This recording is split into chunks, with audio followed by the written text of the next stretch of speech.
Yo, ladies and gentlemen, we are back with another watch party. It is day 3 of the Major 2 qualifiers, week 2, and we're jumping in, bro. We got 3 different matches today, and it should be kind of close. I mean, some of these are not going to be one-sided at all. It should be kind of close.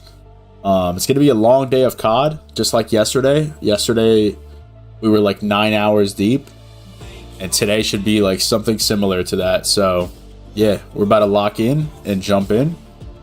I appreciate everybody tuning in, man. It should be a banger today, man. It should be a banger. Now we got 30 minutes until the matches actually start, and I'm trying to see like if I could find a video to react to,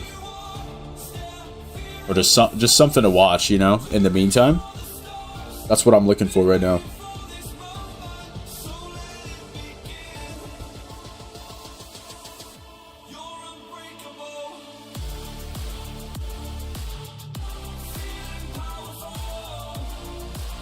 Let me get some things set up, man. Chat, I hope everybody's feeling good, bro. You guys are all having a great Sunday and feeling good. I know my Sunday has been good, bro. I just had lunch. I woke up pretty early today compared to my usual wake up time. And yeah, I'm feeling good. I had lunch. I'm ready to watch Call of Duty. I'm hanging out with you fine people. I mean, it's a great time right now. I'm locked.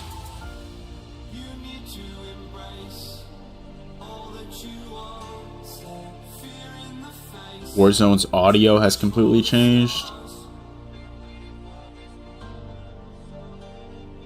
Let me see if Larry's uploaded anything. The pinch of the year. This is a month ago. This is kind of recent. I didn't even know he uploaded this. I didn't want to see you when you came home, 'cause you always try to hurt me, and that's so low. When I talk to you about it, you're in defense mode. Oh, they pinched and it just flew that way. Alright, that is pretty sick. Okay, that is pretty sick. That's like one of those things that you can't really plan. It either happens or it doesn't happen.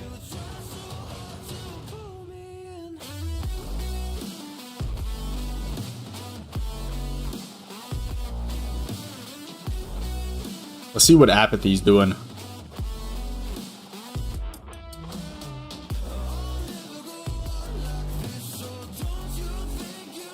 Damn, they just went to round 11 and won.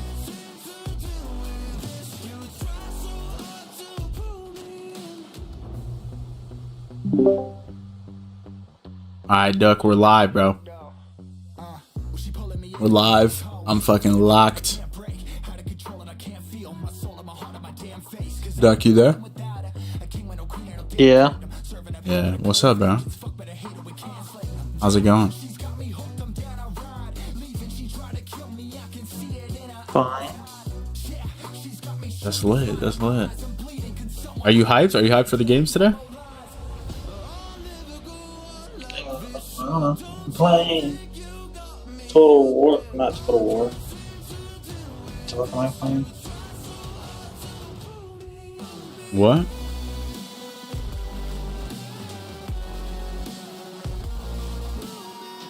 playing Hearts of Iron. You're playing a game? Yeah. What Yeah, game? I'm playing Hearts of Iron. Hearts of Iron. Yeah. Damn. Is it lit?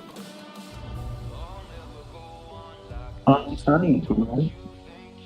It's pretty lit.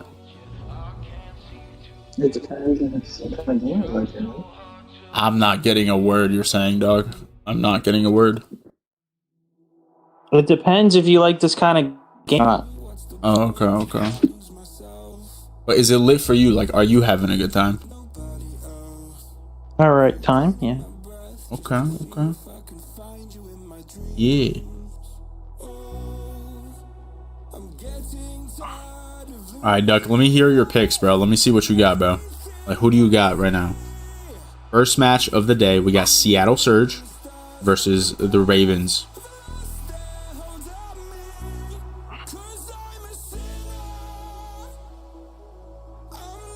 Okay.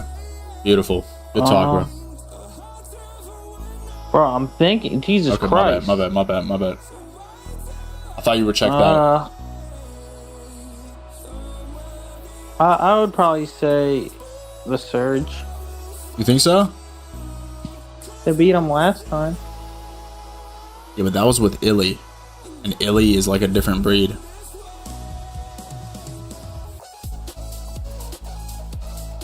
I think that says more about my Saturday. It's only 12:30. Not too bad. Not too bad, Bundles. Good morning, though, man. Good fucking morning. Bundles, you probably had a crazy Saturday night. I hope it was good. I hope it went well. Alright, Duck, so you got Seattle. I think Carolina's going to win. I think Carolina smokes Seattle today. And then what about... $5 on it? Oh, damn. Damn, a little side bet action? Yeah. I'll reconsider. Let me reconsider for a second. Hold on. Alright, what about Boston versus Minnesota? Rocker. Probably Rocker. Rocker, that's solid. Rocker's been really good, like, lately. They've just been playing, like, the best teams. Yeah, I've been watching them play. I haven't really seen Boston Breach do anything. I feel like Boston comes out. I think it's going to be 3-2 Boston. I think Rocker got shit on when they should have won on Friday. And, like, mentally, I think they're just checked. But we'll see. And then New York versus FaZe. Who you got?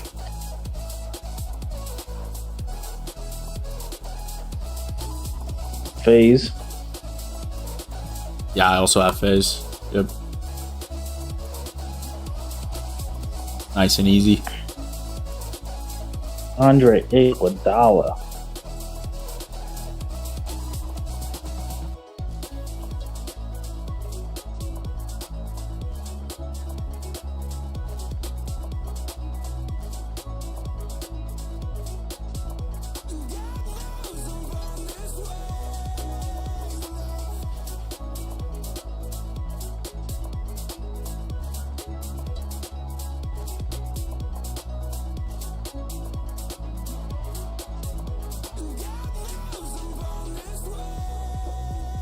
Oh yeah, I've seen this game, bro. This game is insane.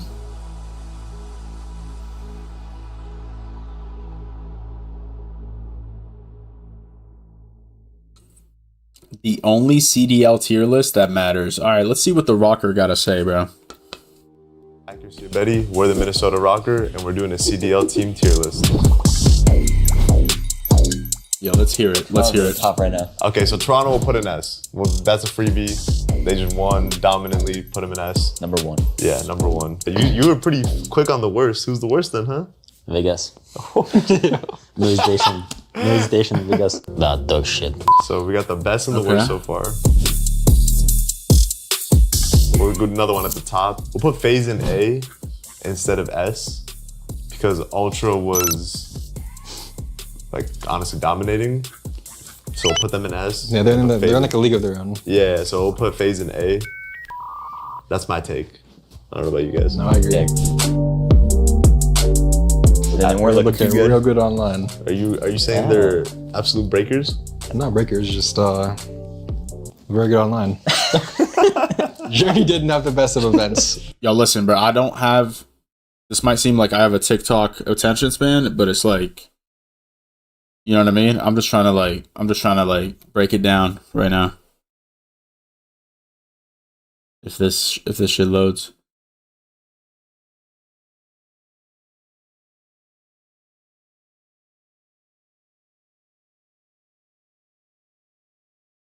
Yeah. We were. Yo, what kind of dog shit? Fucking 240p. Okay, so they got Ultra and S. Damn, they put Miami in C. I bet they fucking changed that. They put themselves in Z? Wait, what the We're fuck? not gonna gas ourselves up and give ourselves juju. One hit wonders are not for that. Yeah, we're a Z tier. If you say you're too good, that's you get absolutely slammed. You guys don't know the COD juju by now. It's a COD thing. Every team that does a tier list video like this gets set up by their org, and then they post the video, and if you put yourselves high, they always get slammed. So now the running meme is in all the orgs when you do the video. Damn, they put themselves last and they still got slammed. That's crazy. That's actually fucking crazy. Wow. Hey, look, that's us, chat. That's us right there. Damn.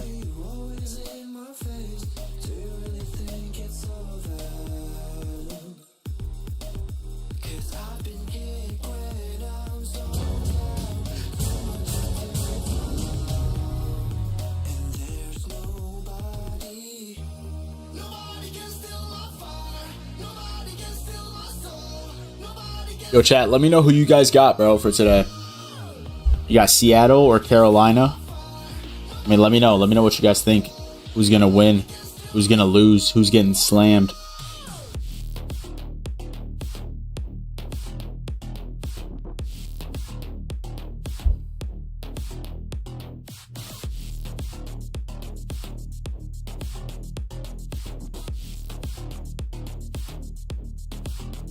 Duck, you wanna share your screen and I could watch you play your game while I wait?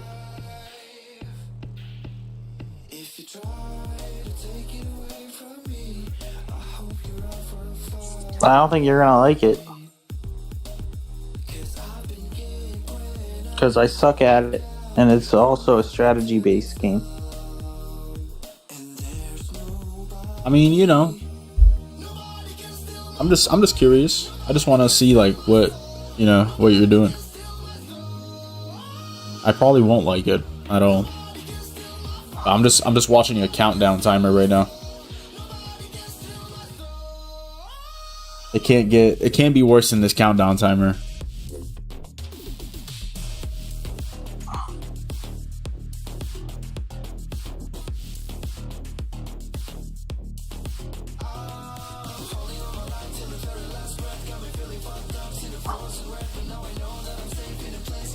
But if it's doing too much, you don't have to.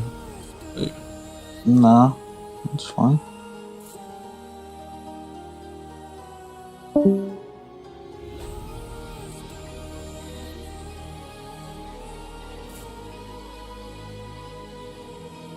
wait, why did he do it in there? What the fuck? What the fuck?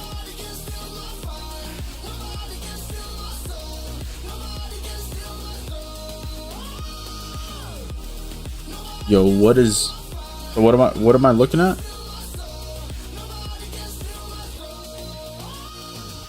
Oh, you know what? You don't even explain. I'm gonna just try to figure it out.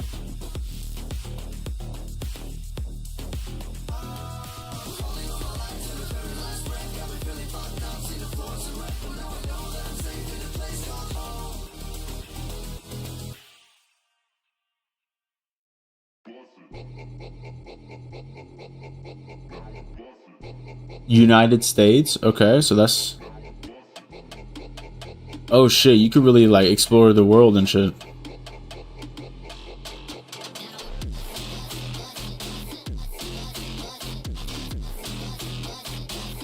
But you hear me, right? Yo.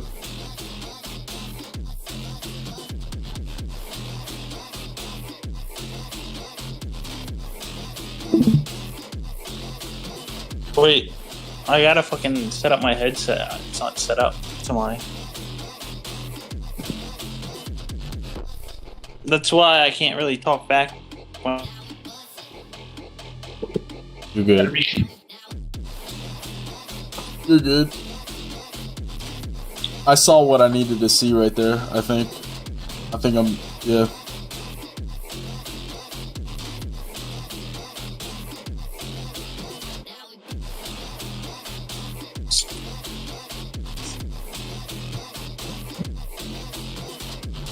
Now we bussin'. Now we bussin'. Now we bussin'. yeah, you so it's a strategy-based simulation of World War II. Oh shit, so like you're in war right now. Not yet. So I just started a new game. So this is 1936. So this is before the war starts, or at least. So like you're getting ready for war. Yeah. And then once the war starts, like you're choosing like where the troops go and shit, and like formation and platoon.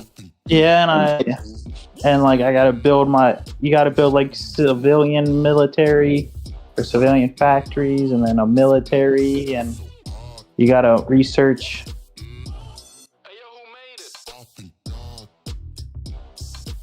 Yeah, I need coffee.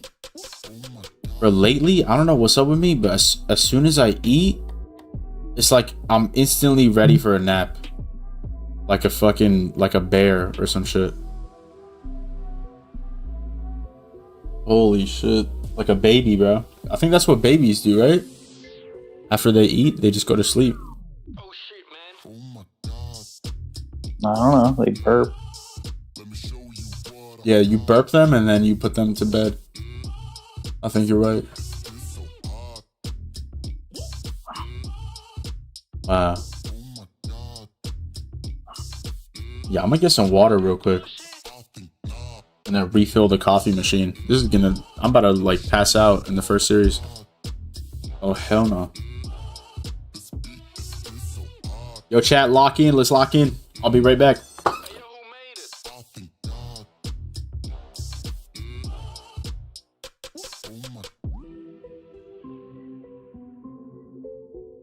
Oh my god. You man, This get beat so picky. hot.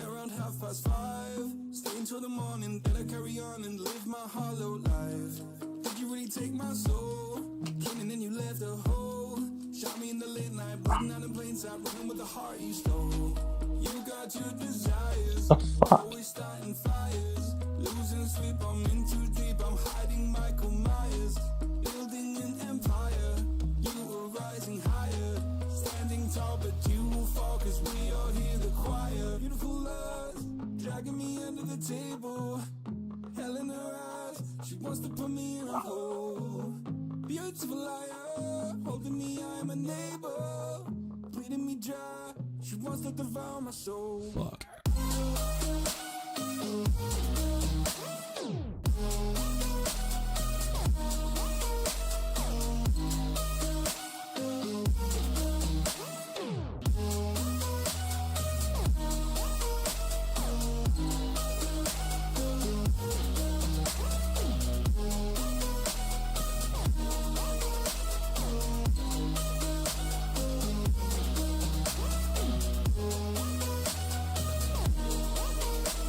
is like remilitarizing violence, like in real life.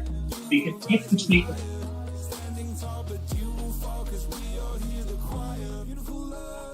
Dragging me under the table, hell in her eyes. She wants to put me in a hole. Beautiful liar, holding me, I'm a neighbor, bleeding me dry. She wants to devour my soul. Fuck.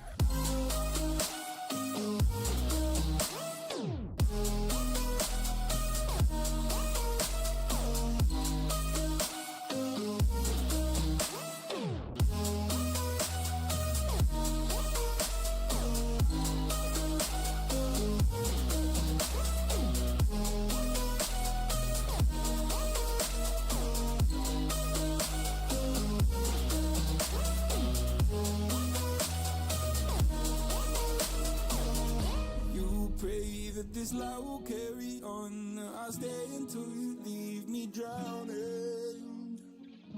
I've slayed a couple demons in my day who don't know I can't be slayed. Oh no. Beautiful lies, dragging me under the table. Hell in her eyes, she wants to put me in a hole. Beautiful liar, holding me, I'm a neighbor, bleeding me dry. She wants to devour my soul. Fuck.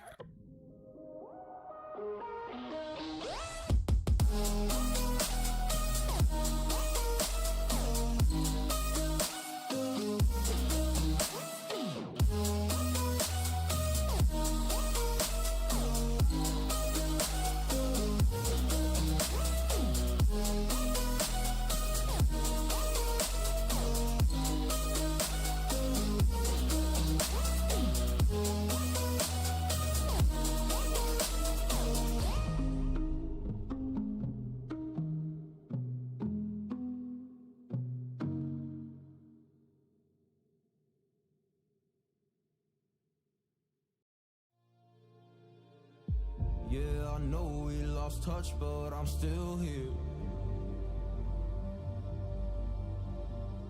We were young, we were kids, it was something rare. I told you everything, but when it all burned down and you were left with nothing, did you question God or did you see it coming? Come on, oh come on, yeah. When it all burned down and you lost my number, or you couldn't even call, didn't know if you recovered or not. Jordan. Michael Jordan, Habibi. I tell you.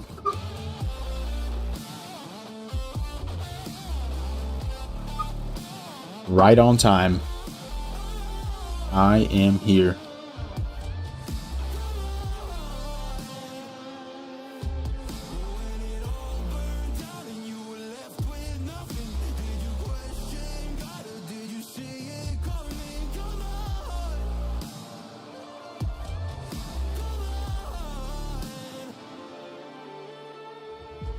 To fall to Toronto Ultra, but they did have a crazy Rio Search and Destroy. And this wasn't the only reverse sweep. Optic Texas had a reverse sweep of their own. They're not often in this position, Nameless, but this one was fun to watch. Yeah, you know, they've been playing some wild Call of Duty. I'm sure they're ready to get some good night's rest and just chill after these nail biters that they've had, especially the controls. But this series, best series of the stage, definitely, possibly of the entire year. Really testing the mental of both these squads. We get to that game 5, though. Optic was like, there's no way in hell after these last two matches we're losing this game 5, and they've been looking good on Karachi S&D.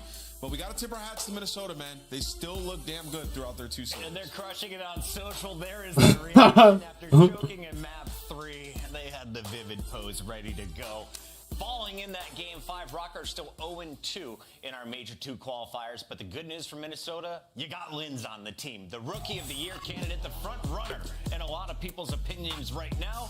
Alongside Vivid, Accuracy, and Awakening. And when this squad was put together, no one said, oh, this is a sexy lineup. But Ant, you said this team has a lot of potential. Yeah, they have a ton of potential, right? It really just Yo, this dude Linz is actually fucking insane. was going to be, because the rest of these guys sort of proven commodities. Then we see Linz, who's actually disgusting. This team has real potential. It's just like, will they be able to get over that hump to be a championship caliber team?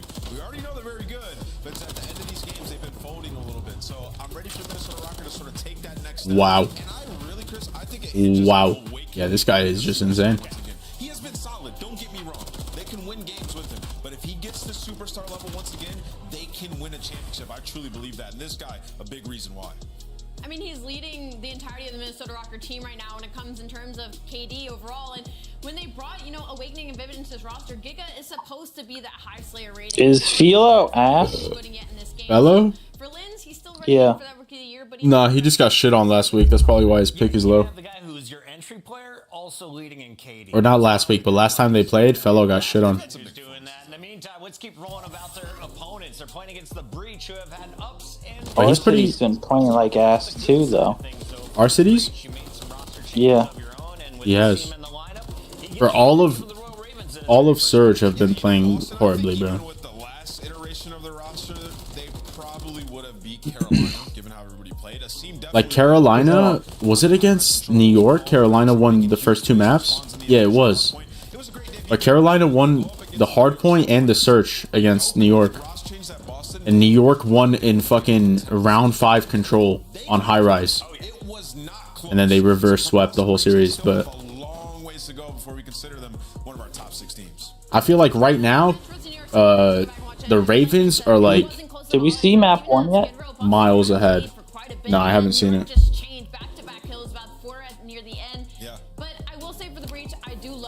Yeah, I feel like Ravens are miles ahead of Surge. Those stats after the Carolina match, way better than the stats after the subliner match. Because let's talk about New York, one of the teams that has faced off against 3 opponents so far, and they're perfect. It hasn't been easy. They had a reverse sweep to kick off things against the Royal Ravens, and since then, they have been nearly flawless. If you watch their most recent performances against the Surge, I mean, Subliner's total command of that series. And then, of course, outside of the first 2 minutes against Boston, it was the Subliners the whole way through. Yeah, since the beginning of this split, it's just been New York of old. It's what we expected at the beginning of this season. I will say the only thing I'm kind of waiting for is Priest has been really struggling in the search and destroys, and that's been hurting them in these series, especially when they have to go up against a Titan in Atlanta phase today. This is going to be a prove it ground for them because they want to be considered a top team. They're kind of in everybody's top 4 with the way they've been performing right now, but Toronto and Atlanta have created this kind of separation between them and the rest of the league, and today I think New York's going to try and battle their way into that. Damn, they were having a fucking blast right there. What the fuck? Versus top team now. They've made some strides forward. Don't get it twisted. That man Hydro was laughing his ass off. Roster change. Seattle, who's made a roster change to bring in Brezzy. So I think for New York, they are trending upward. But this match today will tell us everything we need to know about our world champ. If New York is going to win today, we hope to hear their comms as fun as they were in their most recent battle against Boston. Let's sit in with Skies and crew. I think he most Pelly, bro. I don't know. Bucket, two of them. On B. Yeah, son on B. Oh my god, Poppy. You're top of me somewhere? I'm going right. I'll tell you what, Skies is vibing. It starts with the opening comment is you're a bad boy. Then he's gassing Hydra, who's on 6 in a row. They are ripping and roaring. Guys, we got an incredible listening in that map number 3. Do you mind telling us who on your team is Poppy? Alright, Dib. I got a big bet. Oh, a big one? We usually thrive whenever we're like in a goofy mood like that, so I just try to like just say some funny stuff. Alright, I got Clayster under map 1. Ooh, you sure about that? Okay. I got Arcities over. Oh shit. 1 through 3. Oh shit. Yeah. And I got Slasher and Draza over 1 through 3 combo. Okay. Is that all in the same parlay? Yeah. Oh, that's insane. In this series, it is going to be New York, but on the other side, Atlanta phase. I mean, they are tired. That's an all day bet. It's like for the whole day. It's hard to pinpoint why when you have a roster like this. We saw them drop over 60 plus in games. Your first 2, I don't know, but the other 2, Draza and Slasher, that's probably a safe bet. They both fry pretty consistently. Or I should say it's rare that they get shit on. They don't like... When do the maps drop, bro? That's what I'm saying, bro. I'm trying to see these fucking maps, bro. We've seen it last year. We see it here once again. Just two insane. Because they just fucking, they're gonna throw them up, and then it's like we're fucking loading in. We're already in, and it's too late to bet. New York Subliners, they are trending upwards, and versus Atlanta, they're extremely comfortable. We've seen New York win 3 matches. Atlanta has only had 1 in our major 2 qualifiers, but 11-2. Their only 2 losses this entire season happened against Toronto. Atlanta, one of those in the grand final. So I think Atlanta's still considered the favorites, but that one could go the distance. We look at the schedule today. New York Subliners take on Atlanta FaZe. That's your Monster Energy matchup to close out the week. And before that, Boston, Minnesota, and Seattle versus Carolina Royal Ravens. And that's where we want to dig in first, is that first matchup. Damn, Abuza's is only 20.5. Their first battle. But on the other hand, Surge, you didn't have a second of momentum. He usually gets, like, he's usually their top slayer. Who do you think has the momentum, if there is any in this matchup, Allie? Ooh, I don't really know if there is any. I think maybe on the side of Carolina, simply because of how close their matches have been. I mean, their respawns, the hard points have been within 20 points, but for Seattle Surge... Alright, I need to not make bets today, bro. I need to just fucking sit my ass down. Did not make any bets. And that's just unacceptable for a Seattle Surge team that was already struggling in that category. So a lot of work to be done, and hopefully they show us something special in the second match. I mean, they're a bottom 2 hardpoint team, so clearly they got to figure it out. I mean, they've been top 2 in rotation. Duck, were you watching last time they played? Last time Surge played? In all those categories, Illy was a big factor for this team. A lot of the clutch moments, it was him going off, taking over Sierra. What were you saying? Sorry. I was saying, were you watching when Surge played last time? Against New York? Was it against New York? Bro, our cities, he reminds me of me, but like worse. Like he loses full, bro. It's good to see the vibes there. Hook and Brezzy getting fired up. Like his teammates died in Surge, and he just ran at them with a pistol. He just pulled out his pistol and started sprinting. Like, yeah, just kill me, guys. Let's get it over with. I have been looking forward to, but I don't think it's the ARs that are going to decide this series. And talk to me about the SMGs we're seeing from Carolina. Yeah, I mean, first of all, I think this team has a really good dynamic in terms of the players that they have. I think Gwyn has showed us a lot this year so far, getting them out of tough situations. TJ looks far better than he did last year, and Clay's been just putting up damage, man. Bringing in Fellow, a guy who could sort of alleviate that pressure on Clay to be a leader. It's worked out pretty well. But yeah, I'm fucking cold, bro. I think my nips are getting hard. Hard points, and I think that these guys need to stop playing Invasion. They keep playing that map, and they need to be good at Rio. They have a good team comp for it. You put Clay on the AR, who's really aggressive. You get Fellow on an SMG. You have a good dynamic for that map. We're seeing some of these other teams like Minnesota and Las Vegas Legion. They are good. Do we have the maps yet? What's going on? No maps yet.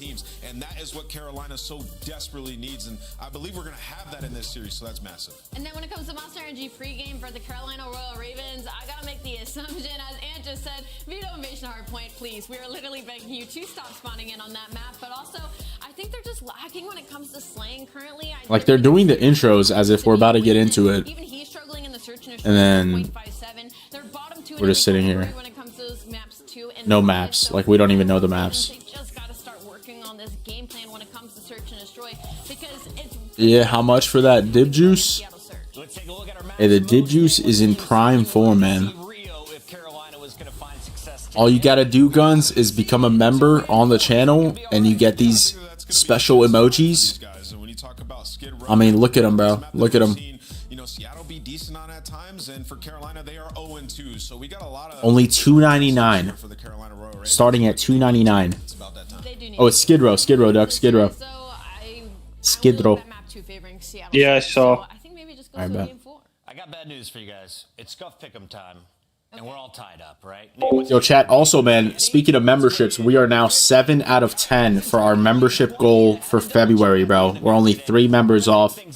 If anybody wants to show extra love to the stream and the chat, a gifted membership or a regular membership would get us that much closer to our membership goal. And much love to all of our 7 members. Big love to Bundles.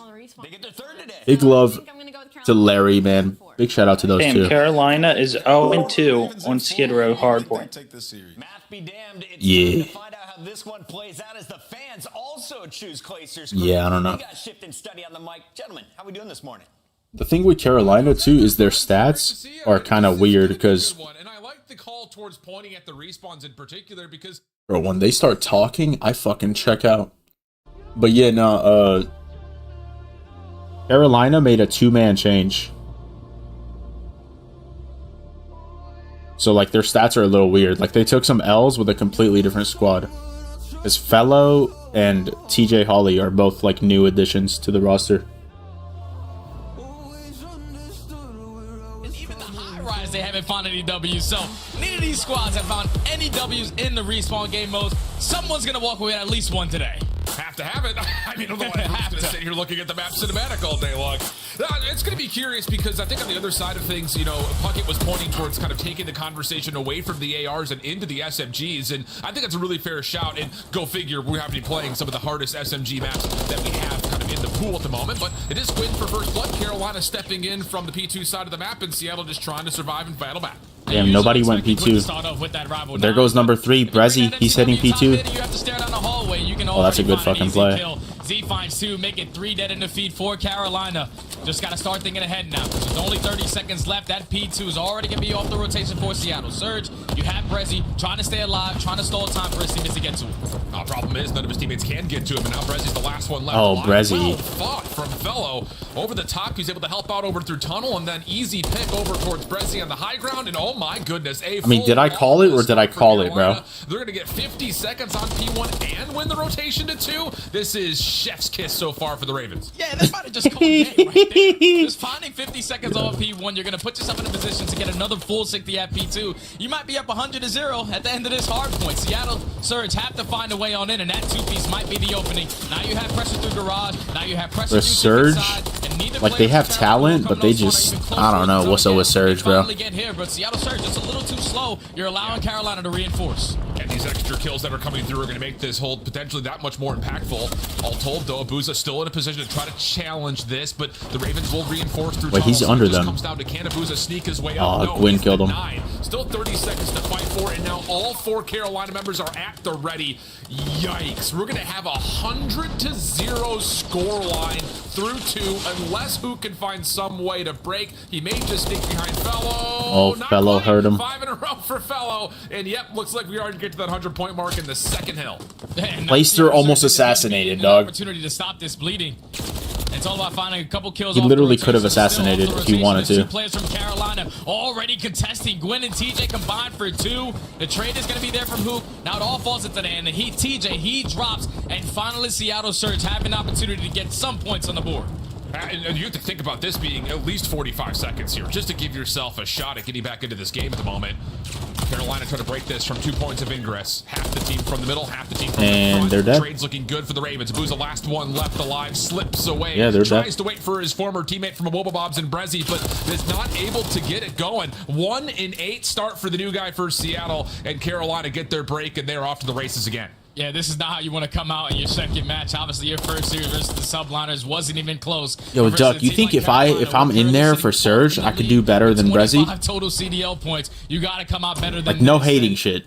It all has to Like, start. respectfully. You're going to contest it over towards this P3. There's only 1 player on this point, so the final 10 is going to be yours. But that's another rotation won by Carolina. They're fully set up for that push. Fuck no. I mean, all 4 members Oh, from the he's Surge 2 go and back 9. for what is essentially just 10 seconds worth of time. Dude, these Fellow kids does are well on just to another level. keep them at bay a little while longer. But Nice Duck, level you've here from seen me Varsity. play, He's got Duck. 3 in a You've row, seen me working do through my the middle thing. map. He'll find his 4th, and now the Surge Dib, you're can not finally nowhere break in from near the pro backside. level. Nate's participating though for Ravens on their defense. You and Hoop not at Kyle full health, hasn't taking even a made it to challenge. Erie, This and one you does haven't get even made to it the close kill on to the Erie. Fellow. 3 straight kills come with Brezzy's pitch in the last Yeah, one. but like, These if I guys have make a squad, Erie- Trade to be found, and Seattle get a clean break. you know? Yeah, that's a good break right there from Seattle. Really patient through the back end, but they These were guys waiting make for the Brezzy Erie to tap solo that pitch from queuing. top mid steps. He finds 2. The other That 2 is are true. up. They do make it. And now this is some much needed time. Only going to be down by 100 I don't know, points. though. but Brezzy already is now- 25 he's seconds 5 and left 11 on this right now. P4. You have to start thinking about that rotation. 2 players from Carolina already at that positioning. The only player here Okay, wait, is gonna be Surge is Arceus. making He plays. does find one, Low so key, it turns Surge to is a actually making 1-on-1. plays now. The reinforcements are there for Carolina. They're going to put themselves in a position to win another rotation again.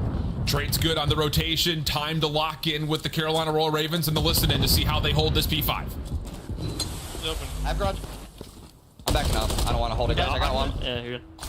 I have a trophy down mid P5. Nobody DVD, guys. I'll hold tunnel. I got one more ticket on me, Alec. I'm gonna go graffiti. I'm giving up garage. He's looking pinch right now, but he's okay. I'm gonna go graffiti. Look my cross. Look my cross. One's just holding tunnel. Huke.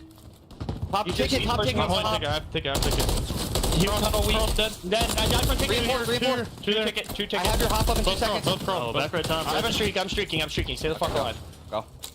Alright, now listen, there is one in time, one garage, one ticket. I killed one time. I'm killing my time. One push me garage. One, last guy pushed me. He's bottom P2. Get time. Bottom P2 weak, bro. I stunned it. He's on you, dead. I'm crossing. Get time, garage. Dead garage. Two garage, guys. Both one shot garage. I can't get it. I'm just waiting. Get time. They're both one shot. And one's on P2. On the AC, left side AC. Chill. And he shot me back alley. Wait, please. Shot me back alley. One tunnel stairs. Nice.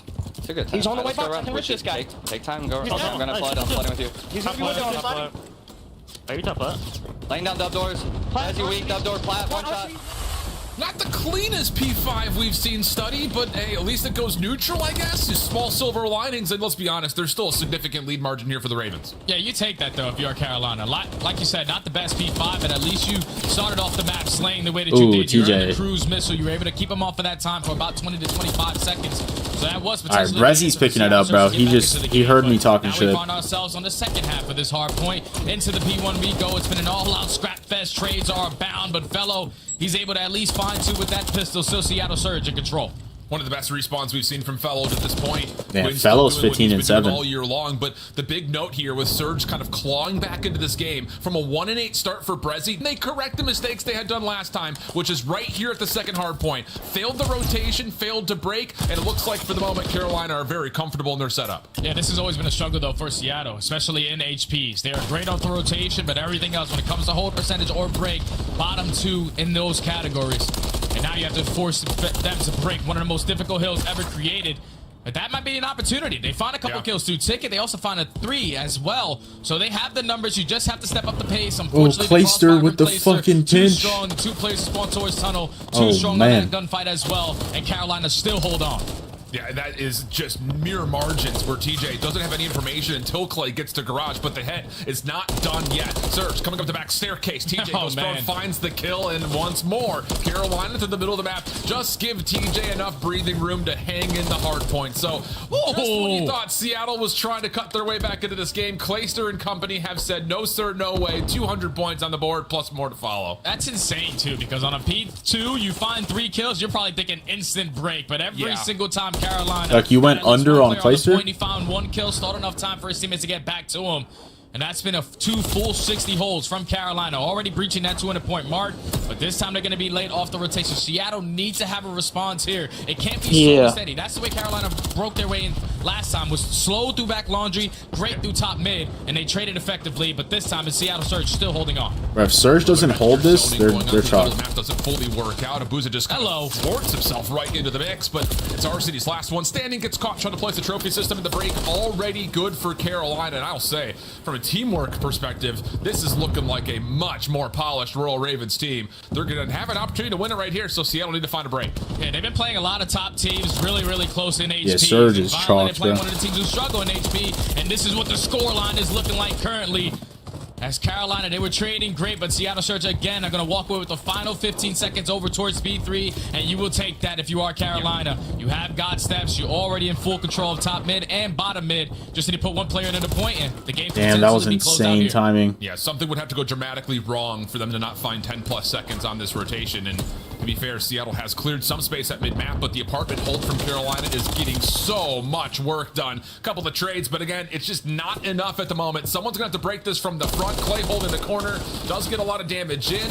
No contest as of yet, and that will likely just about do it. Last player to find is Brezzy Narcities, which they do find a couple eliminations, but TJ finalizes the map. Bro, that was so fast. How about that from the Ravens? A 106-0 start, comfortable from there on out. Yeah, that's basically what the ending score difference was as well, man. When you start off as hot as you were, you get a full 50 on P1. Keep in mind that they were the team that spawned on the doubting my side. picks, but bro. the fact that you rotated over I'm towards insulted. P2, held that for 2 full 60s, yeah, you're basically Did they hit? Skid Row HP every single time. They're looking pretty good so far. To stay strong in that HP. Oh, yeah, you have a map 1 to 3. Obviously, it was a slow start from Bezzy, but he was almost the top slayer on that team at the end of that HP. That is not the way you Yeah, decided to try Dibsters to win under hit. XPs, but Carolina not making any mistakes, doing the Damn. fundamentals, stay strong to that game plan, and Damn, bro. dominating map one. I thought Abuzo was going to be like their main slayer this game, and he was just kind of getting shut down. I mean, they all were, bro. They were all just getting shut down. Let's be honest, you rotate well on this map, and then you put Yeah, together varsities even a with marginally 19. fine hold. Not the You're gonna find greatest, 40 but plus seconds. I mean, these I'll hard take points it. are so, I would say, easy to lock down. I don't mean to make it sound so mundane, but What's his let's map be 1 to candid. 3? I mean, when you've got good ARs over the top 48. of you, it's going to be hard pressed to lose P2, lose P5. You can get a couple in the search and then get like a 20 in control. Seattle did not rotate as well as Carolina did in the mid round. Yeah, because That's like pretty standard. Carolina on this map sitting at about 9th in rotations, which is around the Yeah. pack. Seattle Surge actually better.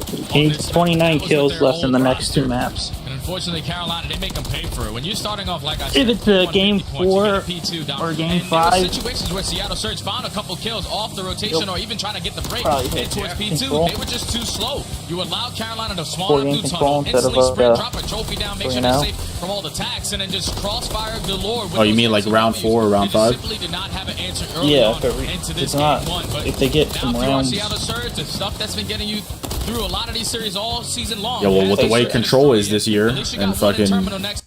the way the maps are set up with like high rise invasion. I forgot what the map set was for control,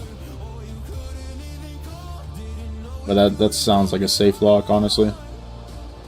Most teams, bro, most teams end up going to like fucking like round 4. This is terminal, right? Yeah, terminal, and then high rise control, and then Rio And they hardpoint. already took it off where you can't bet. That's insane.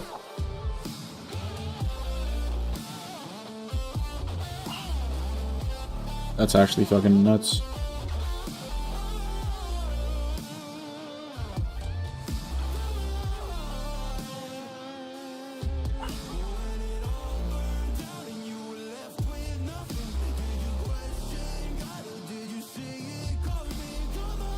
Yeah, our city's over under's 21 right now. And control. And then his is 6, so that's 27. So he needs to do 2 better than predicted.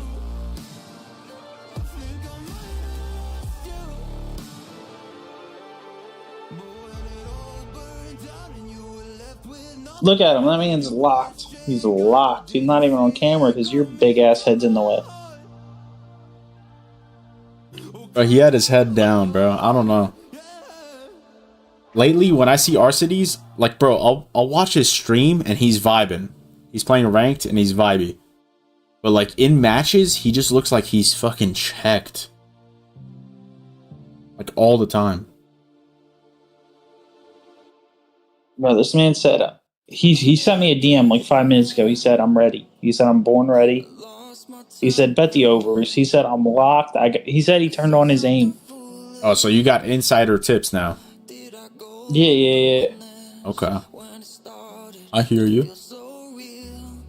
Look at that man. He's locked.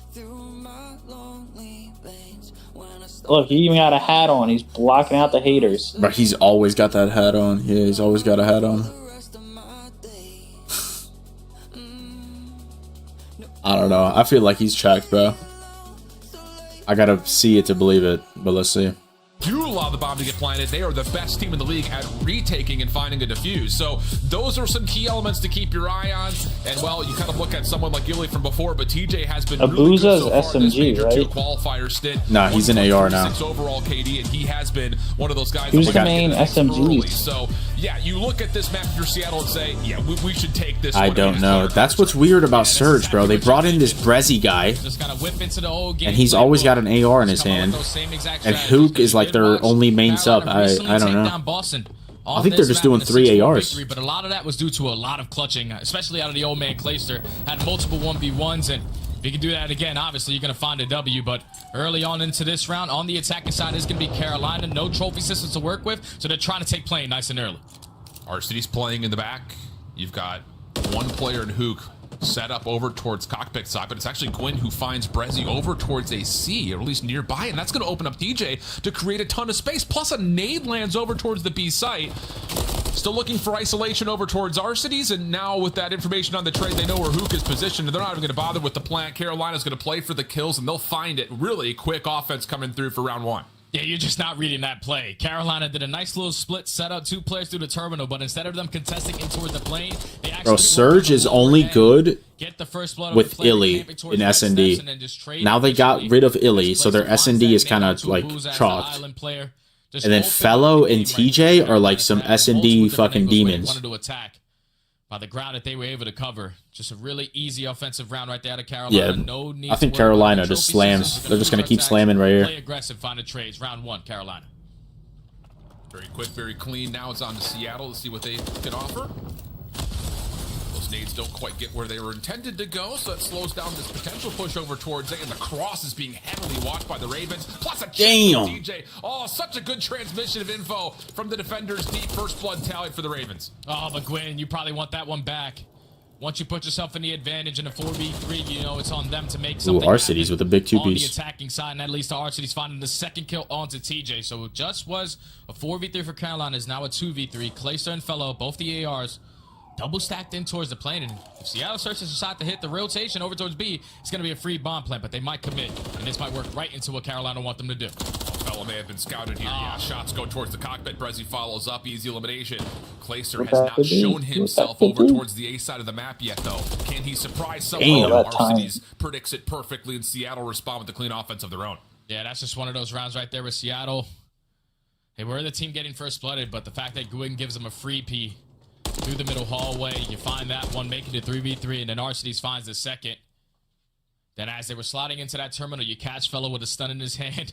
That one's tough. Bad COD timing on his part, but 1v3, Clayster spotted towards back plane. Everyone just focused at find the kill. Seattle Surge able to respond with an attacking round.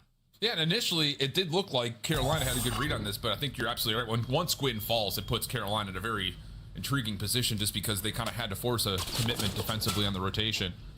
So now, with upgrades ready to go across the board for trophies and dead silence, it's going to be back to your normal pace here at Terminal. Very slow, very methodical of all. Brezzy kind of peeking over towards mid-hall, and he does get caught first blood tallied again by Carolina. That's the bait and switch right there to TJ and Gwyn.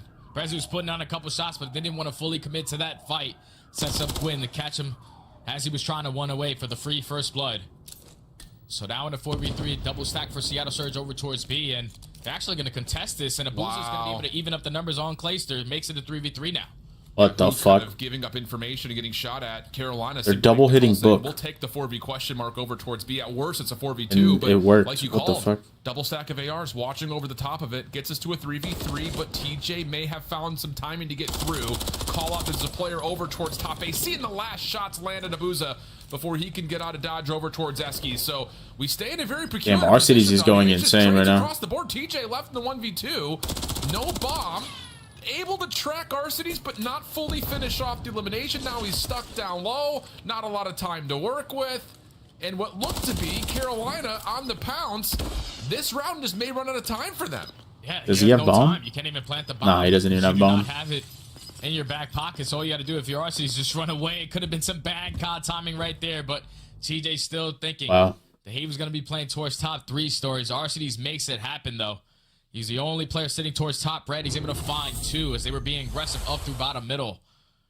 Just great plays out of the Bro, I told you. I tried to tell you. He sent me a message. On the fellow.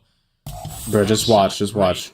Works out perfectly. If his teammates scam, I feel like this man just loses full right now. Just watch. Let's just work our numbers a little bit slower. I still don't believe it. And on top of that, Arcities able to find a heavy handful of eliminations. Now on 5 in a row, 6 in 1 start for him. Why is he alone in Dreams with bomb? He's carrying the bomb, and he's going to have one cross right in front of Dreams for free. Wow. I mean, it's working. I'm just not going to question it. Okay. It's completely countered, and now you've got a cruise missile and a 4v2 if you're Seattle. Yeah, this should be a free round for Seattle Surge. Yeah. Spot Fellow as well towards bottom Eski, so that's information at least gained onto one player. But now you should be able to just work your way up, work this bomb plant. You're also able to find Fellows. He tries to find the timing. It's Gwyn left in a 1v4. He does take down one, but bomb is now getting planted. Like you had mentioned, when First Bloods do come the way of Seattle, they win 83% of the rounds. Add another one to the tally here. As Gwyn is completely stuck. Just trying to create an opportunity. Arcity Damn. will see him, and wow, what Okay. a start of a map here from Alec. I mean, he's nearly at double digits at this point. Hardy holding on to a cruise missile, and Seattle's absolutely working Carolina, even against the numbers in some rounds. Yeah, the vet is stepping up, man, and that had to be his play call that round. He's saying, I'm one off of a cruise missile. You guys apply all the pressure up towards Eskies. If they find a first blood, even better, because that's going to force the player who's over towards the terminal side to try to overextend, try to make a play happen on the flank, and it works right into what Arcity's wanted him to do. Free 2 first kills. You're already on a cruise missile. You find the third, and then in the 1v3, just stand no chance. Seattle Surge have taken a fine grip of this S&D so far. Alec on a 7 streak, stepping up when his team needs him the most, and just in case it gets a little frantic, that cruise missile's in the back pocket.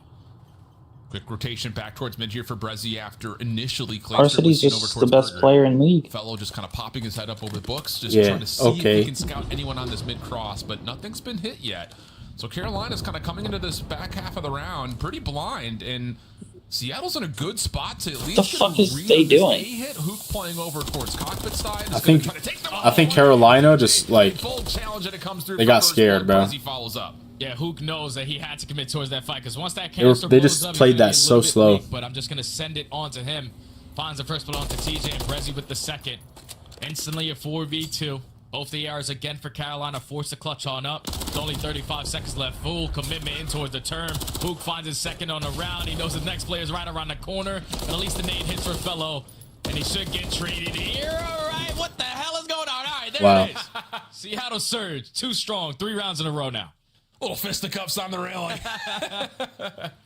Wow. And like you'd mentioned, like even though Seattle finds himself up on the scoreboard pretty big, most of these early rounds have been winnable rounds for Carolina. Yes. Now, all of a sudden, these last 2 have been decidedly dominated by Seattle and what they've put together both offensively and defensively. And the mind games have to be I do like the completely Surge screwed with colors, Carolina though. at this moment.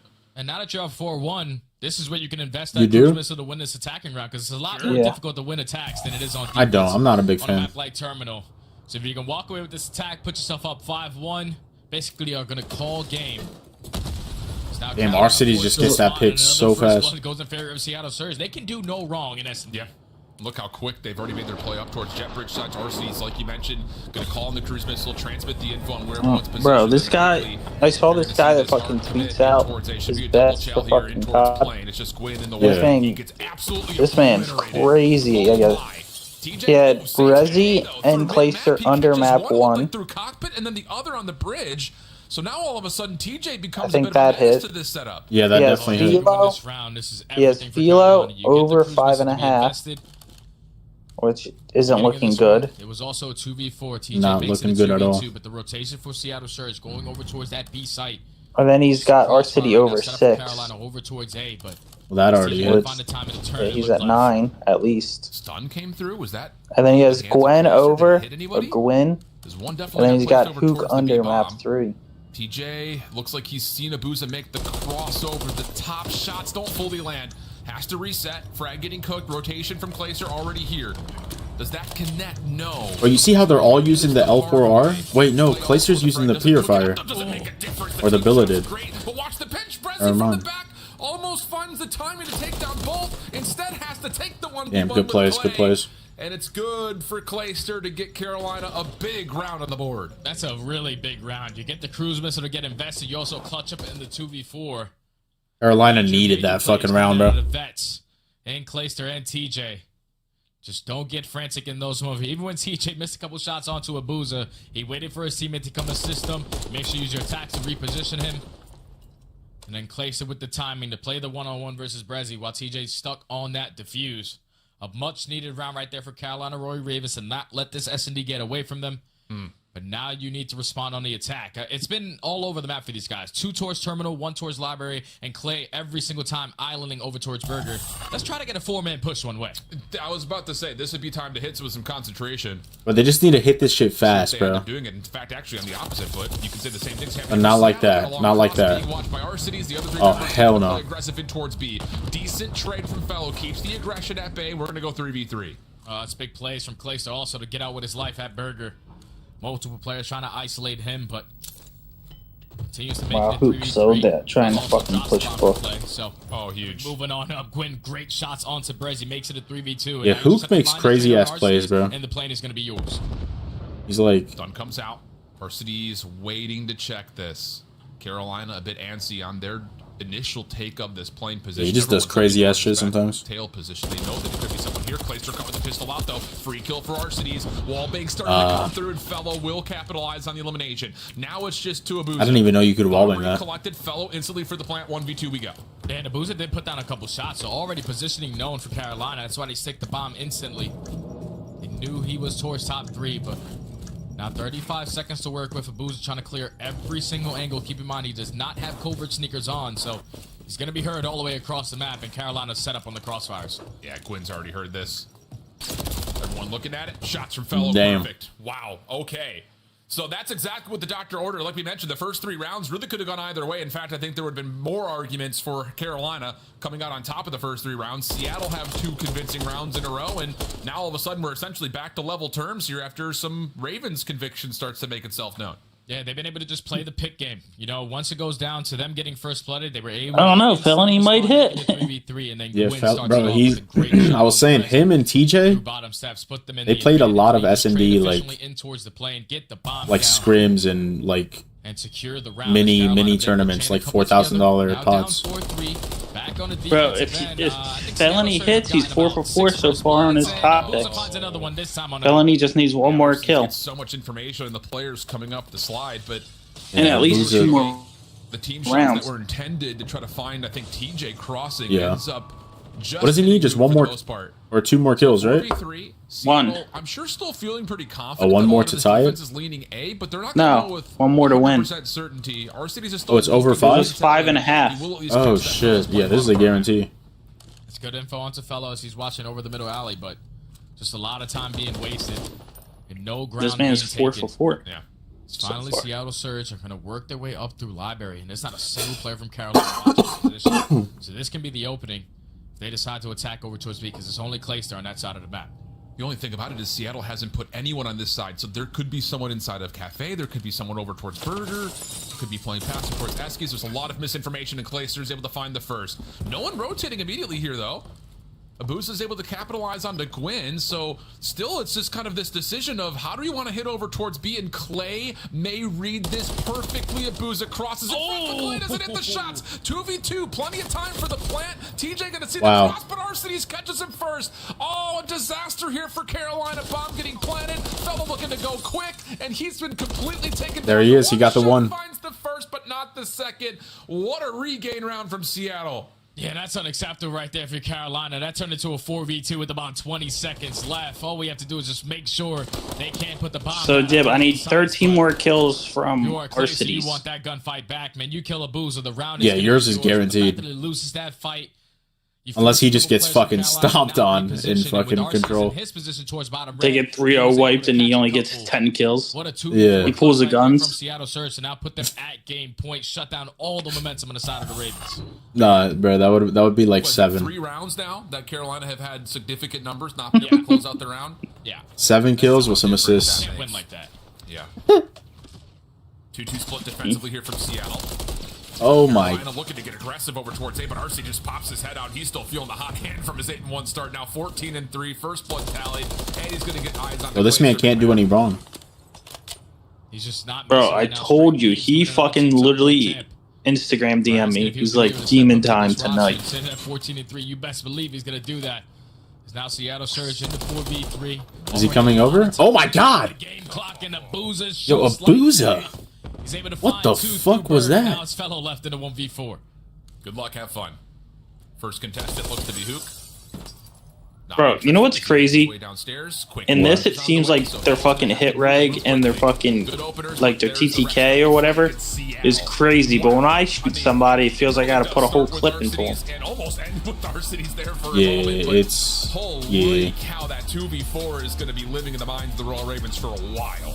Because they were down 4-3 in that 2v4 scenario. You Bro, close that one Hook- up, all tied up at 4. and No, you also get Abuza defense team early killed for Hook, Abuza, and they so still some won the good round. about that, but That was fucking you allow insane. Seattle starts to clutch up around the way that they did with only 20. I'm gonna go use the restroom.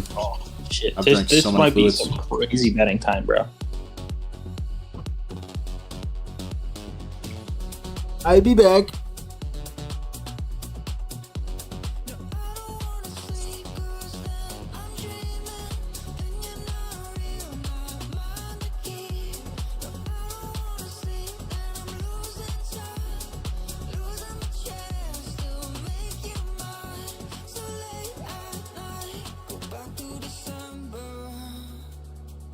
Look back and remember those memories are better than gold.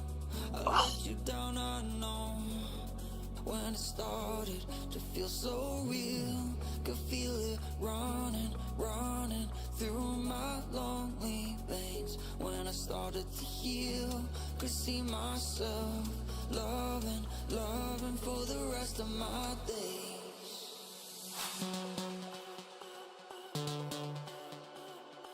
So late at night,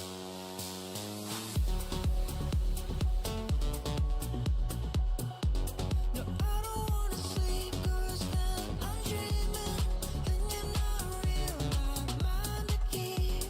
No, I don't wanna sleep, and I'm losing time, losing my chance to make you mine. So late at night, so late at night, it's so late at night.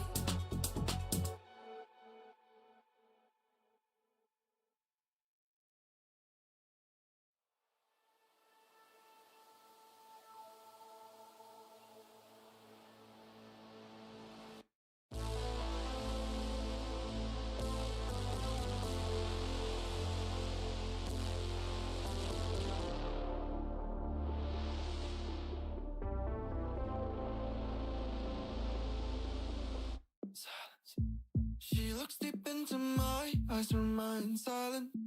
The problems in her head pile up. Again and again, she tells me how sick she is. Everything is so hard for her. Why don't you just tell me? Everything could be so simple, but you want to make it difficult for yourself, for yourself, for yourself, for yourself, for yourself. Why don't you just tell me? Everything could be so simple, but you want to make it difficult for yourself, for yourself, for yourself, for yourself, for yourself. I will take your heart, count the time of love until it is over. You should have thought about your problems wouldn't go away by themselves. I will take your heart, count Is that I'm dreaming when you're not real. I'm back. your problems wouldn't go away by themselves. Split our ways. No more of your makeup in my face. My feelings are replaced. Time to end this phase. We're about to get Sam to grace us with his presence and his company.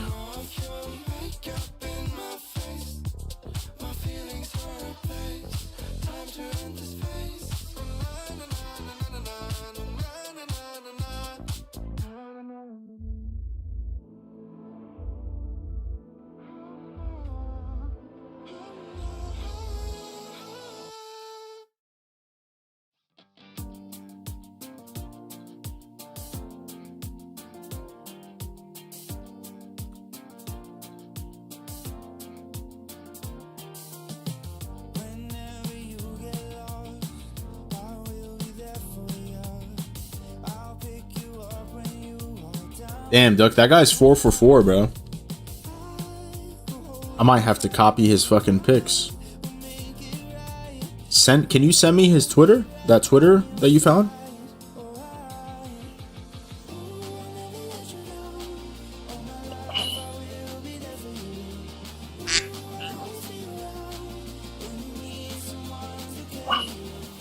Duck? Yeah. Yeah. I DM'd you. Oh, on Twitter.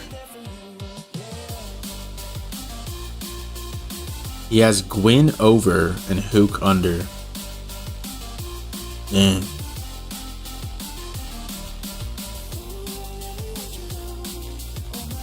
Yeah, Gwyn is pretty fucking insane. Yeah. What is it? Invasion control? No, high rise. It's high rise. Oh yeah, high rise. And then it's Rio Hardpoint, bro. Map 4 might be fucking some money to be made. Yeah.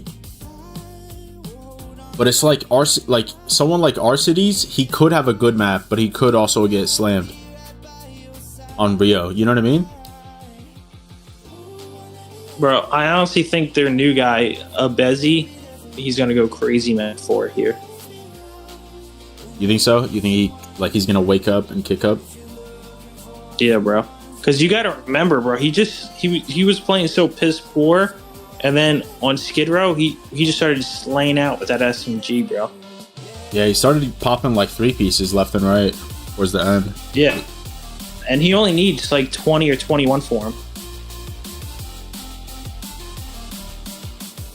Wait, is it already too late for control? Yeah. Damn, bro. Damn. Damn, bro. Man. I'm not gonna do it, bro. This shit is so fucking addicting. I already said I'm not gonna bet today, and then I'm already over here reconsidering. Focus for both of these teams. Just put yourself in those power positions. Make sure you're not going for dead at the same time. But it's gonna be early on. Carolina on the attacking side. Gwyn hitting a nice little route. Potentially gonna open up the first kill.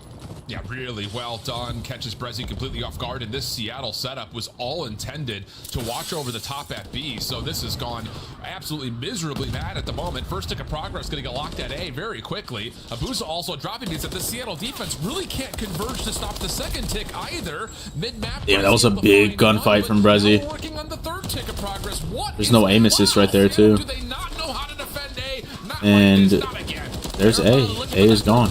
But Carolina, they already naded that out, so you cannot take them down with your attacks, but at least they're able to find a couple kills and retake that map control. Now hitting that reset button for Carolina, but you have 2 minutes to complete this segment over towards B.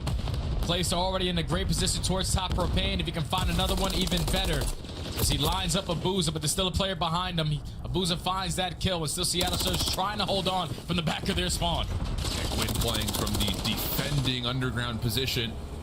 Looking to just hold players back at range, and the pistol will get it done now 3 in a row for Gwyn. TJ following up, and the first tick of progress looking good here at B. Damn, they actually traded Gwyn right there. Just on the opposite side at the ladder, and whoa, what shots those are from Fellow. Absolutely melts him away, and the second tick can still be worked on here for the Ravens. Yeah, they're still here. They're still here, but applying pressure on to the point. You have to try to get in if you are Seattle. Hoop does it with the ladder, but unfortunately cannot find that kill. So it's already the second segment done, making 2, looking for 3 dead. Now here comes the stack. Carolina are going to be able to walk away with this attacking round. Man. I mean, bro, that was so fast. When Seattle played this versus New York, and you think there's no way it goes like that again on their opening defense. Well, we would have been wrong if you said that out loud, because, I mean, like you said, it's just the propane tank cannot be your only defender on the A zone. It just can't be. It can't. And unfortunately, it comes back to bite them, because now they're down by 6 segments. Damn, they did the same shit, bro. That was literally the same shit they did against New York. Now they just need to put them in a nice little trap on the defensive I setup. just realized after they said it. If you are Seattle Surge, just a tall task What to the climb. fuck? And it also starts with this break-off, though. You currently have Hook sitting at 0-5. Not the best start, but if you can get a couple kills right off the rip of this map, you can respond with an attacking round of your own. Yeah, to put it plainly, Jay, to put it plainly. 2-2 split here for Carolina. Hook just looking to work his way through the underground, and he's got a lot of space. Problem is, his teammates who are trying to help out, maybe a play towards B, have been completely taken care of. So yeah, Hook gets his first kill of the round, but Carolina are saying, all right, fine, you have the B zone. You can step on that if you want. We're going to set up the spawn trap. Yeah, we're going to trap everyone else. You can slowly try to work your way up as we're going to turn it into a one-on-one on the point with the player that came off spawn. But at least Hook's teammates are finding a couple kills out of their base. So now Hook's in a position to where he can try to finesse a little bit. Try to put himself in a position to play for more kills on the opposing side of the map. He finds another one on the TJ. Brezzy off spawn finds a second. Damn, that guy literally wrote the script, Duck. Who's just running around? His teammates have not been able to get help. Like, so far, that guy's on par with the fucking script. Players off spawn will deal with you eventually, but maybe that split decision, not really the one best called for TJ. Oh, absolutely obliterated. And how about this start in round number 2 for Hook, still becoming a thorn to the side of the Carolina spawn. And they're trying to locate him, and finally Gwyn does. You take care of Hook, you shut down that progression towards the cruise missile, and finally your team is able to pause the game clock with someone capturing over towards A, but the actual stun from Fellow, too strong, takes down Arcides. And now there's only 30 seconds left, and you don't even have a segment complete. Seattle Surge need to get a move on it. Nabuza dropping over towards Elevator Alley means that this Surge push may have to default to playing on A. Hook once again just kind of repeating what the route was the last time he came off spawn. Knows he's got a player nearby, but Gwyn right through the middle of the map finds an easy one. Felony follows up in 19 plays, 15, 8 seconds on the clock. No one from Seattle going to get to a zone in time unless they can find a way to dive on towards A. Fellow at the mid, still not losing gunfights, and it'll stop at 1.8. Oh, Gwyn. Now on 5 in a row. 15 And start the okay. pistol, not going to get it done. Second ticket progress being worked on, and now it's just 0.3 seconds, just a Booza left. Wallbangs come through in Carolina. Bro, Surge is piss poor Man, Seattle Surge, they're just playing so spread at out. high-rise control. Going one-on-one. Obviously, Hook was just trying to play his life, trying to finesse as long as he can. But eventually, we got to get a team push. There's just a whole lot of individual plays on that round for Seattle Surge, and Carolina were able to pick them apart every single time. Gwyn does get shut down on that cruise missile, but you only allow one segment, so you're in full control of this map if you are Carolina Royal Ravens. Even if you do lose this attacking round, you have defense guaranteed with the way that they have been playing. Seattle Surge just need to have a response, and actually Fellow does pick one up as well, so it's a cruise missile already in the back pocket for Carolina. Yeah. And it makes you wonder, the veto for Seattle was Karachi. If this is how bad high rise is, how bad is Karachi? I mean, the crazy thing is, Alan, this was their auto veto. This is their auto veto, and then with the new roster, they try to attempt to play versus New York. That's not a good choice because they're the best team on high rise on this map. And now you're playing against Carolina, who've been struggling in control, and you can't find anything either. So we might have to get rid of this one overall. Yeah, not looking good. Progress towards B already being worked on. Clay is still on a 4 spree. It's just TJ in the zone for now, but Clay and Fellow. I mean, bro, they're all playing out of mid windows. Like, what is? Looking for some kills, kind of in towards the window positions. What is the play here? It's gonna work out nicely. Just one kill to speak of for Oh Seattle. man, Clayster. I mean, what are we doing? Oh man. Old man still got it. He's able to find his 6 on the round before he does get taken down. So now you have 2 cruise missiles to work with. We're instantly going to get the investment out of Gwyn. As they're trying to speed run through this control, you catch one off spawn. You also get the info on where the rest of the players from Seattle Surge are. You take care of Hook, at least the trade is going to be there. So they have 1:40 to work with, and they're up by 9 lives, and they still have some streaks to work with. Yeah. So Rio, GG, wow. What? Dude, not losing gunfights.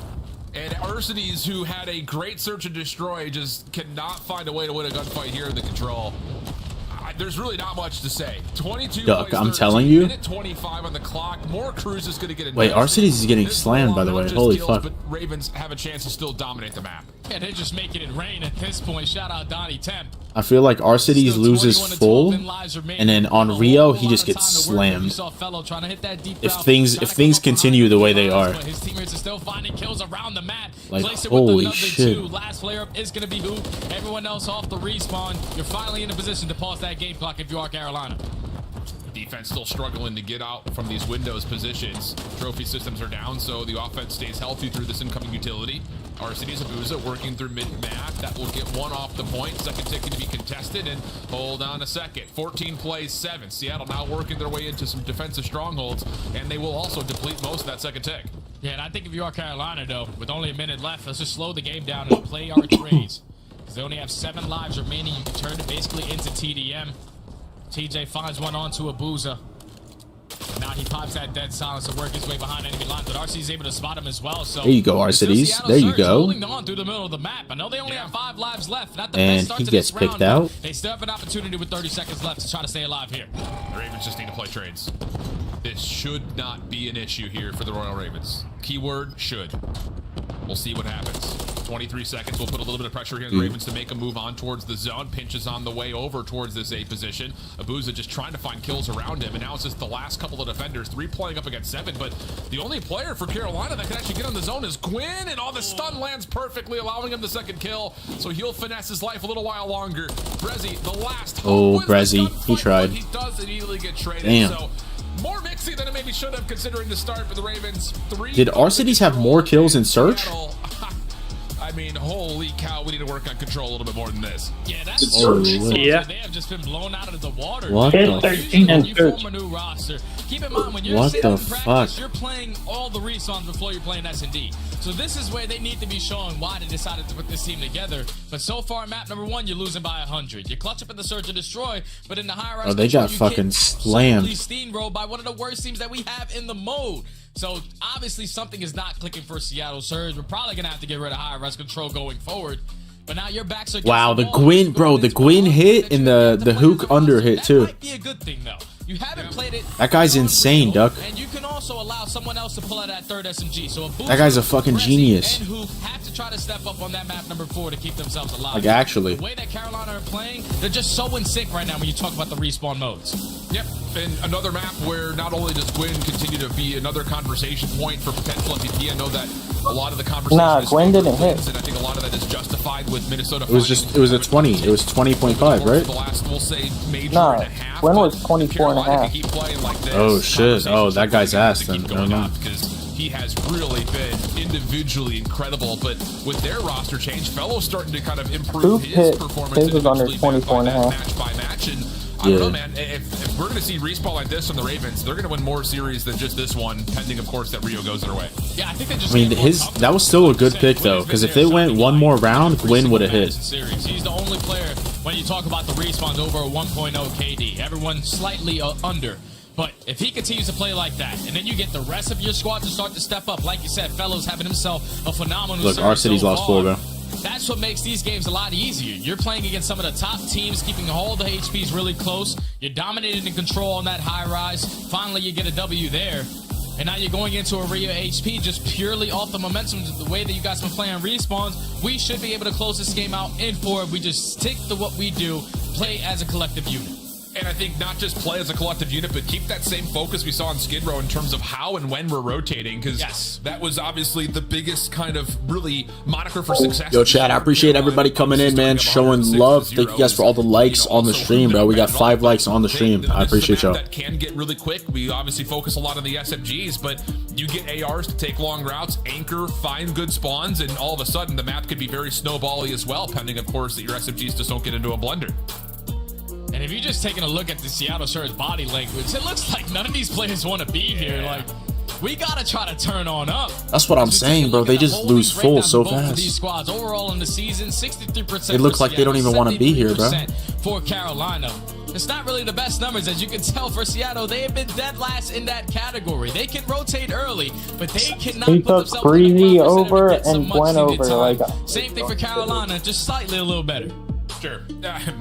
Again, when you're dealing with teams that are near the bottom of the league, you're going to see statistics that look like this. I think the bigger story point, though, is even though Carolina haven't necessarily found the wins that I'm sure, of course, they want, and obviously at this point, we also need to talk about the fact that they kind of need them. Yeah. Hey, the thing about it is you've played some good teams pretty darn competitively, and there were definitely series in there, reverse sweep obviously being one of them, that you would look back and say, these are winnable series, that we could be 2-0 so far through the major, looking at possibly a 3rd win here. So, yeah, I think that this is one of those moments where the Carolina camp has to still believe in the process, because not only has the respawn looked Yeah, I was muted talking to you, Duck. they've played some other opponents that are near the middle, top of the leaderboard, also really close, and that's got to be inspiring. Yeah, it's definitely inspiring because, like you said, you're playing some of the top teams. Let's see, though. Let's see. The fist bumps are in. Your gameplay, you Let's lock in for some Rio. Obviously, the series versus New York, you went up 2-0, and unfortunately, after the control, everything else was a smoke show. But this is an opportunity where you can avoid that Game 5 search and destroy, because at least the way that Seattle played in Game number 2, they have the same exact game plan with the old roster that they do with the new squad. So you don't want to get to Game 5 if you're Carolina. You want to try to close it out here on this Rio HP. Yeah. And I'm really excited to see, just in case, Fellow pull out that 3rd sub. Oh, this is going to be mixy. Yeah, 100%. And it's hard to really evaluate, like, hey, if you were to put 3 subs in both of these two teams' hands, rather, who do you favor? Because, you know, we've seen Abuza kind of run that experimental second sub before the roster swap. Where's the audio? And There's no audio. Particularly incredible. So do you force him back onto it again, or do you run a 2-2 setup? We'll come to learn as Carolina will start things off with a favorable trade, and that gets them some early time once again here in the first hill. This is good stuff already from Carolina. You get a team Nate coming in from Seattle Surge, and you're able to win the trade fights into top mid. But is Hook trying to set up a deep pinch route? Should be able to find a freebie onto Clayster. Now he's set up for the pinch. Time for RCDs to strike. He does find one, and it turns into a 1-on-1. Hook is able to win it. But still players from here, Carolina, on the better side of the map, trying to contest it, but already ahead of the game, off the rotation. Abuza at least able to force that last gunfight to allow Seattle some guaranteed scrap time. RCD's trophy system already earned is in position to at least stop Carolina from fully setting up around the second hill. You talked about their spawns being good, but there will have to be a fight to get into the hard point. Okay, Brezzy's getting some 2 pieces. Hard point opens. Felony, nice win here. Around the back, RCD's looking to get aggressive, but he's stunned just as he tries. The Mantle and Fellow will take the gunfight win. Carolina using their proximal spawns to get in the hill first. Yeah, they were playing patient, just make sure they were trading efficiently, making sure no one was going to apply the pressure through the middle's map and go for that potential pinch. It is Hoop now who found that timing, but he can only get one for his endeavors. The rest of Seattle Surge all trying to attack from the front end with only 35 seconds left. You still got some trophy systems that are keeping you alive on the point. Oh man, Clay just doing the major soaking right now. Calm and casual. Wow, Clay is challenged. As well. Okay, full 4-man down. And this is where things got really disastrous for Seattle. The last 20 seconds of a hard point, not being able to contest the scrap means that Carolina could reinforce on the rotation. They've already flipped spawns around. Hook spawns over towards old. Carolina have the opportunity with 3 members on rotation to open up the third in their name. And the first kill goes the way of Gwyn. 7-3 start. Follow up from Fellow. That will lock down Yo, I feel like Carolina is just ego challenge now. That's a great read right there from Fellow. They don't give a fuck. Who was trying to at least stay alive through the back end. Brezzy with an unfortunate stair glitch right there. Caught Fellow off guard, but it's still Carolina in towards the hill. They know where the pressure's coming in from. All through that bridge side. TJ just decides to send it. And unfortunately, he does get paid for it. It's now Seattle Surge. They're here to contest. They're keeping it mixy, even though they're spawning all the way across the map. Great patience from Gwyn. Knows there's a contest. Evaluates where it could be from and then predicts it perfectly. And now Seattle no longer have much of an option to play through this bridge side. Or if they do, it's going to take a lot of time for them to get there. And Clayster's already kind of watching over the top of this. So the threat is now known. Gwyn, Fellow, pick it up perfectly, plus the team kill. And, oh, man, it's just... We have not seen breaths for longer than a second and a half from this Seattle team on any respawn yet to this map. It's just not a good play right there. Your first initial push was to like, all right, we're going to be sporadic. We're going to push through bridge, push through top mid. And then with only 25 seconds left, you decided to send 3 players through bridge, basically gift the rotation over to Carolina. And they walked away with the remaining junk time. They're just not playing winning HP right now as they lose another rotation, this time over towards P4. You see the spawns. You got players trying to set up pinches. You got players trying to attack from the front. It's just not in sync right now. Carolina making them pay for it. And it's just so tough, Jay, because like this is really reminding me a lot of like early Thieves before their roster swap. It's like, how do you look at any of the individuals and say it's their problem or they're the ones that are causing some of the issues? Because the full team is just not gelling. They're not rotating together. They're not setting up how they want to. Everything seems to be very reactive. That is big facts. They're just not gelling. Really That's a good way to put it. When you have issues that are so full-fledged. Abuza is 3-10 right now. Lead. Carolina's going to get gifted the concession of scrap time, and now you look towards rotation again in Seattle. Yeah, they're here, but you know, it's again one of those moments where Carolina's not here. I mean, they still have a chance to fight through mid-map. Yeah, they have a chance to do everything that they want. They're walking away with this remaining junk time. They already find themselves up by 120, almost 130 points. And now you have the patience that you can start making plays, hitting a couple routes as TJ pushes through the old hill. He's trying to take top mid control. Clayster tries to go through the flank. He does get shut down, but Seattle Surge, this is a hill that they need to try to respond with. Just control exactly where Carolina are coming from, all in front of you, and just hold down your top bridge. Brizzy up top. That one's not on stairs, so he'll find the kill a little bit easier. Carolina, at least able to respond back. Our city's last one left. Wait, why is it? My bad, chat. My bad. Once more, Seattle's setup has been completely broken down. They have to refight for this hard point control. A couple of members still playing to that back take, but Gwyn absolutely obliterates Brezzy off the truck. And with 13 seconds on the fight for, he will try to get as much of this as possible. While the rest of Carolina are already set up, creating buffers towards P1. Bro, Gwyn, ahead of the game, man. They're just a couple steps. He didn't even get that kill, but bro, this guy is so good. So now we we go back to our P1 HP. Clayster with the beam from top mid with that MCW.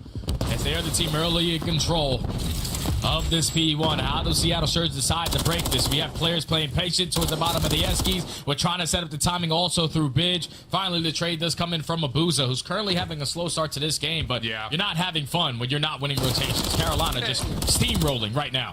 And this is kind of the similar shades of the Seattle roster that we had from the first major with Illing. The rosters of Abuza just not able to get things going with the SMG in hand.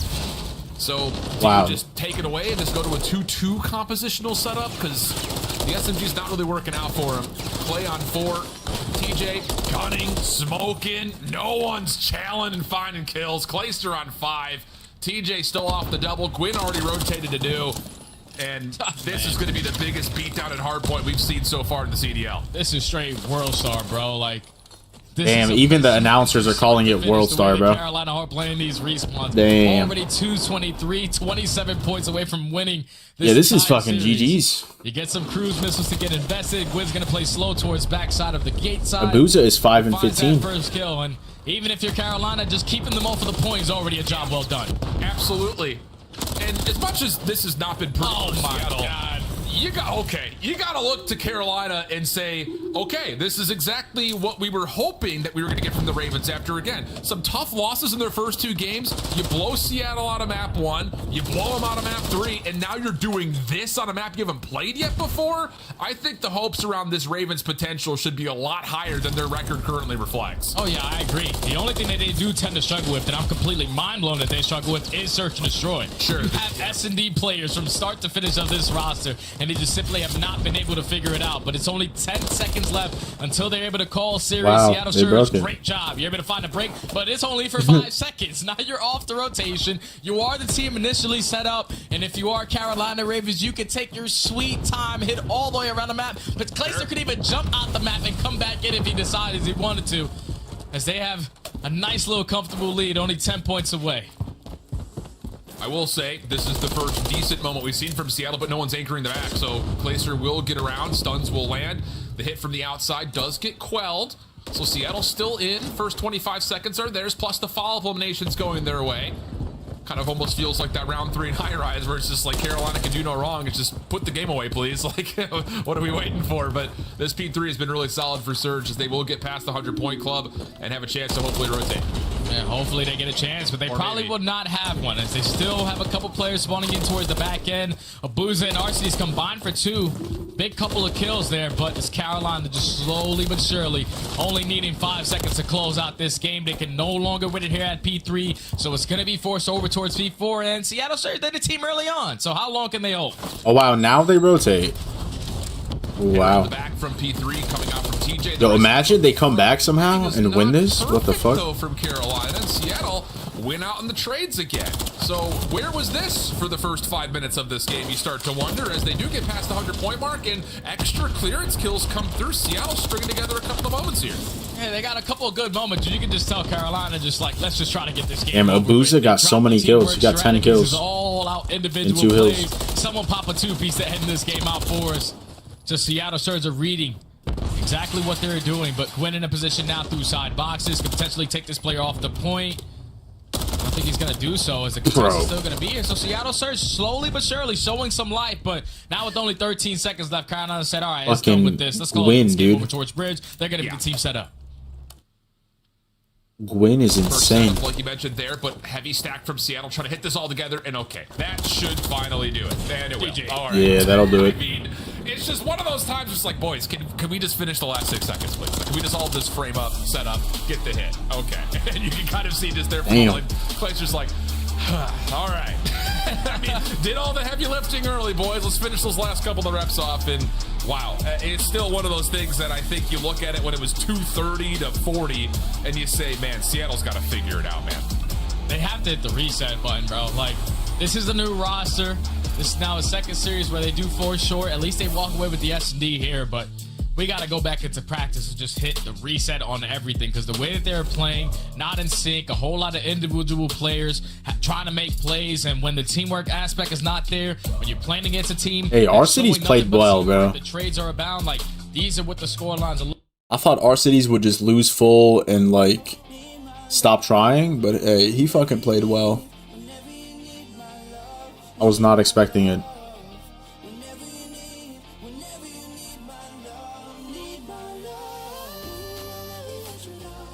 I don't know what Surge needs to do, bro. I genuinely don't know. They just keep getting fucking shit on like this. And it's like they have good players. They have Hook. And Abuza. Abuza's insane. It's just like, I guess they all got to be on the same page or something. There's got to be some sort of change.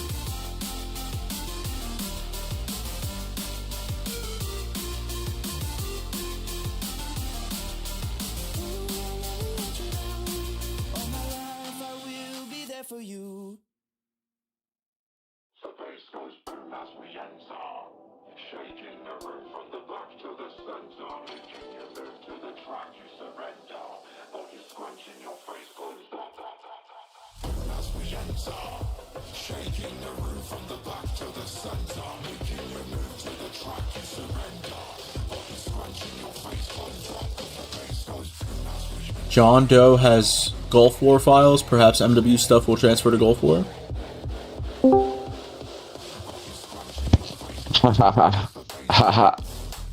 Yo. What's up? What's up, bro? Shit, chilling, watching some COD. Yeah, how's that going? It's pretty lit. It's pretty lit. I just watched Surge get fucking shit on. I've been watching snippets. Have you ever like sat down and watched a full match? Nah, I want to though. You got me into them really. Yeah, bro, it's pretty entertaining.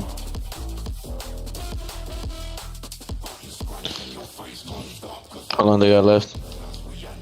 Well, this one just finished. We're about to watch Boston Breach versus Minnesota Rocker. Probably in like 5 to 10 minutes it'll start. Okay. Crimson, baby. I seen that. Oh yeah, I hit Crimson on MP. Yeah, you're fine. Yes, sir. I went solo too, bro. I was getting shit on, and then y'all got off, and then I started winning. Oh, what the hell? Yeah, I'm on Resurgence with a Diamond 3. Oh damn, you made a friend? Yeah. Cool people. Cool people. Okay.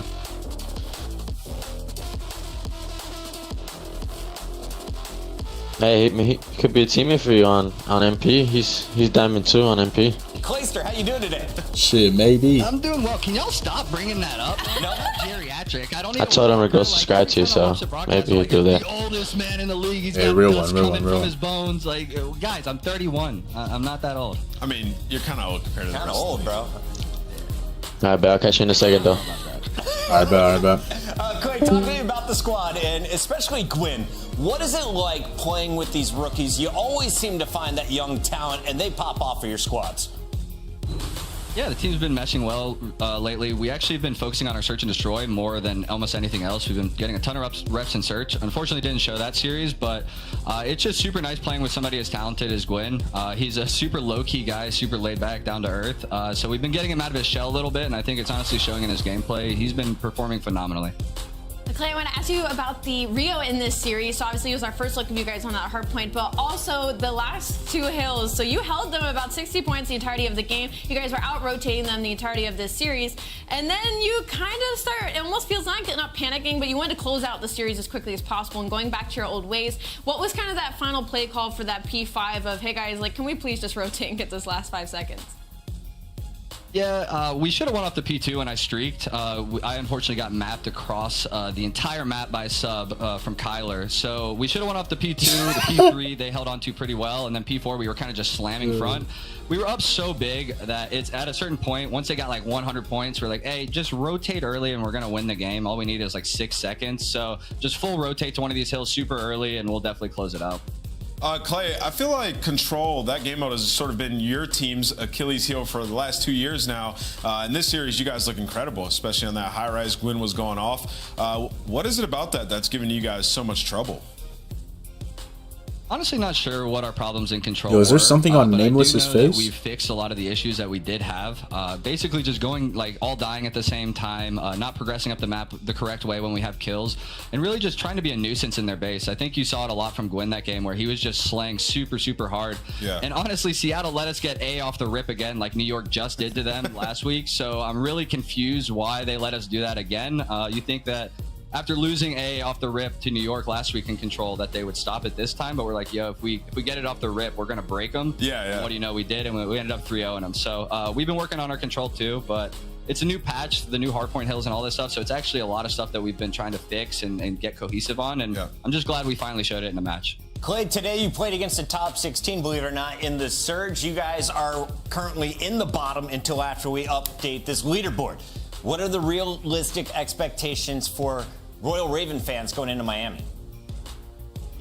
I don't think expectations are necessarily a good thing. I think that we just need to show up and take every match like as it comes. We need to play it day by day and not really worry about our points yet, not really worry about like, oh, we need to get top 4, top 6 and all this. We need to just focus on winning maps. And with map wins, series win will come, and with that, CDL points will come. So we're just really trying to take it day by day and not have any expectations. Mace to the Face wants to know, Clay, what happens when you turn 40? Apparently I'll still be slamming kids in Call of Duty, who knows? That's the answer you're looking for. Congrats on another win tonight, Clay. Damn. Hey, thanks guys. I'll see y'all. Royal Ravens getting the much needed dub, their 3rd of the season, and they're now 1-1 in our Major 2 qualifiers. We still have 2 more matches. Damn, W interview.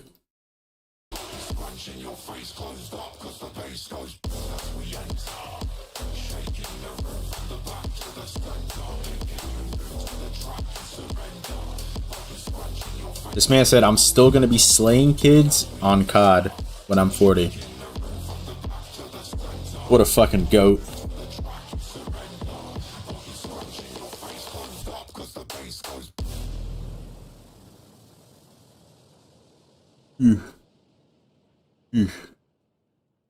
Damn, bro. Boston versus Rocker. Rocker is pretty insane.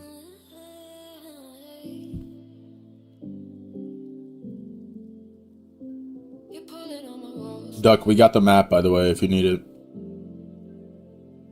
I've never been exposed like this before. I'm gonna shut you out. I've always had a way of keeping close. Being hiding, I've been calling out your name from the darkness, thinking it's too late. If you're finding I've been too much on your plate, I'll keep hiding, calling out your name, calling out your name. Wait, this man's back?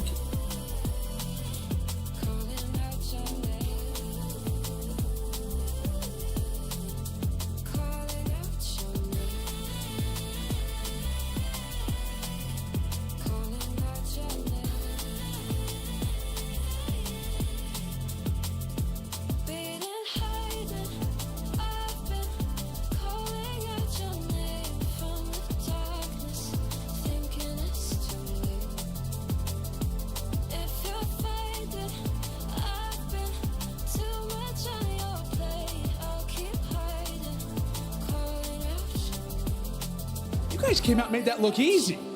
Yeah, I mean, like I said, we've been saying it online the whole time. Online respawns are different. No sound EQ, we're a way different team, and we just showed it right there. Also, people seem to forget who built that camp.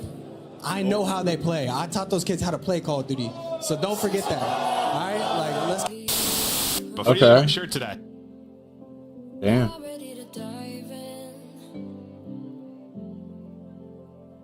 I know you told you it would be a slow burn. Being hiding, I've been calling out your name from the darkness, thinking it's too late. If you're finding, I've been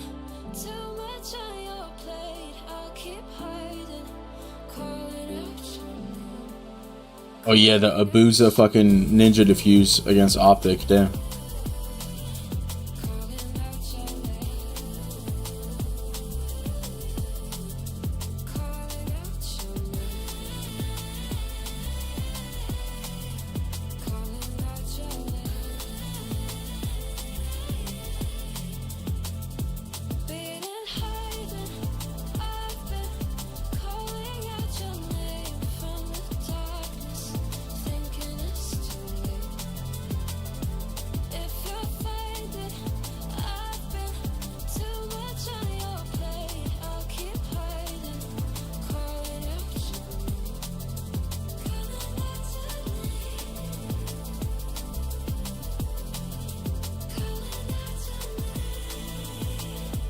CDL ranked plays. Let's see this. Oh, that was a fucking flick. Okay. Oh, he's fucking turned. Alright, that was probably like the best clip they've shown, bro. From like streamers. I might have to send some of my clips in, chat. I might have to send some in. It's looking like a free promo. What the fuck is this? What am I looking at?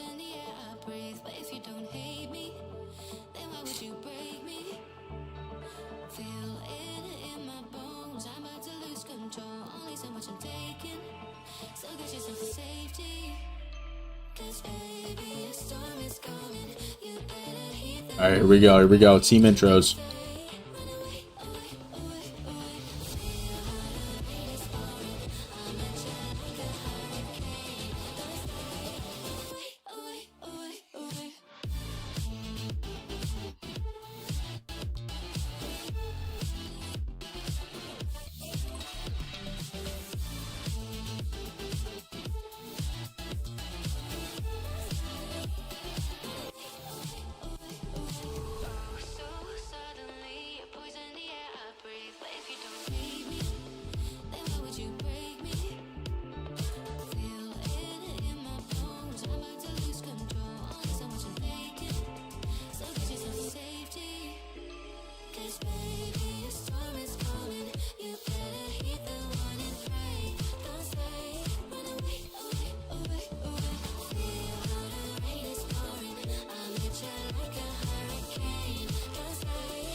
Bro, for Priesta's highlight, they just show him get a kill and then run away.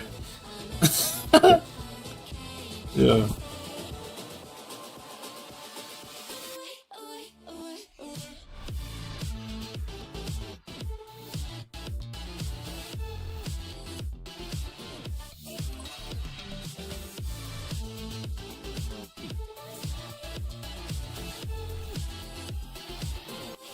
Boston?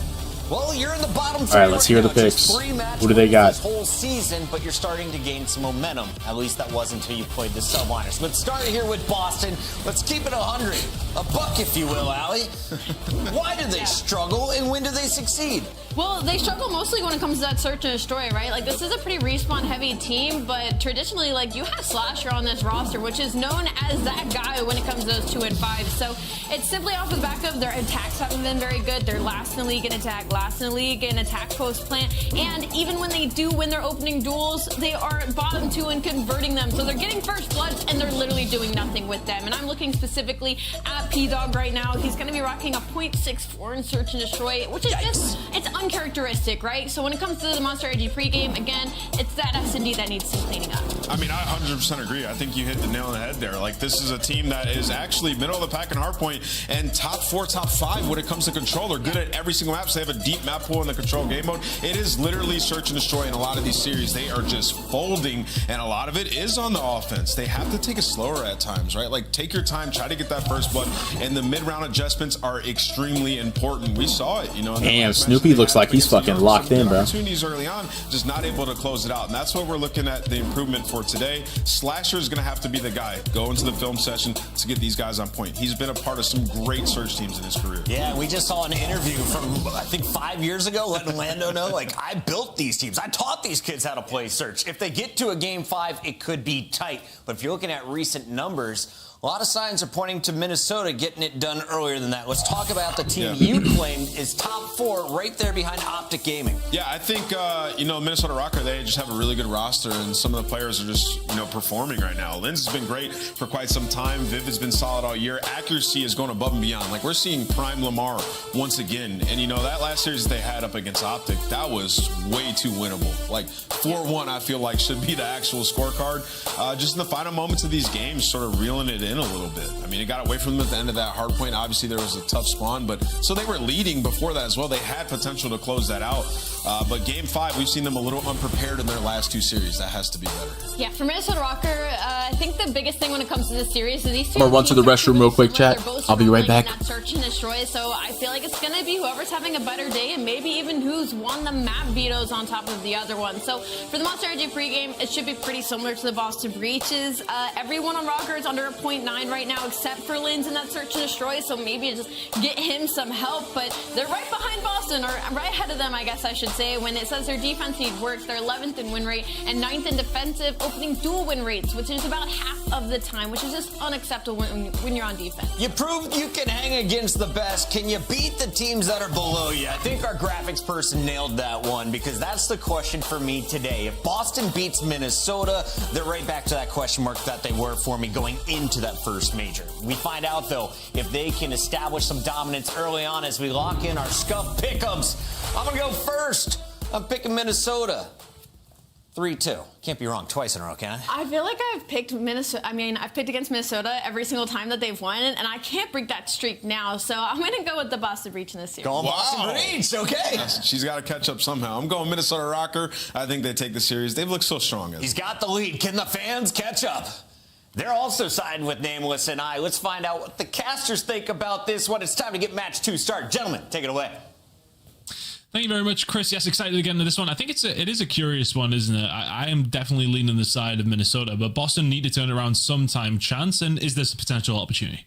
I would say so, right? Like, if Search and Destroy has been the biggest weakness for the side of Boston, we've seen the Game 5s as of recent for Rocker, so maybe the opportunity is going to be there to take advantage, but I would have to say on just a positivity front, if you're looking at Rocker, you're feeling pretty good about this series. They've been going toe-to-toe against the very best teams in the game, and as Amos was talking about, like, super winnable, almost unlosable, the situations that they put themselves in. I know ice has definitely been a problem, but you expect them to take care of business here in a series against Boston. That, of course, well, we have to find out. We get a treat. We get 3 invasions in a row. Let's go. Get used to the same style of gunfights for a long time, and just go ahead and buckle in for P4. Yeah, it's going to be an interesting one, especially some of the spawns we're seeing coming through yesterday. So we'll keep an eye on those coming through towards the Palace side. But all right, records across the season with both these two teams on invasion hard point, so should be a banger. That rotational percentage though for the side of Rocker sending in around second is going to be an important one. Heading into this though, can Rocker continue off where they left it with hardpoint, which, things up against Optic look pretty solid. Linz was fantastic in that series. Weren't able to close it out in that map number 5, but I don't think they'll be hoping to get themselves over towards that side of things. They'll want to close this one out nice and early. Over towards P1. A little bit of time being soaked up from the side of Rocker, but for you, for the side of Boston, who really needs to step it up here in the hardpoints?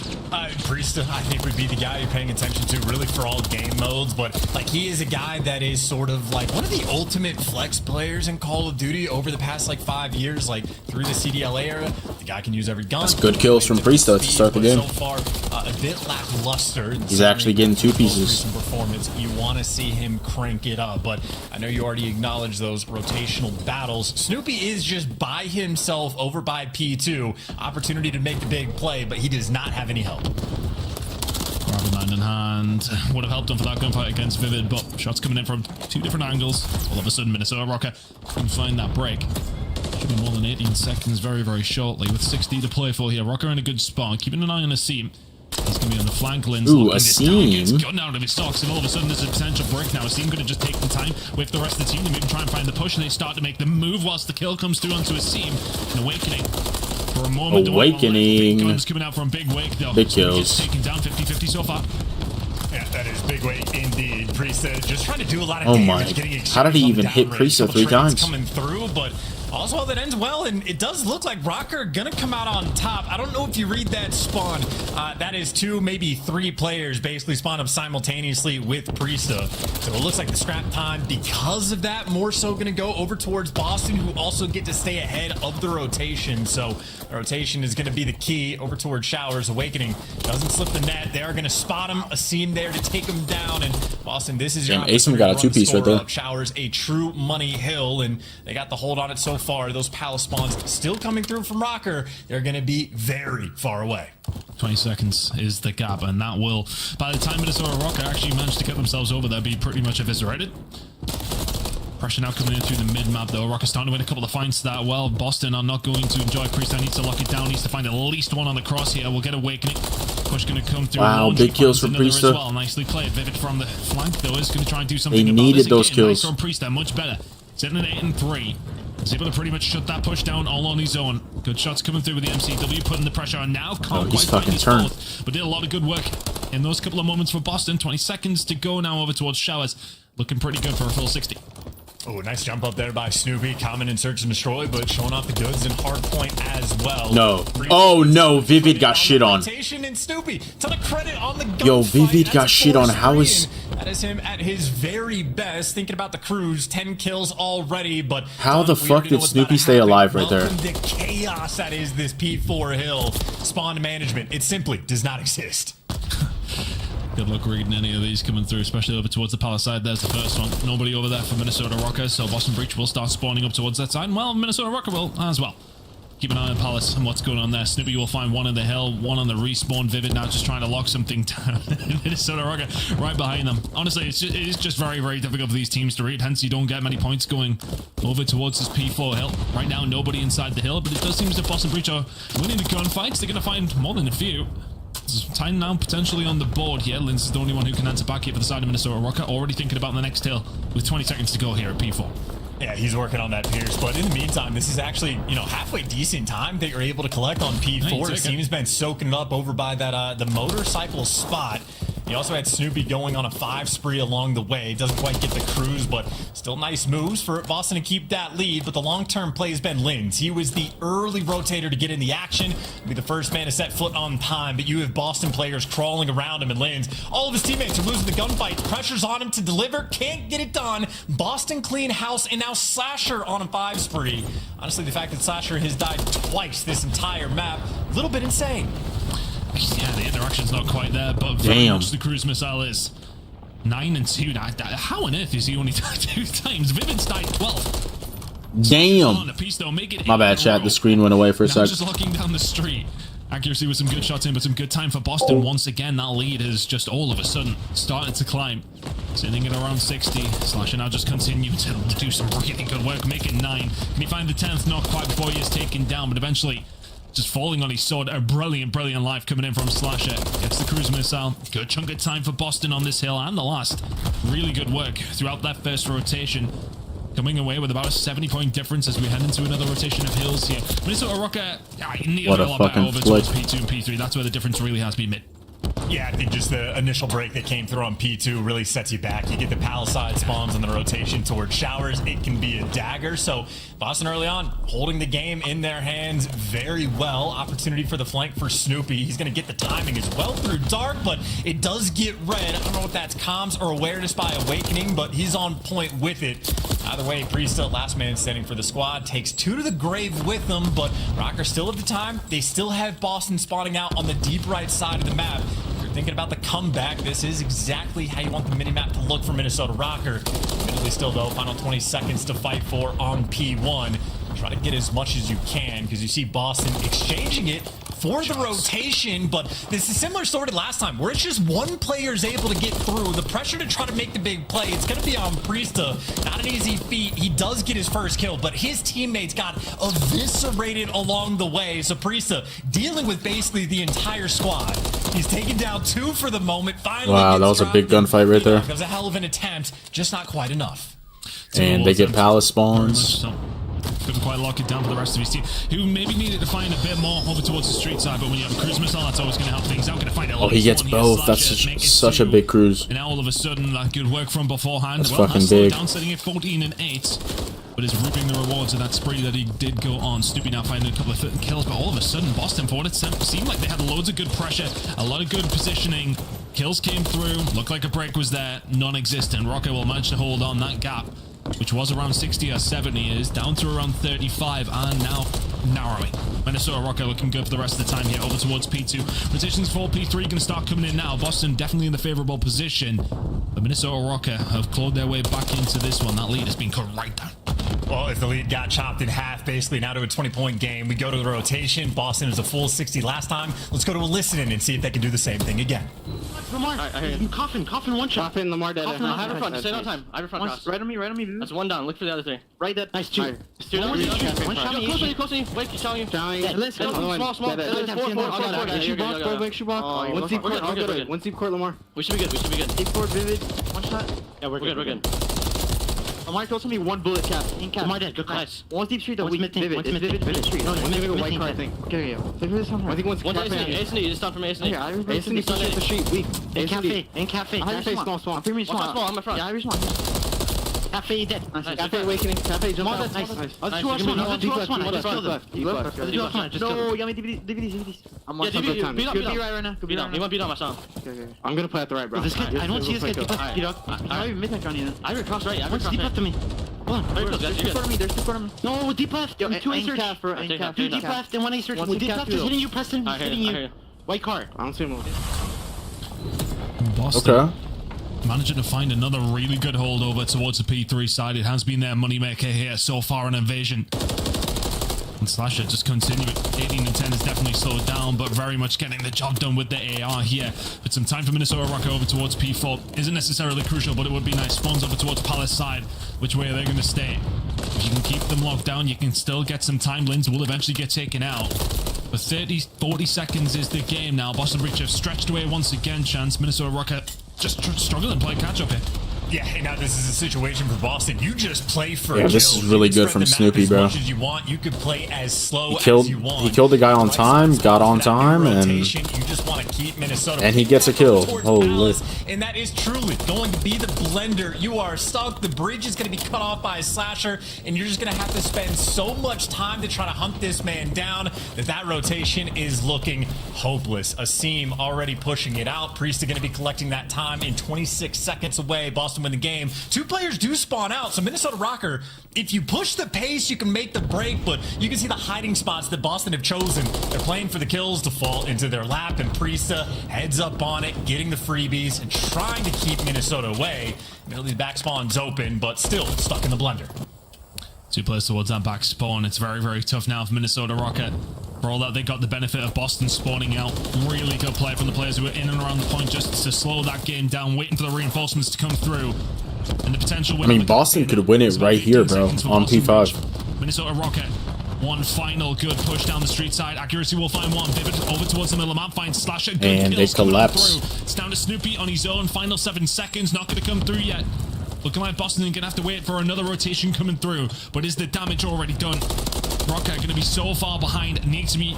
Yeah, the damage is done. Want to close this one out with P1 coming up. And how this is a fucking GG. It's going to be very, very tough. But if it can pick up some time, keep Boston off it, find a good rotation. A lot of if, buts, and maybes. But there is still a rip back into this game for Rocket, but they have to be perfect.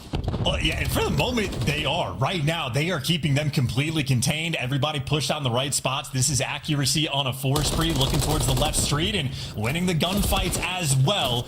Does get traded out, but so far for Rocker, everybody in the right positions to try to keep these players contained. And Boston have really just been struggling to win any gunfights. Oh, no. The team kill might be enough for Boston to make this break, though. If it does trade them out, but still, the bodies are here. The flood is in Boston. 5 more seconds. They walk away with this game.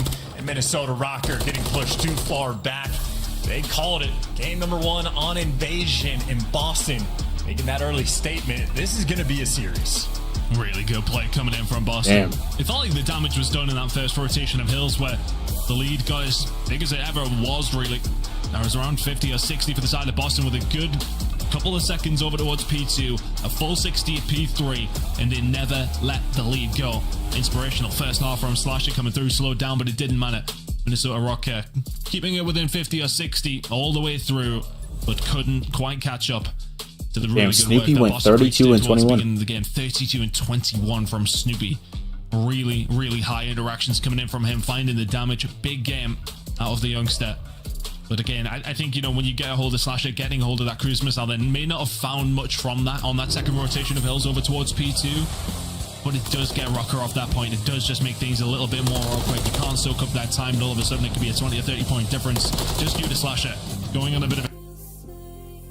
Damn. Snoopy had a really good map.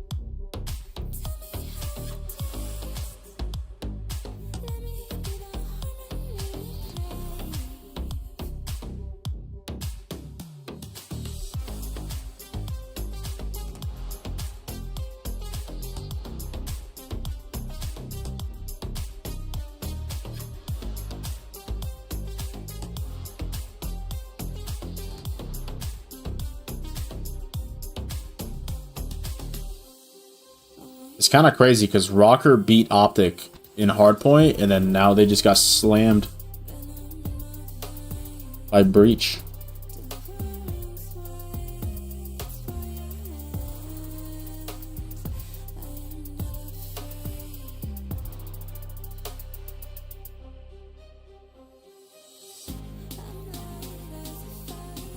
Damn, we're watching Invasion 3 maps in a row. That's fucking insane, bro. We're just on an Invasion for 3 in a row.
Come and set me free.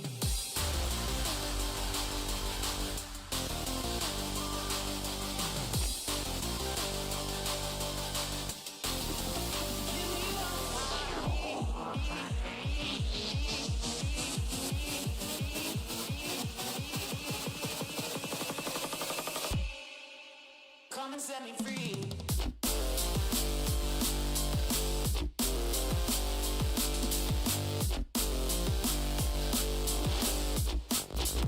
Come and set me free.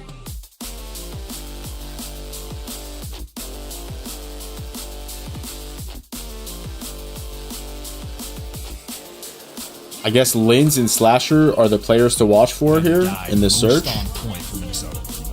He's definitely been a standout. I tried to claim him as European the other day, but you did shoot me down saying, of course. I mean, again, technically European, but like, there's no reason to you don't have to be that like broad with it. man. He's from Earth, you know. Like, let's take it there. He's a human. Like, oh man, we don't have much going on anymore, man. That's the thing. We need something to hold on to and just let you me are grasp at the British. You straws. get insight, and you should take him with open arms, right? I'll take it and run. I'll take it and run. Invasion, Search, and Destroy. Then looking over towards our last two outings for either one of the two teams were losses, unfortunately. So let's see if one of them can turn it around. Of course, they will. But for Boston, 0-4, that's what you want to see. Defense over towards the B side, looking pretty solid with the team finding the first blood as well. Did that all day alone. The angle just been quite distant there from where Asim was. Is able to find it from the mid map with the MCW. 4 versus 3 in the favor of Boston Breach. And Rocker trying to work something down the street. Not going to happen with those first couple of bullets that come on through. Boston holding tight so far. Yeah, Boston are suffocating as well. They just played so aggressive on the defensive end. And, I mean, Priest making moves. That man on the heat map just ran all the way up the showers, getting shots through over towards, like, the old P1. Now he's right back to the bridge. But that is a 4 versus 2. Make it a nobody getting a kill for Minnesota. The invasion momentum continues. And, again, that is Boston playing at a lightning pace off the jump. 0 time wasted in round number 1. Obviously, in round number 1, no trophies. The only team that was able to take advantage of it, Boston. That was fucking fast. Final Semtex kill. So, again, Asim, first blood, he able to collect in the first 10 to 15 seconds. Priest there. Who do I think is going to win? I said it earlier. I think Boston are going to upset Rocker. Again, that is exactly what this team needs. That didn't look like the 12th round. Like I said it before the series even started, and Boston is up 1-0 in the series. Really good job, but and they're up 1-0 in this search. It's looking good for them. Let's see which way it does end up going. Boston now heading over towards the B side. I think what you were saying was right. They were so suffocating over towards especially B Street. And see accuracy now over towards the digger. He's going to hold it down from there, but tagged up from the stuns. Boston may well take advantage of this. Smoke down over towards the tank side. May just be a distraction. Accuracy will do well to find anything. Finds one. Vivid going to have to get out. Does have a little bit of backup now, but the site has been overtaken by Boston Breach. No opportunity to get it down just yet. Awakening will find Slasher in the mid-map. It's a 2v2. Yeah, that was good smoke. I mean, you had accuracy, basically getting 0 help from his teammates there. One line of sight blocked off, and the reinforcements not super quick. Bomb is going to go down. Not a fun bomb site to retake. Vivid right now in this moment, waiting for Awakening just to work the pinch. I mean, it is common spots being played right now for Boston. Priest are really the guy that Awakening has to sniff out. That's going to be maybe the kill that just decides the round. Because if you find Priest, you just collapse on Snoopy. Nice moves from Awakening. Oh, I thought he heard him. Though. Priesta just going to slam that door shut. That might be the gunfight to win the round unless Vivid can pull off some magic against Snoopy. Good luck in this gunfight. 15 seconds. First bullets in. Going for the Charles. Damn! Sees him through the window. No problem. The snap from Vivid for the first was monumental, but is not able to get rid of Snoopy behind the digger. It is always a difficult one. Plays his time, takes his time. Rival knife. There's no momentum for them. Yeah. Window panes in, stopping those shots. Yeah, the way they lost to Optic on Friday just can't feel good, bro. It can't feel good. Player out down that B street. That Priest that knows exactly what's going on, right? You haven't seen anybody from the front side. You kind of probably have a little bit of info. There will be somebody over towards Palace. That's a big part of it, bro. Like the mental, you know, the mental is a big part of it. Good reads coming in from Boston to do the good. With the pressure on the clock, yeah, COD timing is going to be on Priest's side more often than not, but still unlucky for Awakening in that moment. Either way, 2 very confident rounds coming out of Boston again. There were no trophies on the side of Rocker. They just ran it down at B. The stuns and nades and smokes on point, so effectively using their utility on evasion. That is what you need. And now Rocker, the A site, it's sort of halfway open. Number 2 and number 3, Priest and Slasher can make moves and be very quick to check down these alleys. And that's why Vivid trying to slide in position, keep this pressure up, and keep Slasher at bay. So far, so good. No one's fallen just yet. Baiting out a lot of nades and tacks, but Vivid is just in the middle of war at the moment. Boston lighting it up on the tack field. No, accuracy's played this well down B Street, though. A lot of utility being used by Minnesota to well clear the sight lens from the flank. Will not find 1, but 2. All of a sudden, Priest left an awkward little spot. Good shots coming in from accuracy. Rocker eventually on the board. Slow and steady on this attack. Waited for their moment, but as soon as it came, Rocker needed that. Strikes in. All of a sudden, the round falls there. Maybe the momentum can shift, chat. Maybe the momentum can swing a little bit for them. In the feed, but I know accuracy picking up the kills on the flank. You win the wing gun fights. It makes your teammates breathe that much easier. And Linz didn't see the first, but obviously on the second, just a good read. Snoopy was trying to make the play, found the timing to get through B Dom, but the awareness there in that moment for Minnesota Rocker on point. Nice little bounce back round. They're able to collect. And now that they have the trophies, maybe a little bit more stable on defense. Boston going to have to slow the pace down and maybe pick a new avenue of attack. You can see it leaning towards this A site. Minnesota Rocker, that's 3 players leaning down B Street. Linz in position, first blood. There's it is Linz done again. Perfectly. Already advantage in the round. In and out. Yeah, Hector, we talked about momentum, and the momentum just came for them right there. Now all of a sudden, Boston are curious. Did Linz push forward? Did Linz drop back? No information there. Now have to be very, very careful. Vivid pushed up towards the tank 2. Boston Bridge now starting to play together. Know that there is definitely threats incoming from a couple of different angles. Awakening. And a little look down the street. Well, don't want this fight against Slasher. My word, Slasher will just get his head down. Doesn't want any of that smoke with those shots coming on through. Boston looking for another route to maybe get something done here. The 30 seconds to go. They need to start moving. Snoopy won't win the gunfight.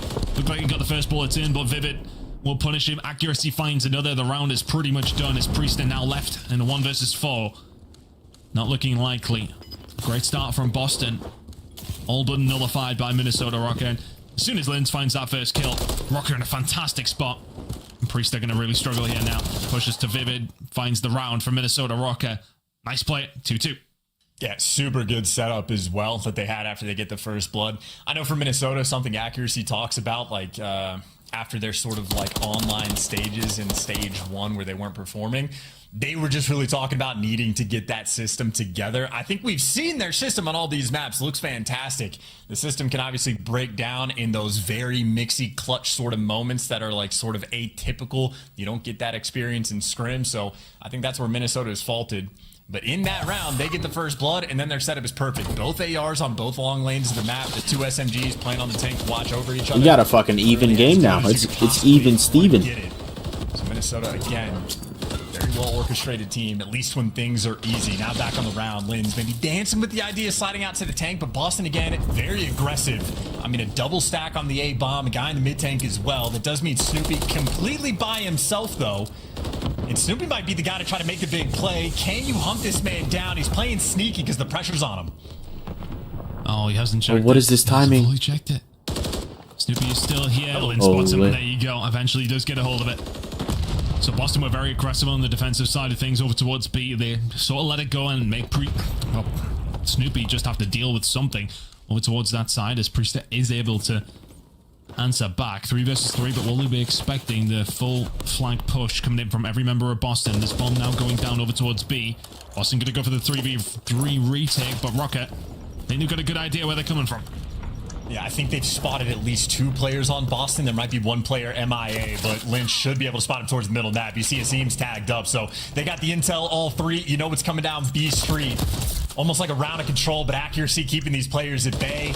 The gunny going to be a little bit too hot. Breeson does get that initial kill, and now Accuracy might be isolated, but he gives you 2. Oh my. And that might be the stamp on the round. You don't want to give him that cruise, though. For Slasher, that is not the player you die to in this moment. Kill Accuracy if you can, but if you're going to die, make sure it's to Linz. And Linz going into hunting. Nice. And Slasher at least does his job in the moment. You don't Damn. get the round, but you kill the cruise missile potential. So a nice one there for the vet to come in, and maybe unfortunate for Accuracy. But either It way, looks like the momentum is fucking swinging right now. This little bullying of the B site. Maybe just reading the map pressure is. They got that confidence and they're making plays. In the middle of the map there in the moment, but here's your second look. Players just line up. Accuracy. He has a history of that.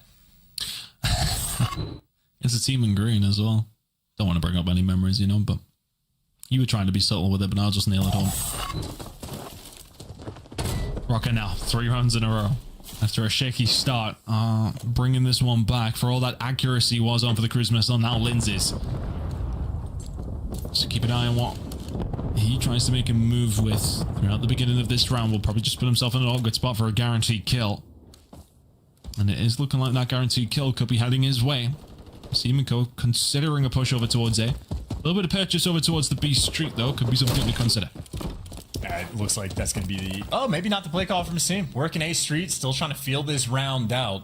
A Street is effectively left open as well if you want to make move that direction. You see number 2 wrapping back, so they're going to try to work this way through mid. Again, Linz is the player to watch on the 5 spree. 1 more kill, a cruise can be devastating on this map. And he's got it. And there it is.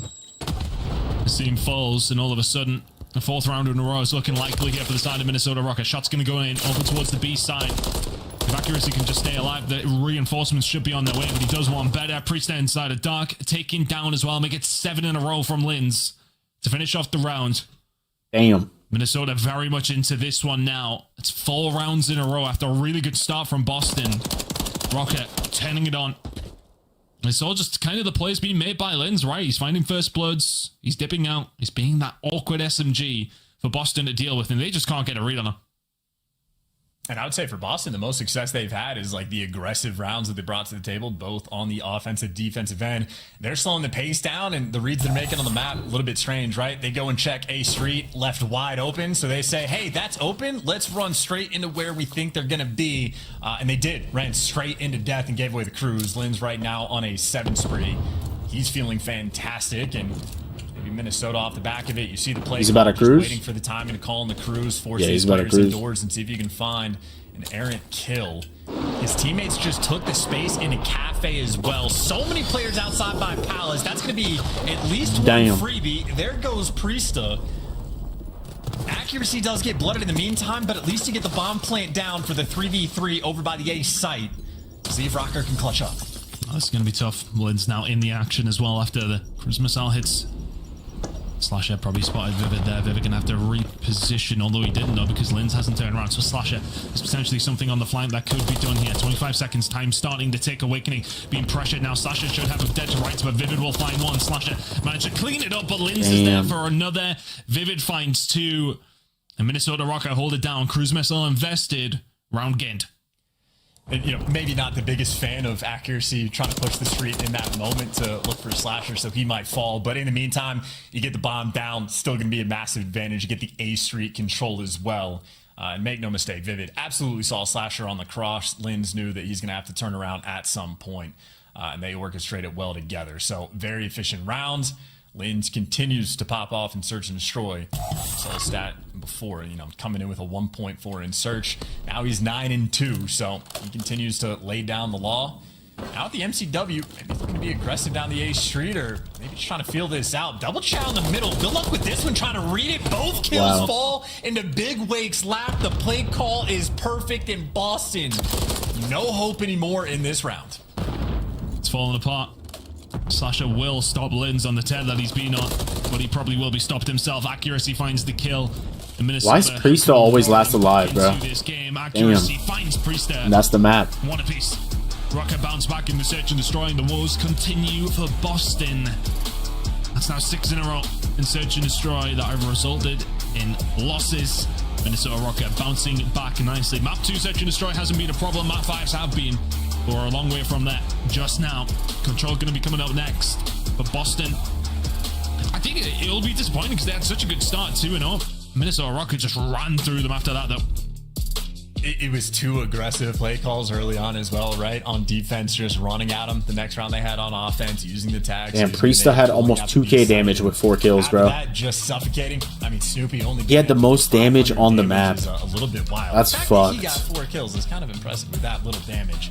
That is Shout out to fucked. the 5 assists that Asim had in the moment, but either way, 2 aggressive rounds is not going to be good enough. Minnesota after the fact, picking them apart, not really pushed in any of the rounds. Every single Blowing play O's? pretty much easy. Yeah. It was an awakening. It felt like the kills quite literally. I gotta just keep myself, falling you know what I'm into saying? their laps.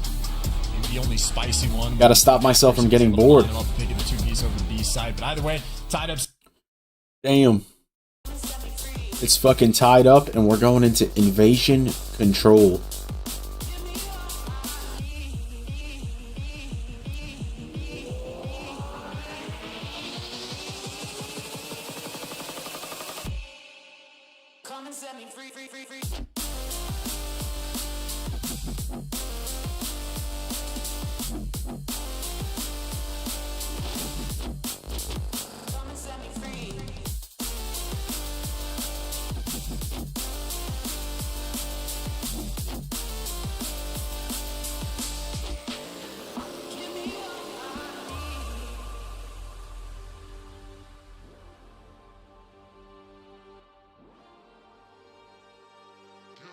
Now we got a 4-minute break until the next control. Damn, bro. It's really anybody's game now. Invasion control is so tricky. Like, it could go either way.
Yeah, the rival was insane, bro. He wallbanged him like that. Like straight confidence, just shot through the glass.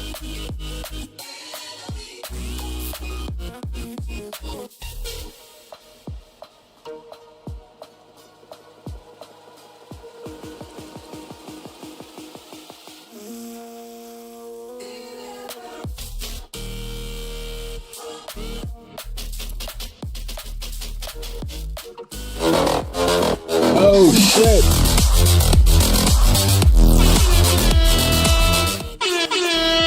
Yo, Hector, you're a fucking G, bro. Welcome to the fucking army as an official member, dog. I appreciate you. That is a fucking W, man. Putting us that much closer to our February membership goal, man. Yo, Hector, I appreciate you, bro. And welcome. Welcome in.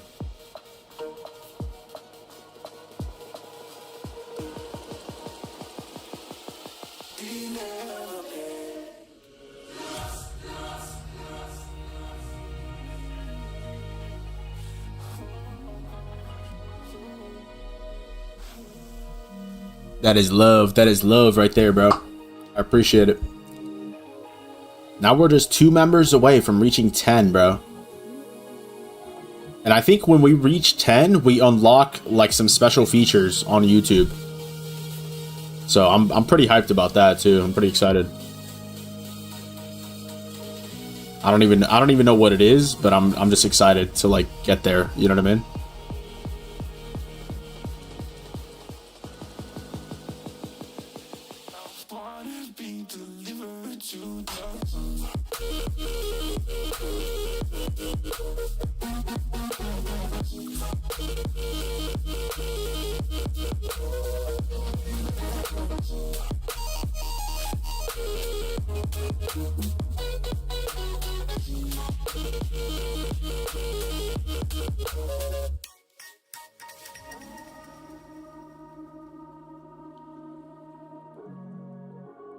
Damn, bro, I want some more coffee, but like I don't want to get jittery, bro. You know what I mean? I want to just chill. Right, but they need to bring back some sort of performance. That was. But like, I love coffee, and I just want to drink it. I'm fucking fiending, bro. Holy shit. Good glimpse of it there. 2 really good rounds to start things off, but as soon as Minnesota Rocker had the read, it was all but done. We stay on invasion. All right, let's lock in. Let's lock in, chat. Over towards invasion control. Minnesota have it in their locker here to find the lead in this series. They would be disappointed not to be 2-0 up. No one going into the half point, they would have been feeling confident, and especially in the search and destroy, they would have felt nice about that. But heading into control, the series is all tied up. I'm sure they will still be feeling confident here, though, Chance. This is going to be the defensive shootout, yes. I do agree that they're going to be feeling confident. In a sense, I suppose. Actually, I don't know anymore. Yeah, like for the confidence of these 2 teams going to game 5, you have like the stoppable force versus the movable object in a sense. So I kind of want to see the game 5 just to see who steps up to the plate or who completely breaks down. But either way, they swing game mode that quite literally might decide this. Oh, that's big. Well, that is a way to start it for Boston. I like the idea for the A hit, but good lord, the one fear you have is you might end up in the spawn trap because now you are just stuck all the way back in Palace. Accuracy, he's been pretty good this year about sort of being an annoying island player to work the A site. Boston having none of it. This is the one downside to trying to going off A on the break is you do get stuck in the spawn trap. This is the blender. Oh, welcome to it. Try and find himself a way out. This is the fucking blender. Maybe will be heading his way, but they're just trying to go pick themselves out of this one. Minnesota Rockets an awkward spot. Priest is just getting aggressive now, and they are just putting the head down whilst they can. Want to try and not be maybe too overzealous with this because all of a sudden a potential opening over towards the A side. Vivid is going to manage to find a way through. Big gunfight going to come here. Is he going to expect it from a Seam? Vivid shots in. Seam has a little bit of help, but Awakening will find the shots down the street side. Priester is here, but so is Vivid. Still push over towards the A side. Vivid, unfortunately, will not have any extra help. That was help. bad We'll have to do from ASIM. Here, Chance. Yeah, he's got the nice spot as it's well. It's unfortunate that he loses he's that. He's worried about the pinch. You know, Slasher was out on the top side of the map, and he okay, just dealt with all 3. long term, that could be good news since they got a single tick and they open up the pressure over towards B. But still, with 20 seconds on the clock, if you're Boston, you fly at them in this moment. You push the pace and try to stop both the ticks. You could have a massive round on defense, but you do have to stabilize. First tick is going to be through on B. Double stack coming through, and they have ceased winning gunfights. Slasher, the next man in line, him and Priest trying to work this B zone. Cruise missile's already been gained by Slasher in that previous life that, well, was just down to the spawn trap that was ensuing onto Minnesota Rocket. They have managed to fight their way out of it, but only 2 players left on the B point. We're gonna have at least 3 ticks coming on through. Awakening will follow. Good shots coming in from Snoopy. Damn! Just puts the pressure on. Yo, Linz is fucking insane. Minnesota Rocket are on their way in 9 seconds. The team's gonna try and cut off the head of the snake. The reinforcements on their way in. It looks like they've been dealt with. Boston gonna hold defensively here unless Awakening can, well, find a miracle, but 3 ticks in for Minnesota Rocket are irrelevant, so it's that was fucking fast. Push in the control coming on through, although maybe a little unconventionally. That push at the beginning of the round that was maybe the beginning of the downfall didn't work out in their favor, and Boston punished them. All things considered, though, the only sort of bad thing about that round from Rocker is just the cruise missile that Slasher got, which obviously a cruise missile could be massively impactful on this map. So that is not an ideal situation at all. But as you called out, 3 ticks is more or less the standard. You might not get 1 full zone, but it is the segments that we care about. So I'd say for as that started, you cut your losses. That's not the worst thing to deal with in the world. You got Boston, again, maybe playing with a similar idea. Spread the map, see if you can get that sort of opening over towards A, but that door gets shut. B1 not wide open. The pressure on. Minnesota fighting. Slasher trying to keep big kills. Kill does his job from up top. Those are big kills to get. His teammates, though, can't quite deliver. Now he's going to be dealing with the pressure through Dark Alley, so Slasher's got to jump off and keep playing for kills. Slasher is very much enjoying invasion right now, but Minnesota Rocket looking to try and answer back here in the control with their own defensive round. Let's How did he know that Awakening is coming up? Nice, Austin's there, missing Ace. I did a tank. Ace could be mid-cut. I'm They're in mid left, don't see any I'll go. One tap. One's on the tank, one tap as well. The tank with the pillars. Tank with the pillars. Missing Ace still, give me mid-tank. That's him. Hey, broken. 2 on me, 2 on me, 3 on me. I'm waiting for you guys. Damage me.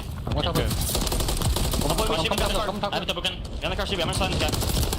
Harden. No one here. He's here. One double gun and one double. Go broken on me, freeze. They're both there. He's on the car. Still be on the car. Shot secure. Anyone on point? I'm gonna play this. I can throw a neck. I have the guy in the response. Nice. I threw lost that point. Take. Wait now, wait that point. Nice. I'm coming. I can try to pick up left. I can try to pick up left. Shoot. Okay, I have your help. They close already or no? Yeah, they're close. You have watch time? Yeah, I have it. I have pallets. They're going mid-court, I'm pretty sure. I'm trying to get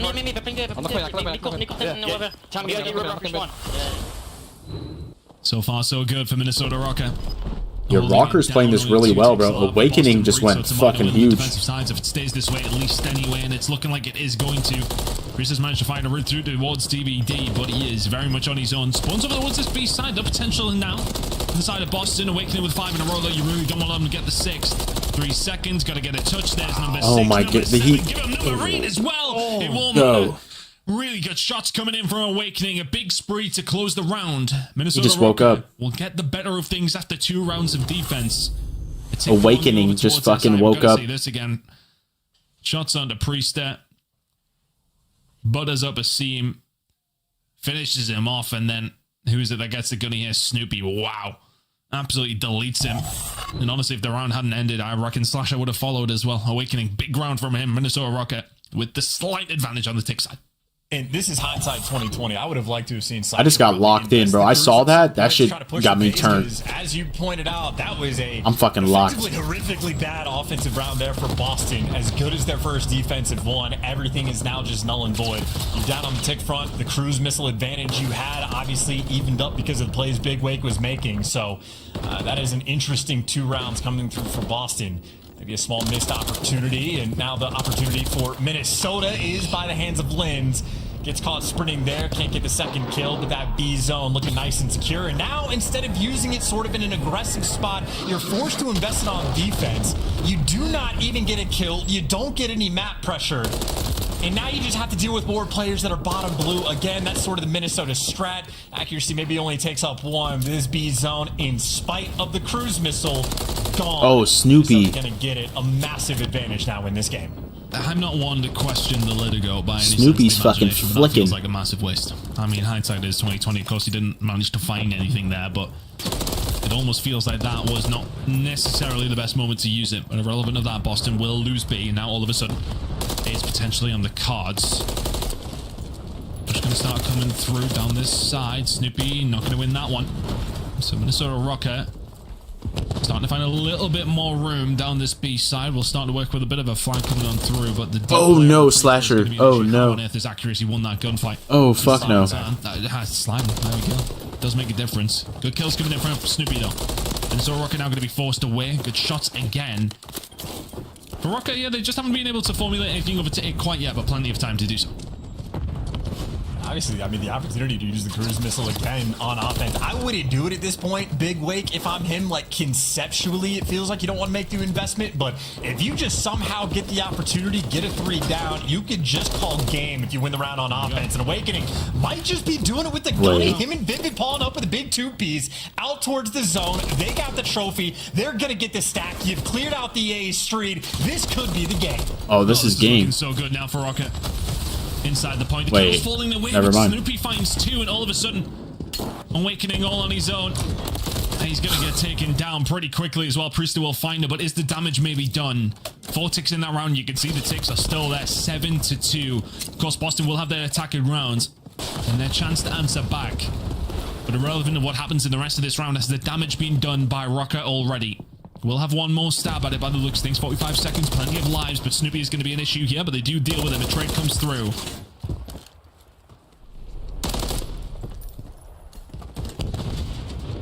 And it's just the stack again. You feel the pressure right now on Barista. 2 players to look for him.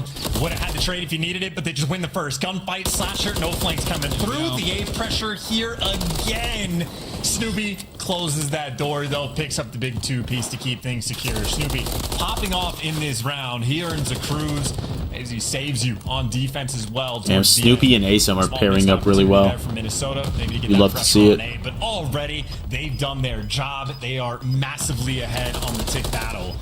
And Big Wake still does have that cruise missile in the back pocket, so you're sort of a gambler. If you're playing the odds right now, maybe an 80 or 90% shot for Minnesota Rocker to win this map. They have all of the advantages. Boston are going to have to dig deep, pull off something impressive. They absolutely have the utility to work with, but the execution around that cruise is going to need to be on point. One good A push here, though, from Boston Breach. And all of a sudden, things can turn on its head very, very quickly, but I don't think they inspired me necessarily in their first attacking round to make me think that that could potentially happen. Let's see if they can manage to formulate something here, Boston. They've definitely, I mean, look, you've had a couple of players go on streaks. You've had moments here and there. Cruise missile. Awakening has a cruise. Take it over towards the B side immediately now. Oh, we're just getting memberships. The Rocket gonna have to answer this. Holy. Priester. Damn. Yo, Victor, welcome to the Army, bro, as an official member. I appreciate you. Not quite Priester there. Thank you, Victor. And Boston choosing to just give up B to come over and help Priester, who may not need it. Good shots coming on through. Lins will be weak, but it doesn't matter. We are now 1 member away from our February goal, chat. You guys are fucking amazing, bro. So unfortunate. You guys are amazing. I appreciate y'all. Literally does make the play, and then Lins just responds to the play. Oh, Hector, you got your boy? You got your boy joining the Army? I appreciate you, bro. Number 5, Lins pushed out towards the bridge. You heard fucking W, man. He's one of those triple call-out kind of players, but he's going to be spamming it in-game, letting his teammates know that they're flooding the B. Got Hector coming in. Got Victor coming in.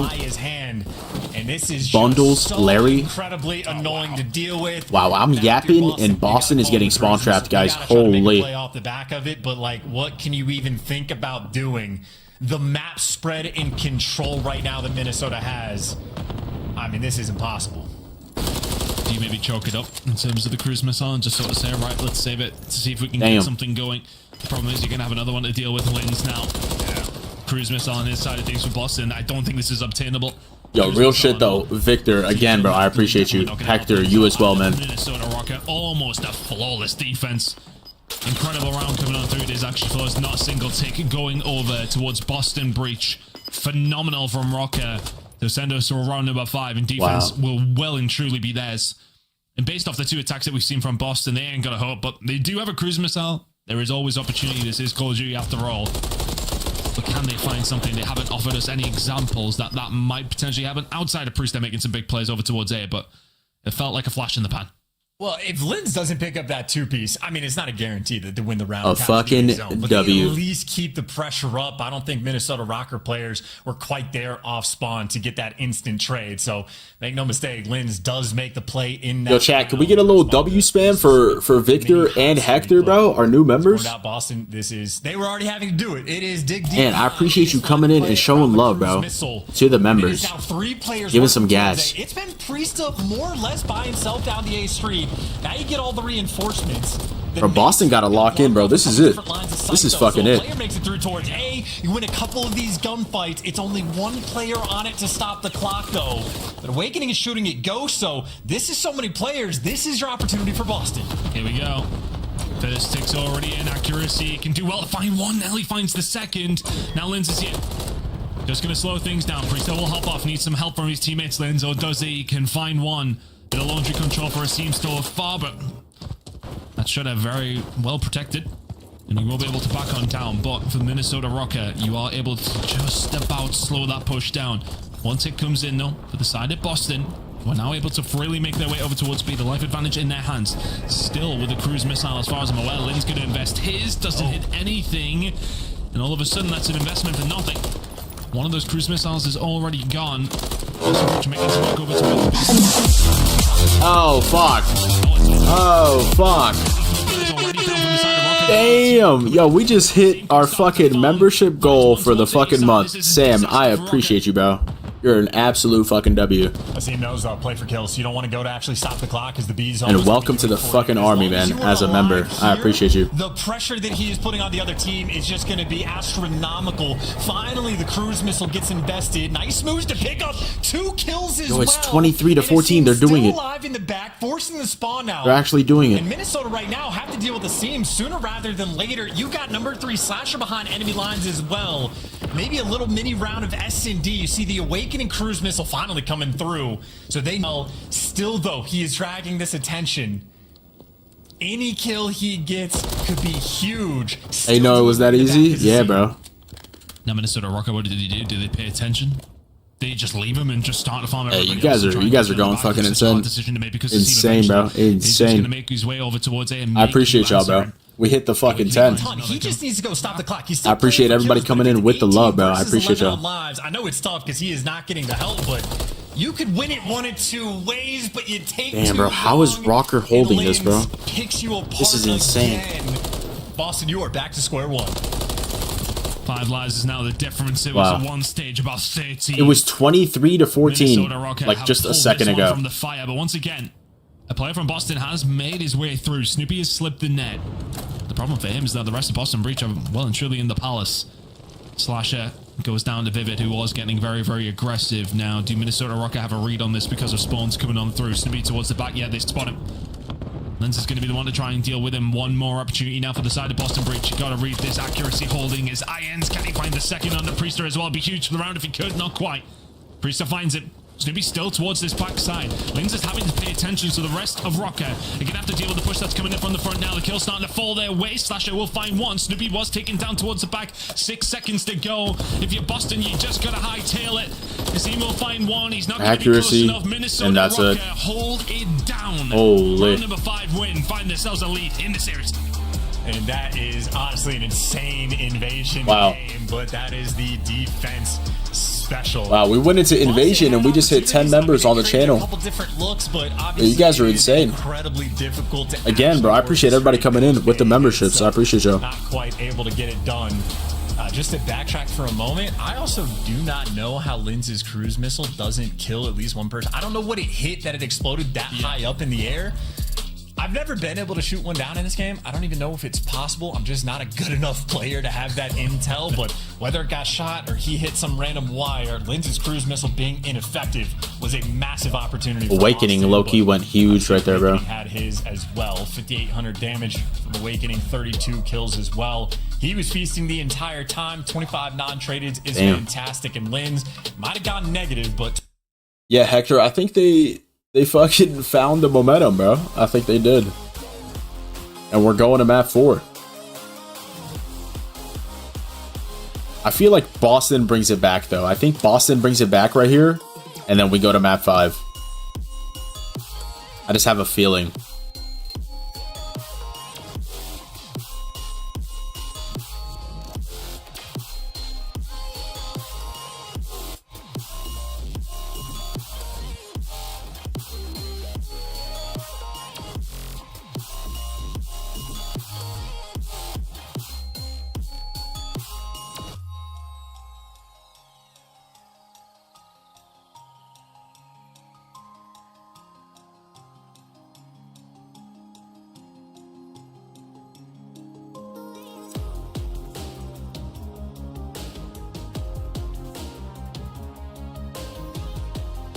And you want Boston to win?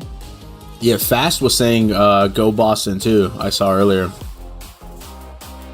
I just have a feeling that Boston win it, bro.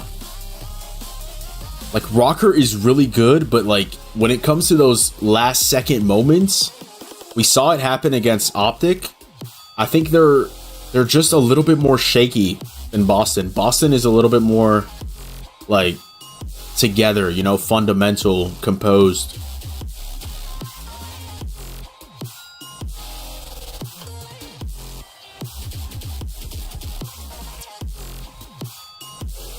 Damn, that's tough. And it's sub-base hardpoint. I mean, this could low-key go any way. Damn. Damn, I kind of want to take that back. I feel like Rocker are about to just close it out. Low-key. You're putting Ted on Rocker winning it? Yeah, Rocker might have it.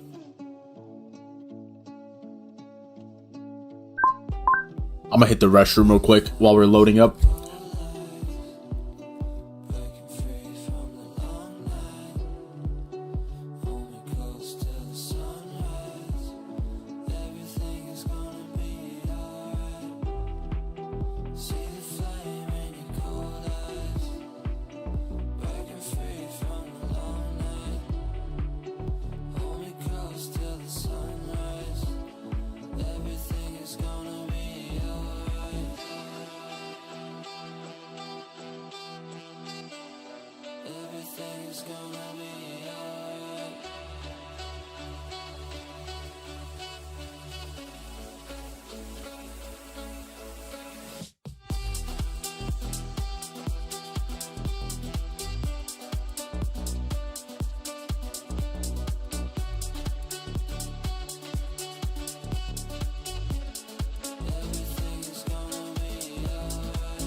Damn!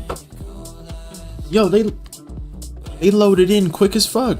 A work out for them. A couple of points now. Inevitably going to hold onto the board. Awakening now is already going to try and stretch out over towards this side of the map. Shots from a seam. Very solid though to stop any overextension over towards these P2 potential spawns coming on through. But Boston, nice little start. It feels like they maybe need a good start there because there was opportunity. Yo, chat, thank you guys for 7 likes on the stream as well, bro. I appreciate you guys. But good shots coming in from thank you to everybody smashing that like button, joining the stream. They're looking to try and make up for those mistakes. You're in map number 4, and I tell you what, okay. The gunnies are hot so far. Plenty of kills coming on through for the bump side of Boston. Breach, of course, over towards P1. It's not necessarily the easiest to find the time, but P2 looking quite sweet as we're popping over towards that in a couple of seconds. Boston to have like the complete clearance around this new P2 hill. You got number 4, Asim spawning in the back so he can watch the flank. Everybody else, it is guns forward. Slasher on a 3 spree as well, but a bit of a tight Boston's setup playing as well. New. That's number 4. Side door going to be open though. Accuracy finds the timing. He gets through and he picks up the big 2 as well. The only opening there on the hill. Accuracy finds it, picks him apart. And for Boston, a little bit painful as well. You lose the spawns, lose this time. I got to make up for it in the kills department, but that is not going their way. His accuracy on a 3 spree while collecting the time. Good stuff from Accuracy. Lynn's coming in. Where am I from? Hector, I'm from Iran. Like, originally, I was born in Iran. We want to get rid of that 0 on this. And then I moved here with my family when I was like 8 years old. 10 seconds to go. That will go over towards the side of Minnesota Rocket. Just so easy for Linz to pick up that kill up top. Nelly finds it on the Priester as well. Just about finishes it off. So rotation here for the side of Boston Breach. There was a rotation for P2. There's now definitely one for P3.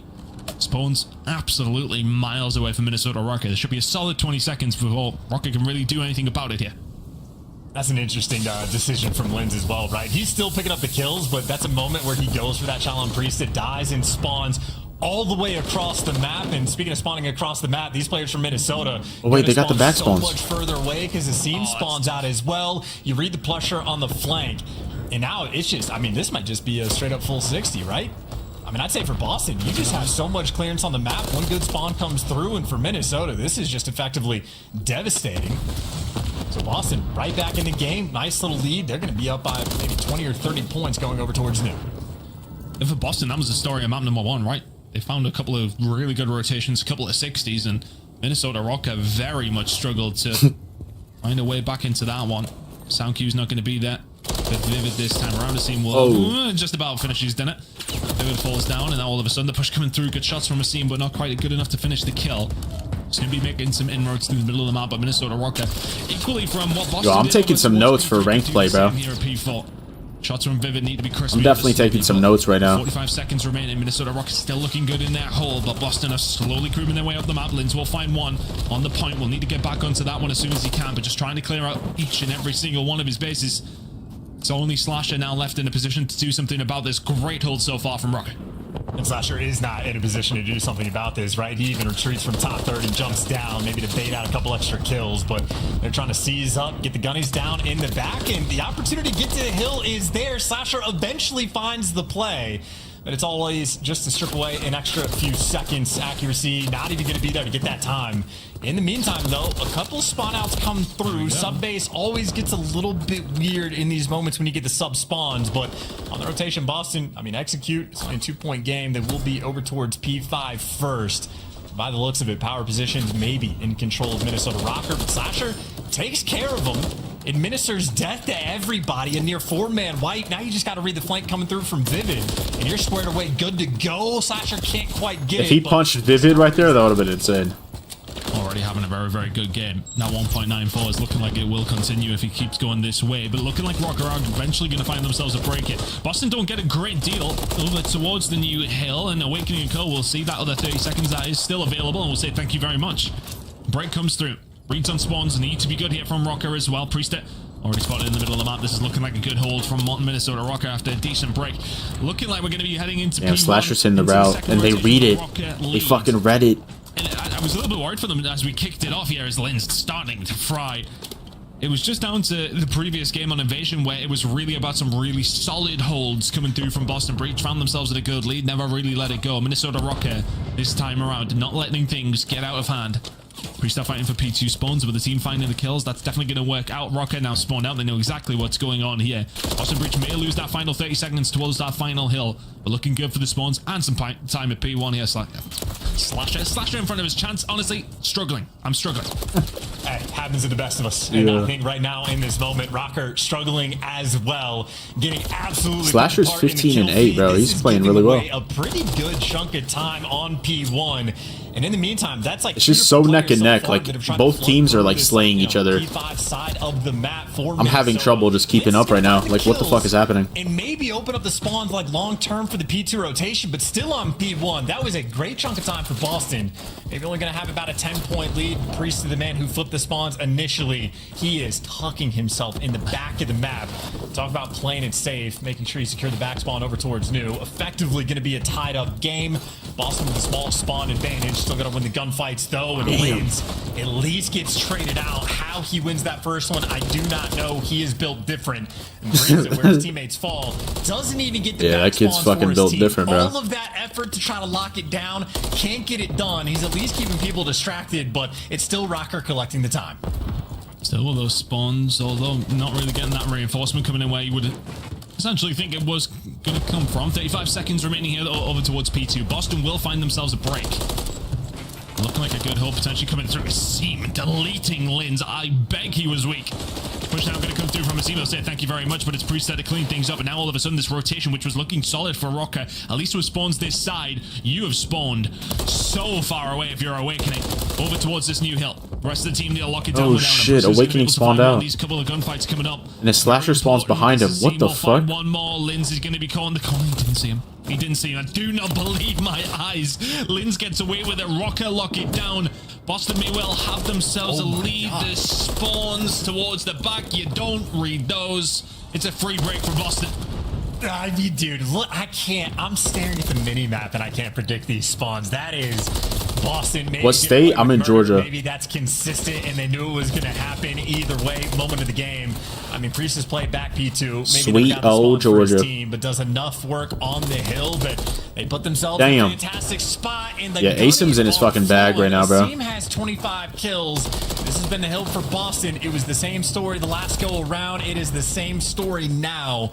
The close spawn's certainly going to help them, but they take that small opportunity and make the absolute most of it. A massive lead now here on Subbase. Plenty of time to rotate over towards new as well. Snoopy going to be working with both Slasher and Asim, trying to pierce the P2 side of the map, and accuracy gonna slow him down, making aggressive plays on the jump out. Asim, without too much help from his teammates, gonna take it slow, reposition, one clean break. Boston should win this game. Wait, Awakening is 6 and 18. Can they find that clean break? Oh, that's not good. Pick up the majority of the time here. This 50 seconds goes over towards Rocker. There's very, very little in this game. Linz is trying his best. Oh, can't find the second. Shots coming. I didn't even notice that, bro. Awakening is getting shit on. Now looking like it could come through. Awakening gonna go there for you the go. shot. Of course he is. Priest will fall. But the pressure now starting to be put up. Minnesota rocking towards this backside, now being forced to fight out with their backs against the wall, but the break comes through from Boston. That 50 seconds, I said that would pretty much tie the game, non-existent now. Snoopy's able to find 3, but it is a break back here from Minnesota, but a lot of time wasted. And keep in mind though, number 8 just spawned up on the pitch. So yeah, if you're rotating over towards P5, Subbase giveth and Subbase taketh away. The timing has to be on point for when he actually makes his move, but the hill's about to pop, so this is the go button. Kill the guy at a hill. Slasher never gonna read that, and if there was any opportunity for Rocker to get back in this game, it is here on P5. You know, P-Dog's gonna be in the back. If you did it before, you'd certainly do now. And maybe just in the mixiness, maybe Priest continuing to keep their heads on a swivel. Maybe the gift he was given, though, he continues to make the best of it. Oh, Vivid is in his bag. He's gonna get it. That is kill feed. Bro, these weird spawns are insane. Minnesota right back in this game. Oh, Vivid's going to be playing with a smile on his face after that one. Oh, the team nade. Now just not working out for Boston. Breach. Oh shit, it's about to be a tied game. So quickly in this game. The card god's smiling very, very kindly on Rocker, but now Snoopy from behind spawns a little bit awkward once again. Push now going to start coming on over towards this hill, but the kills start to come through from Minnesota. Rocker, Vivid from the top window. We'll find one more. It's nearly a full 60 for Rocker, which is what they needed to get back into this game. They can't hold down those final 10 seconds, which could be huge. Boston Breach now going to find themselves very, very close. Rocker going to be forced away. One play over towards this next hill is Linz. Rocker needs to find 30. For Boston, it's only 12. And Boston have been on point on P1 as well. This has been a hill where they have thrived. Now it's a hill where you don't necessarily flood the time. You certainly play for the kills, but you can be aggressive and take away a few seconds here, a few seconds there. Minnesota Rocker, though, winning the gunfights. That's a nice little clearance. They can win off this. So they can literally win. Things up. Make no mistake. Rocker can also win on this hill. They don't have the top third control, but we're about to have a near tied up game. You got to win these gunfights, though. Linz, the pop off moment, able to give you the big 2, keeping Boston off that time. Needs to stay alive. A lot of pressure coming in. Needs to get Boston off it if he can, but Sasha finds the gunny. Oh, accuracy can't finish that one off either. But Vivid finds 2. 8 seconds away from Boston Breach now, but Awakening from 5-1, and all of a sudden Priest. It's like the repeat of Optic and Rocker. Look at him. It's still 14 seconds for Minnesota Rocket, who cannot win it here. Rotation Holy over towards shit. P2's looking good for Boston, but these gunfights are going to be huge. It's going to be down to accuracy. The fight's starting to come through. We're seeing will find it. 8 seconds away from either two teams. And now here comes Lens. Can find one. Nothing towards the backside. Boston in full control. If you're Vivid, you found the spawns that give you something in this game. You now need to find multiple kills, or we're heading to map number 5. That's where we're going. Boston Breach, deservedly, if anything, will find the map win. Spawns on either side of things, helping out in different moments. That one from Vivid will probably live long in the memory. But Boston close it out. They got two crazy ass spawns on both sides. Map number 5. Anybody's game. I did not see it going like. What the fuck?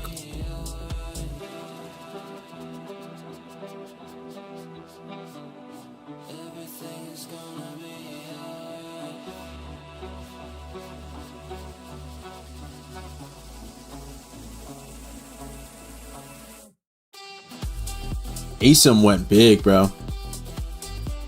He had like a moment where he stopped getting kills and they were, you know, Rocker was starting to bring it back, but Asim was playing really well.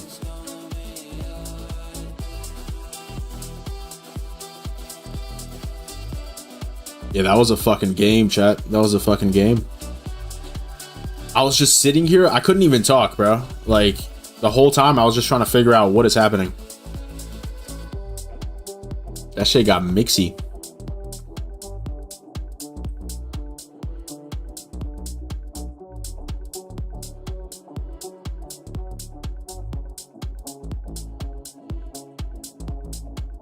And we're going to fucking map 5. Damn. I feel like right here, it just comes down to which team gets nervous and shits themselves. And which team can ice up. I mean, obviously that's the case, but with both these teams, like, I feel like neither of them have that, like, ice. You know what I mean? This might just go to round 11, map 5.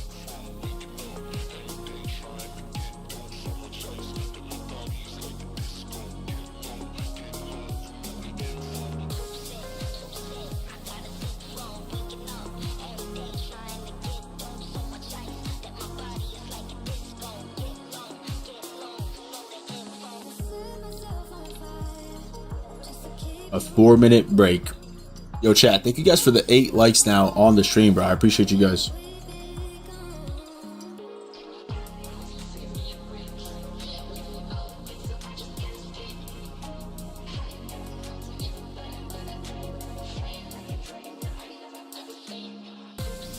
Wow. And we just hit fucking 10 members on the channel, bro. Once again, bro, Hector, Victor, Sam, Bundles, Larry, you guys are the fucking goats, bro. Bundles came in with the 5 gifted too the other day. You guys are fucking amazing, bro. I appreciate y'all.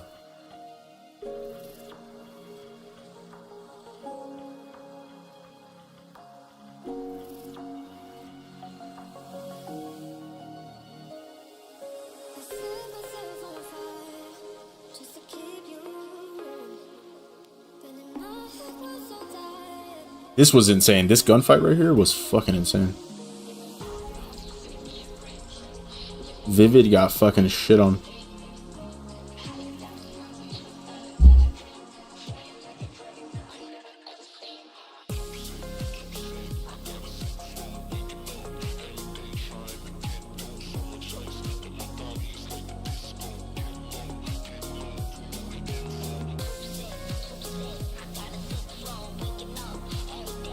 If I was to donate, where would I go?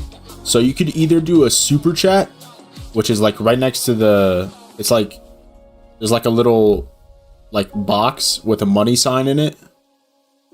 And you could hit that and do like a super chat or a super sticker. Or there's a link in the description where you can donate like straight to my Streamlabs page. And then your name would be like right above my face cam. So it's up to you. There's like a few different options.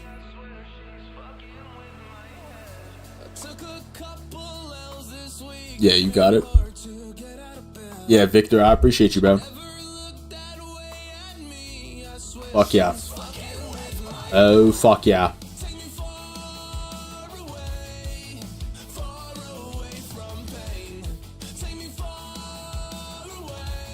Yeah, I've never heard this song. What is this?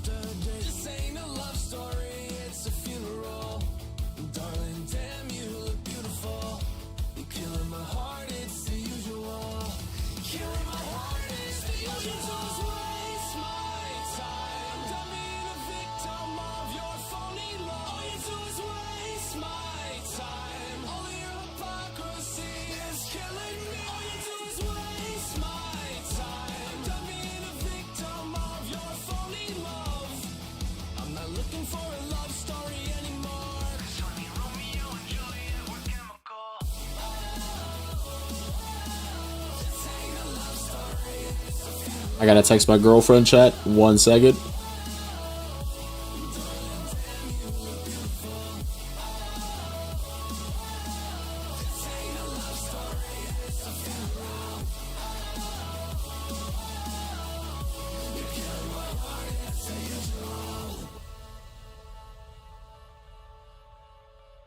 There's no signs of stopping now.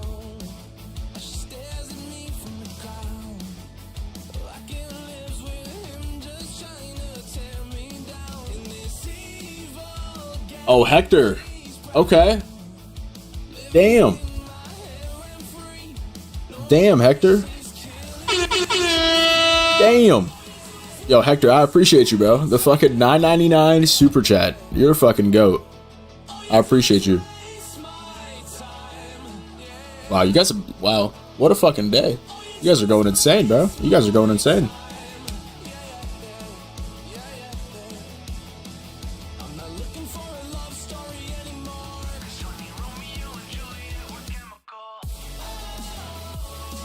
That's fucking love right there, Hector. Yo, let's get a W in the chat for Hector, bro.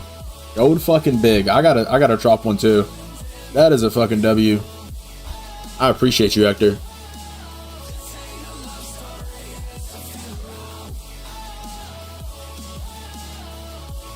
And here we fucking go. We're loading in. Lins is map 5. been the shining light. He has been fighting his heart out. The 1v2 clutches, even for the game 5s, like he has been solid, especially on Karachi. Pay attention to him. But if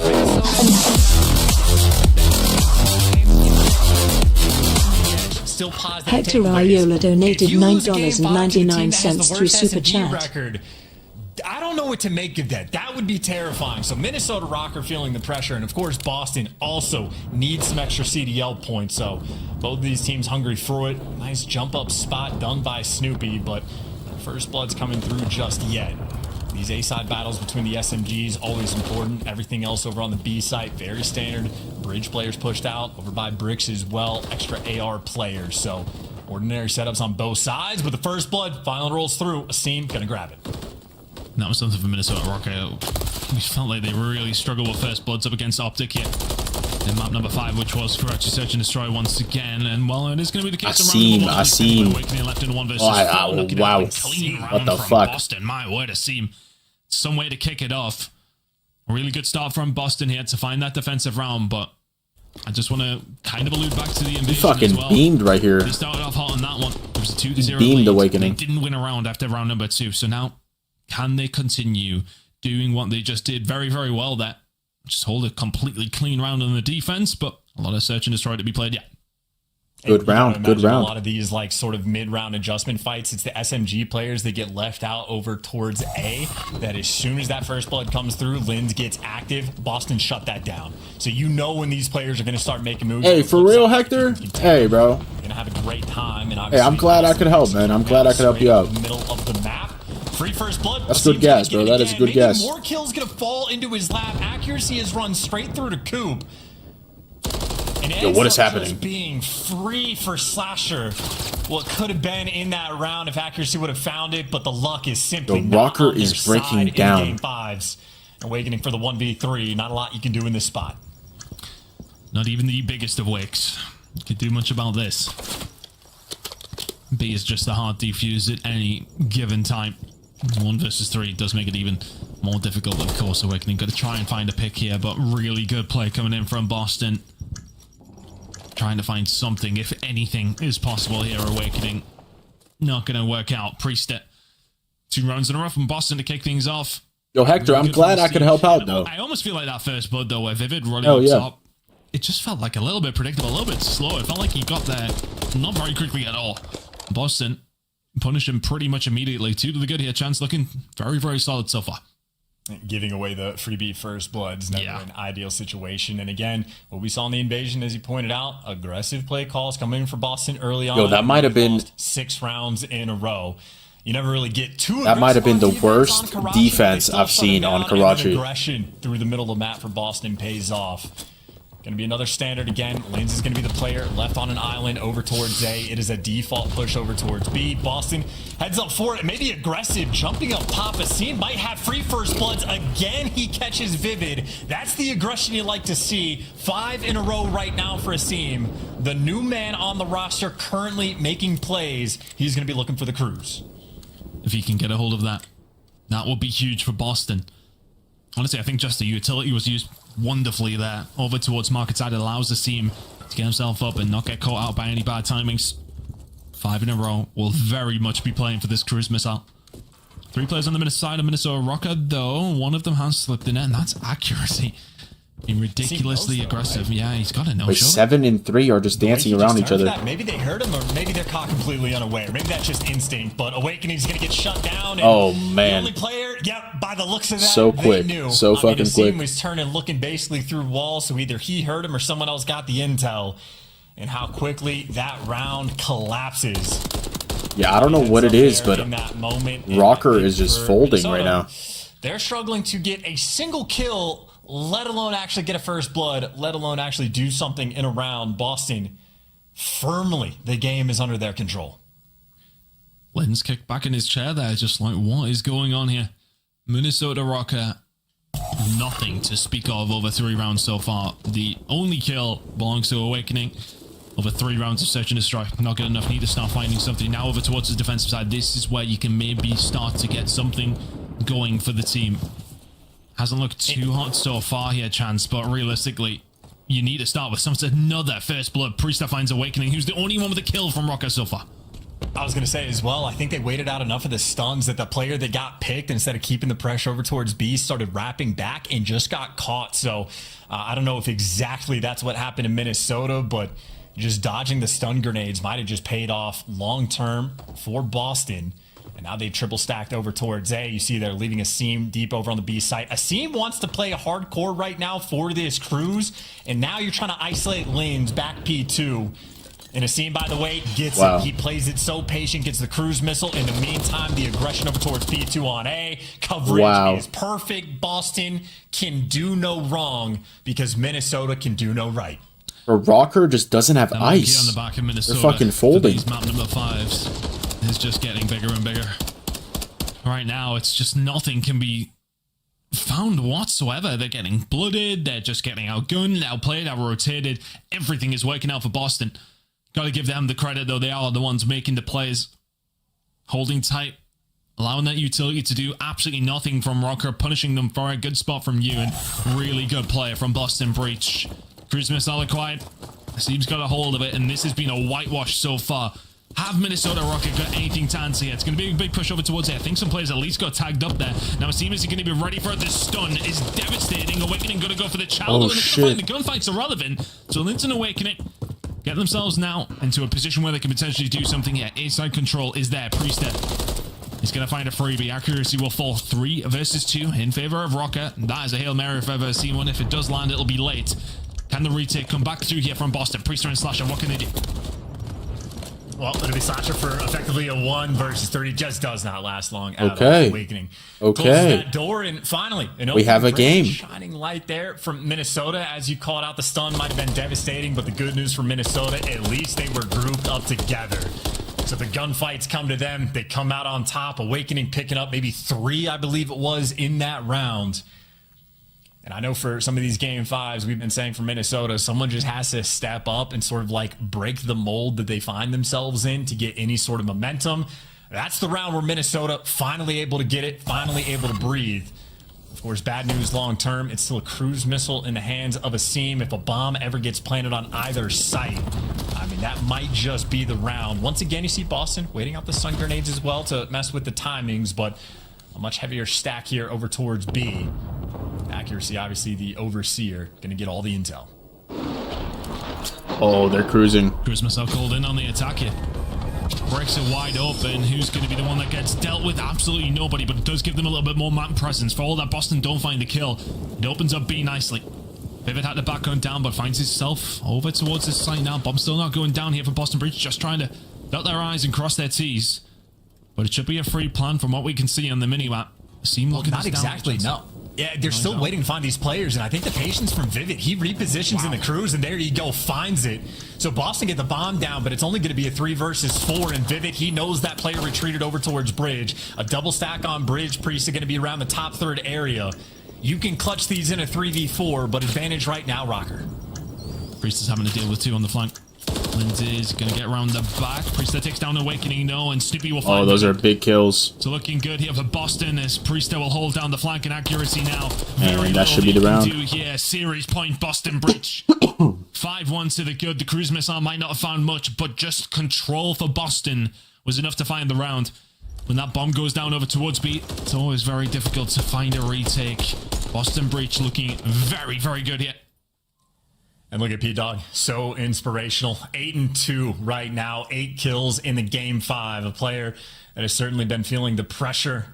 A lot of eyes and attention have been going his direction, but here he is in the game 5 popping off. And again, Boston, a team that has not enjoyed Search and Destroy on the entire year.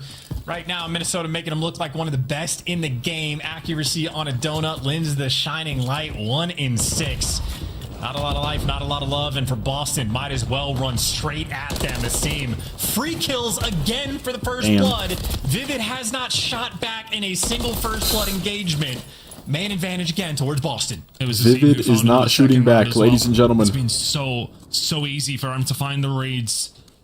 Stubby now holding down the middle of the map. A gunfight against Linz will be important in the grand scheme of this rounds, but a big push coming over towards the bridge side. Linz is going to have to start to make a move because accuracy maybe needed the help or not. We'll find the gunfight. We're left in a 1 versus 2. Pinned back where he really doesn't want to be, but he slipped the net. Oh my God, doesn't work out for him. Boston, what the fuck? The worst search and destroy team in the game just made Minnesota Rocker look like a rank play team. Rocker fold again in map number 5. And they just cannot get rid of whatever issue this is. 0 ICK. 1 in 6, 1 in 6, 2 in 6. Yeah. At this point, the Iceman title might need to get relinquished. Like, this is just too many times in a row for it to not even be close. Damn. Like, they got 6-0 in a game 5 against Toronto, a 6-1 here against Boston. I mean, credit for the other team if you want to stay on the 100%. Positive side of things. Asim out of control at the start of these rounds. I mean, he starts off basically 6-0, gets a cruise. The first blood's going his direction. And in spite of the fact that Asim had the hot start, Priesta and Snoopy end up catching him, if not surpassing him. 9-2 out of there for Priesta. A wonderful game 5. And Linz just went 1 in 7. Really need to do too much. And that's tough, bro. Like, Linz is their best player. And it's one of those things where, like, it's tough to ask your best player to always, like, get the most kills and do the most, you know? And that's just one of those games where Boston had his number and Linz just kept getting shut down. Damn.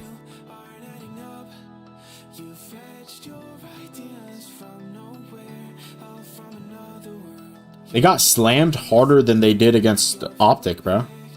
Like, they fought way better against Optic in Search Map 5.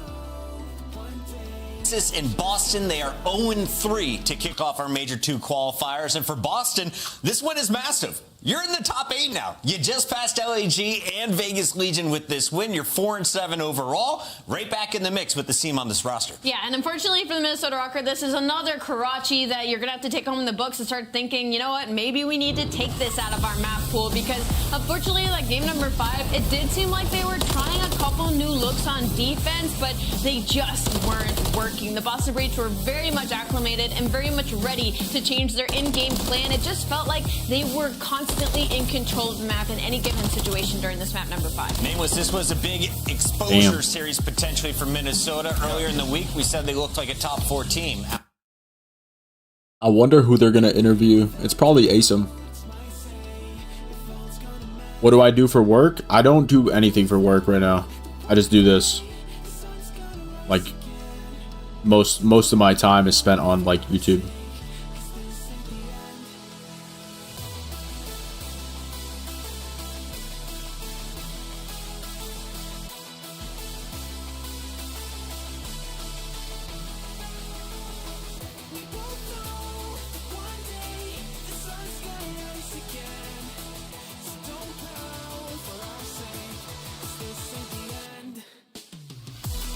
That was the last kill. That was fucking insane.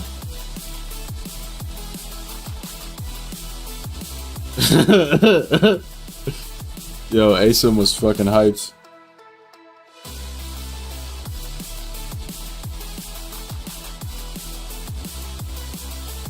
And Lynn's lost full.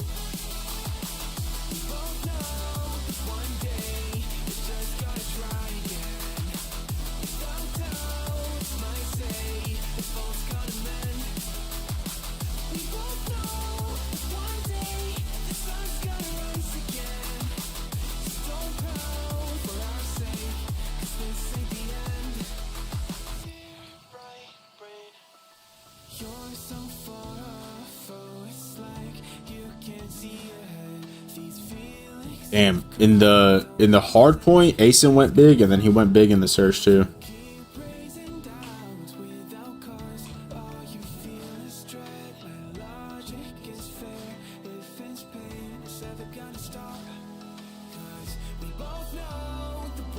Control as well when he was just sitting in their back spawn, like he is being a nuisance and he's giving you opportunities. That's something that Capsule wasn't doing for this roster, and they're capitalizing. You got some world champions on here, they're gonna figure it out, and that's what we just saw in the hardpoint in this series. Joining us in the Monster Winner Spotlight, please welcome to the show Slasher, back into the top 8 after this win. And Slasher, it hasn't been too many years or even too many events where I've seen you come with below an 8th seed.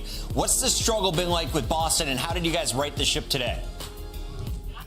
I think our biggest struggle has been like in our practice. We're just really inconsistent with doing the things that we talk about on a day-to-day basis, and that's why you kind of see it just when our matches. Like, I think we're the only team to beat Toronto, but then we can also lose to the lower ends. Right. And it's just about sticking to the game plan on game day, like the GP on GD. That's what we got to really focus on doing, because if we can get that consistent game plan down, we're gonna have more consistent results.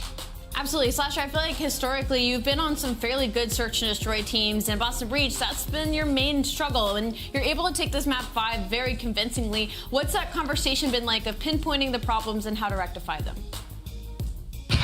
I mean, I think right now we're doing a lot of do nothing strats, which, I mean, we have information, but we're just not playing off it. So like, there's so many times where we have good info and we can make a quick decisive play, like on where the other team is set up to kind of single guy out, and we're way too slow to do that and giving teams too much time to rotate and figure out what we're doing.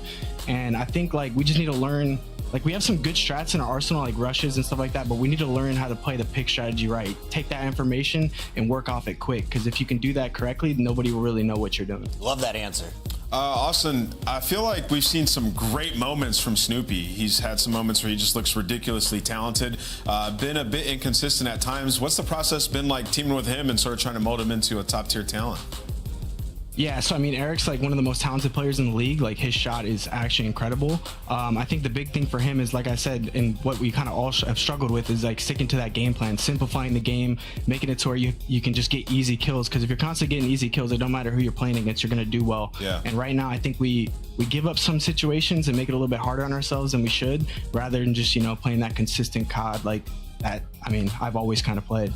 Slasher, you have to play all the teams in the league eventually. What goes into the prep? Did you guys watch Minnesota's Karachi leading up to today's match?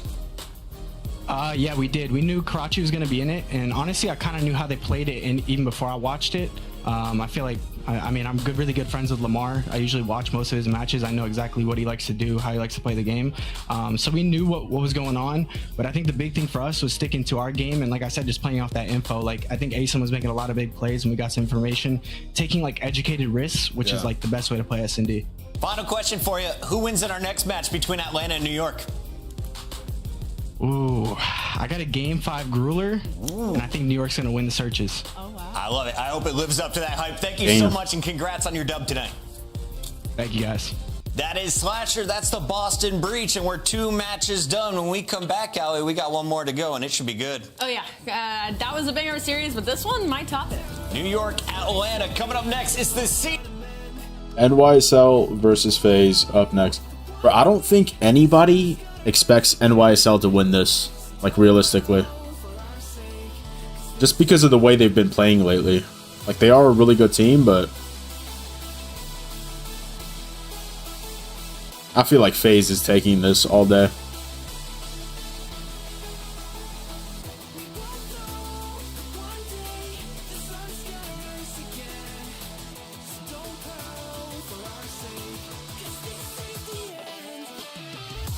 Four minutes until the next match. And we're starting off with Karachi Hardpoint.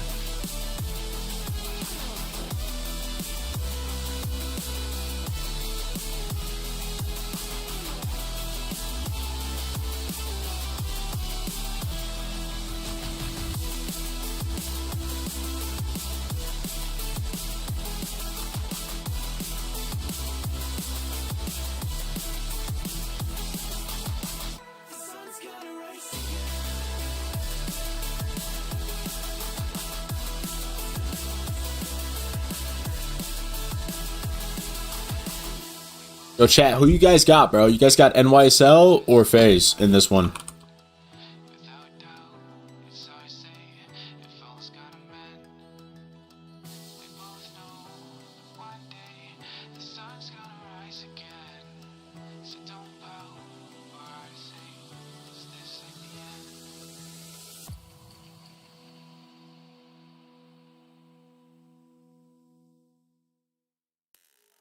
We got the poll. We got the poll going. Y'all let me know. Cast your votes. What is happening to the stream?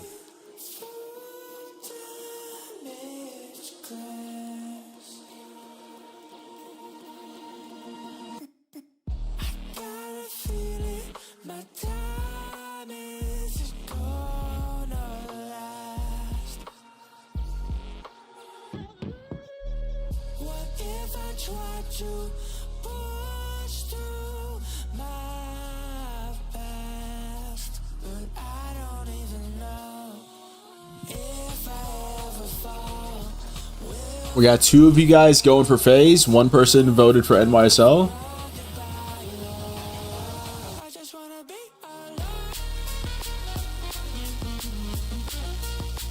You got FaZe, Hector? Yeah, I feel like FaZe is winning it, bro. They're just so good.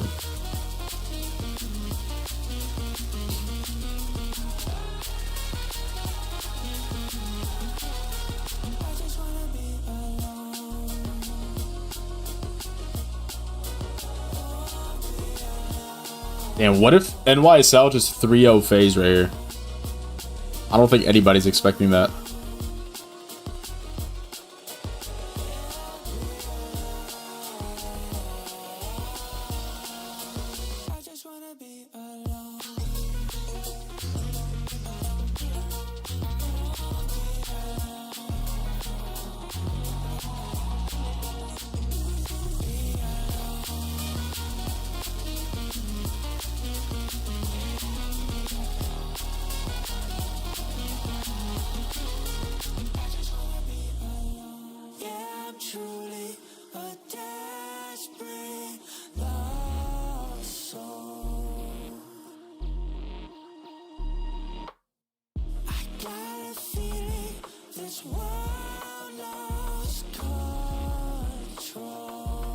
What the fuck?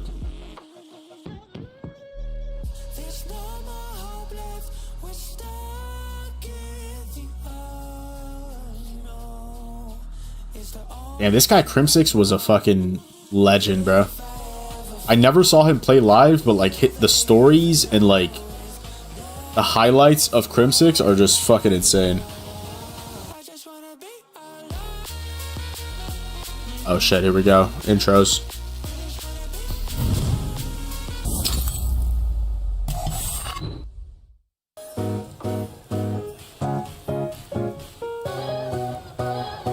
Bro, the NYSL intro is literally like a good representation of them. Like, it's just vibes. It's just like them doing what they enjoy doing.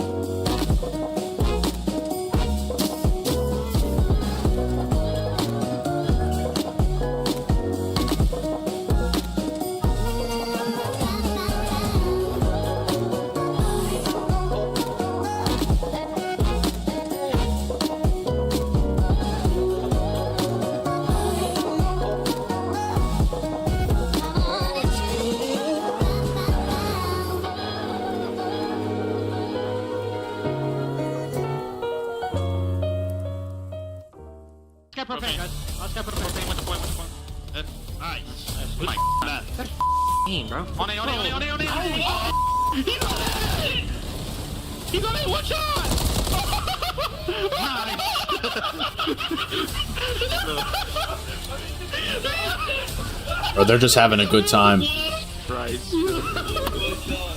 Damn. You're lucky that wasn't on land, Hydra. Taking your headset off early is disrespectful, and you would get a DQ. They get the win anyway, and Hydra didn't need to know where they were coming from. The man, he always has that feeling in his veins. Yeah, he always has ice in his veins. One of the best players in the game, if not the best, so he didn't need it. Taking a look at our matchup. Why is this a big one? Well, look how many teams are stuck at 5. Rocker, Surge, and Heretics. There is a huge separation between them and the top 4. And the subliners, well, they could close the gap today into a top 3 position with the win over Atlanta FaZe. But you look at FaZe's record, 11-2. Those 2 losses came to the same team, Nameless. They've got everyone else's number in this league. Listen, man, ain't play this new and improved. Wait, how many points do they get when they win? Champions, a team that Atlanta could not beat last year. This is going to be a banger of a match. I feel like everybody's been wanting to see how New York stacks up against the top teams, and we're about to find out right now. I don't even know how many points they get. Have been dealing. Everybody's been playing great. Hydra's been on. Chat, do you guys know?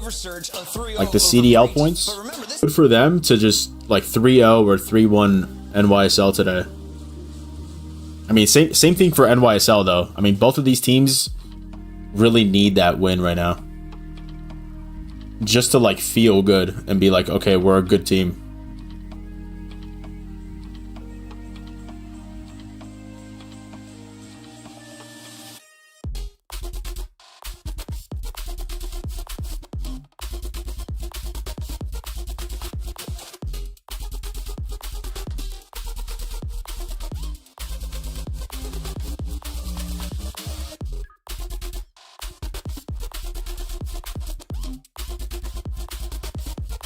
Damn, Celium's fucking locked in. Oh, who do they got? Who do they got? Liners, but today it's Atlanta FaZe. Sorry, Atlanta. I'll make it red. Red. Yeah, there it we is. go. That Yeah, one. there That's it the is. one that I wanted. What about you, Allie? Honestly, now that I'm sitting here thinking about it, I kind of wish I went with New York, but I gotta stick to it for the sake of production. I'm going to Atlanta. Okay, Atlanta FaZe. Don't worry, I got y'all. I got New York. I think they take this series. He's trying to pull away. It's a real pick. He's been doing it all day. The fans have been wrong. They've been right. We'll find out if they got this one correct as we jump into the final match here, week 2 of our Major 2 qualifiers. We got Study and Shift on the mic. Gentlemen, take it away. Thank you, friend. Okay, let's load in. Let's load up.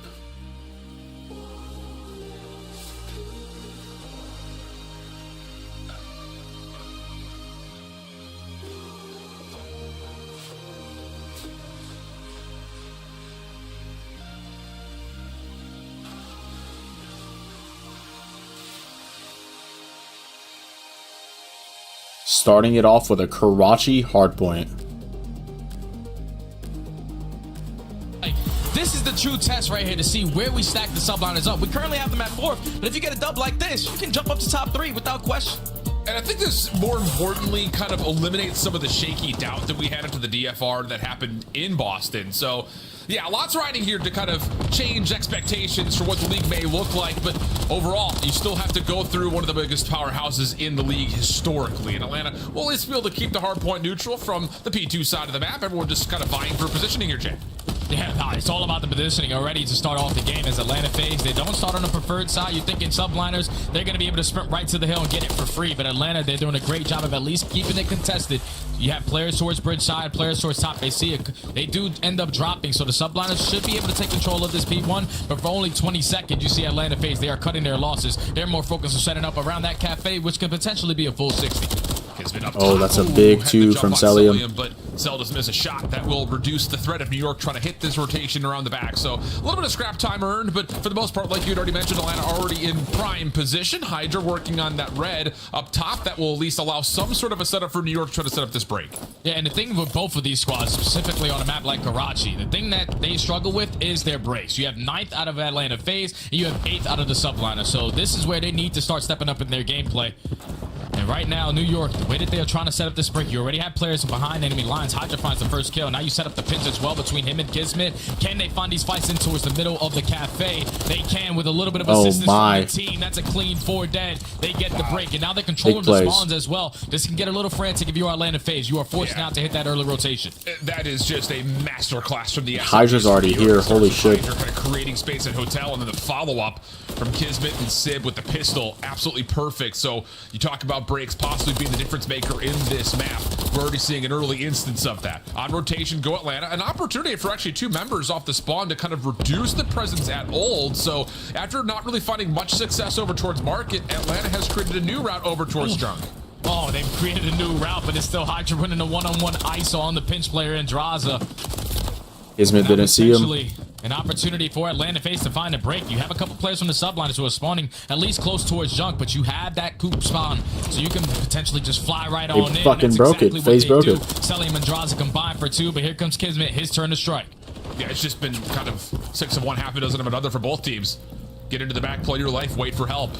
Same thing happens in New York. They do the exact same result, and now Atlanta have to just work this from one direction for the most part. Celium is playing out towards Junk, but New York, for the most part, have a good read on this setup from the front side hit through Coop, and it's worked out brilliantly for them. 72 plays 32 here. Atlanta starting to finally get this break. Damn, Dante was snaking right there. What the fuck? Seconds left. You've already got New York looking towards rotation to New.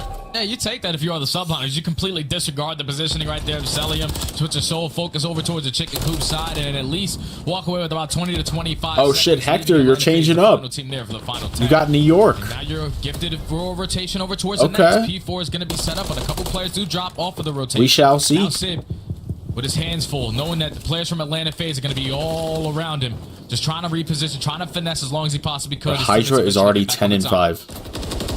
Trying to work this through barrel side. Couple of the trades come out. New York still trying to work in and around the hard point. Good read from Sky. And Shots Abeezy. as good as Abeezy blows him out of the water.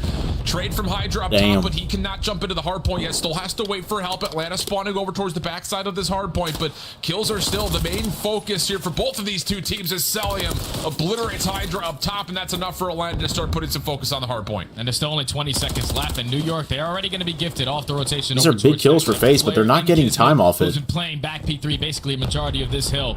They're not able to. Much needed time walking over with the final 25. We're going to make this still a 20-point difference. You are forced to find another break in towards the junkyard. It's not going to be easy. They're all trying to put their focus on towards Kismet, but Drazen gets the info. He also has to how the fuck? So how the fuck? For Atlanta FaZe. Okay. Clean from Draza. So this guy's insane. Contested time, but Celium and he kills Hydra. Yeah, Draza's unstoppable. It's done. It's over. Close to this junk hard point. Abeezy be the one to step in. New York still spawning over towards the P2 side, is working on setting up a hit from the front, and they've got Kismet on the pinch. Atlanta look like they're primed and ready for this, though, and yeah, every single and that's a 4 wipe. Their way. The ARs tee off, and Sip cleans things up. We've got ourselves a tie game. And now with 30 seconds left, you see how far the subliners are able to spawn, so they're in a decision-making situation where we're going to give this one up. What the potentially send a fuck? player to contest it from top red, but we're more focused on setting up again around that P1. And at the same time, Draza with the beams, he was able to earn himself a cruise missile. Towards the later half of this game, that could be felt. But Atlanta FaZe are going to find themselves up by almost 25 points going into our second rotation of HPs. Subliner is going to be the team early on set up. Just comes down to, do they reduce this threat? With the Crucibles being called in immediately here. Okay, so not waiting to hold it. This is all Atlanta saying, let's get him out of the point. Let's get in and see if we can keep stretching these points together. And, well, for the most part, they've cleared out Hotel and the top positions over towards third, but no one's been able to get to the hill as of yet. But Yo, Simp won that? Simp finds himself really impressive double, and as Kismet gets traded out, it'll be number 2 in Abizi, who just soaks up the hard point time for now. Yeah, it's a big couple of kills right there from Simp. He done it with a rival 9 as well. He's winning some insane gunfights. Opens up that left lane for his team, and now they can hold down that position and solely focus on the middle of the map. And what an investment out of that cruise missile. You only find 1 kill with it, but the fact that your team is able to hold on the way that they are, you're basically dominating this P1 HP, and Draza has yet to fall on 9 in a row. Trying to break his own teammate in Simp's record at 16, even though it was in control. He's on pace. He's not missing right now. And there's an opportunity for him to a bit of a route towards this top AC position. And he's going to get it for free. His teammate's cleaning things up on the old time. The only one who's gotten through is Kismet, but he gets found, and now all of a sudden Draza right at the front door of this P2. Simp from the other side. My goodness, it's just absolute symphony of a break. Hydra holds on, and my goodness, Hydra killed 3 of them. Well to get 3. Abizi, though, doubles down, and there's Abizi with his own 3-piece. Holy. It's your turn to start turning up. He already finds himself in a 5 streak. He's not allowing anyone in towards the cafe. With only 30 seconds left, Subliners are forced now to hit that early rotation again over towards P3. Selim here trying to cut them off, and now with him being back down the way that they are, Subliners could put themselves in a position to win this rotation. Yo, Sib and Kismet are kind of getting shit on. Here to help Selim. They take down Sib, but do they read this pinch out of Kismet? I don't think so. Subliners are going to have that rotation over towards next. Huge win there for New York, just trying to get themselves back into the game. Abizi on 5 after that heroic break. Came through for Atlanta on P2, so watch to see if he gets an extra cruise missile. The thing is, this is a requirement that New York gets a 45 plus here. In fact, you can pretty much say you need to get a full 60 if you want to have a chance to get back in this game. Yeah, you need a full 60 hold. And thankfully, look at how they wait for each other, and then they all go at the same time. But who needs to Holy shit. Cruise missiles when the gunnies are hot? Already finding two players from the subliner spawning out. And that's all of them. They're all dead. Breaks from Atlanta FaZe have definitely shown improvement. Abizi earns himself a cruise missile. What the fuck? And they're basically calling game already. This has been textbook since the second half of this hard point. I mean, you take a picture of that New York setup, and you then tell me that they don't get a single kill defending that Atlanta break, I would have called you crazy. They were in perfect position, but just no one able to lock down kills. You've got 21 and 14 on a Hydra, but Kismet is the only other person who's broken double-digit kills, while on the other side, everyone's just teeing off for Atlanta. 100-point game. Abizi even hit null because why not? It keeps New York in place as they try to rotate, but the only one who can get there was Sim, and as he's cut down, Atlanta FaZe can smell a win. And now Atlanta FaZe are only 40 points away from closing out game number 1. Subliners have not been able to find an answer. That's now 3 HPs in a row. Where it's been all of Atlanta. But Subliners, you know, around this P4, you got to be willing to put yourself in these positions and try to read these spawns because it's a little bit scattered sometimes. I don't understand why nobody goes for time more difficult. on this hill. Doing a great job of just keeping them off of the point. New York, they're getting those close spawns, but Atlanta are slaying to bits. Abizi cannot miss, man. No one is winning a gunfight for New York. No. These are all face-up 1v1s, and no one is winning a gunfight. Sky's eventually able to break up this monotonous Atlanta FaZe kill feed, but it just feels kind of like a moot point. And just the finesse game from Atlanta, it just feels like everyone on the map is the hardest kill in the game. Finally, Abizi drops. Cell over the top will also be taken out, but you get a little bit of scrap time, and the margin is still just about 100 points. And now if you are Atlanta FaZe, you are set up again around this junkyard hill. They held it for a full 60 last Dante is 8 and 26. That is not good for New York. Currently have bottom ready. You also have one player going on a pinch. Definitely not good. Does get cut down, so all of Atlanta's focus is on the front end. They might be able to close it out for the next 3 days. Oh, nah. Oh my god, dude. Are you kidding me? Kismet finally able to get something going. It's just at a certain point you call it an SOS. If anybody can help Hydra, and Abizi really feeling himself 23 and 12. The break attempt from the front still good for New York, but I'll tell you, it doesn't feel good in any form. And now you've got the cruise missile plus extra kills from the ARs. That's got to be game. Yeah, so Atlanta FaZe, they can't win it here on P5, but they can get pretty damn close. Gonna put themselves at 244, something like that. Potentially what's going to be the scoreline, but 244 to 122. Subliners down by 1 million. There you go, Kismet. There you A go. miracle happen because Atlanta FaZe, we were questioning their breaks. They've been able to Oh find my god, bro. These guys are fucking insane. still on the back of the SMGs. They have If he won that, I would have jumped out of my fucking We're seat. almost double positive across the board. Well, it's not going to probably be for much, but we've got FaZe What 7 the points fuck? away, looking to break. See how the comms are feeling with them all frying out. Oh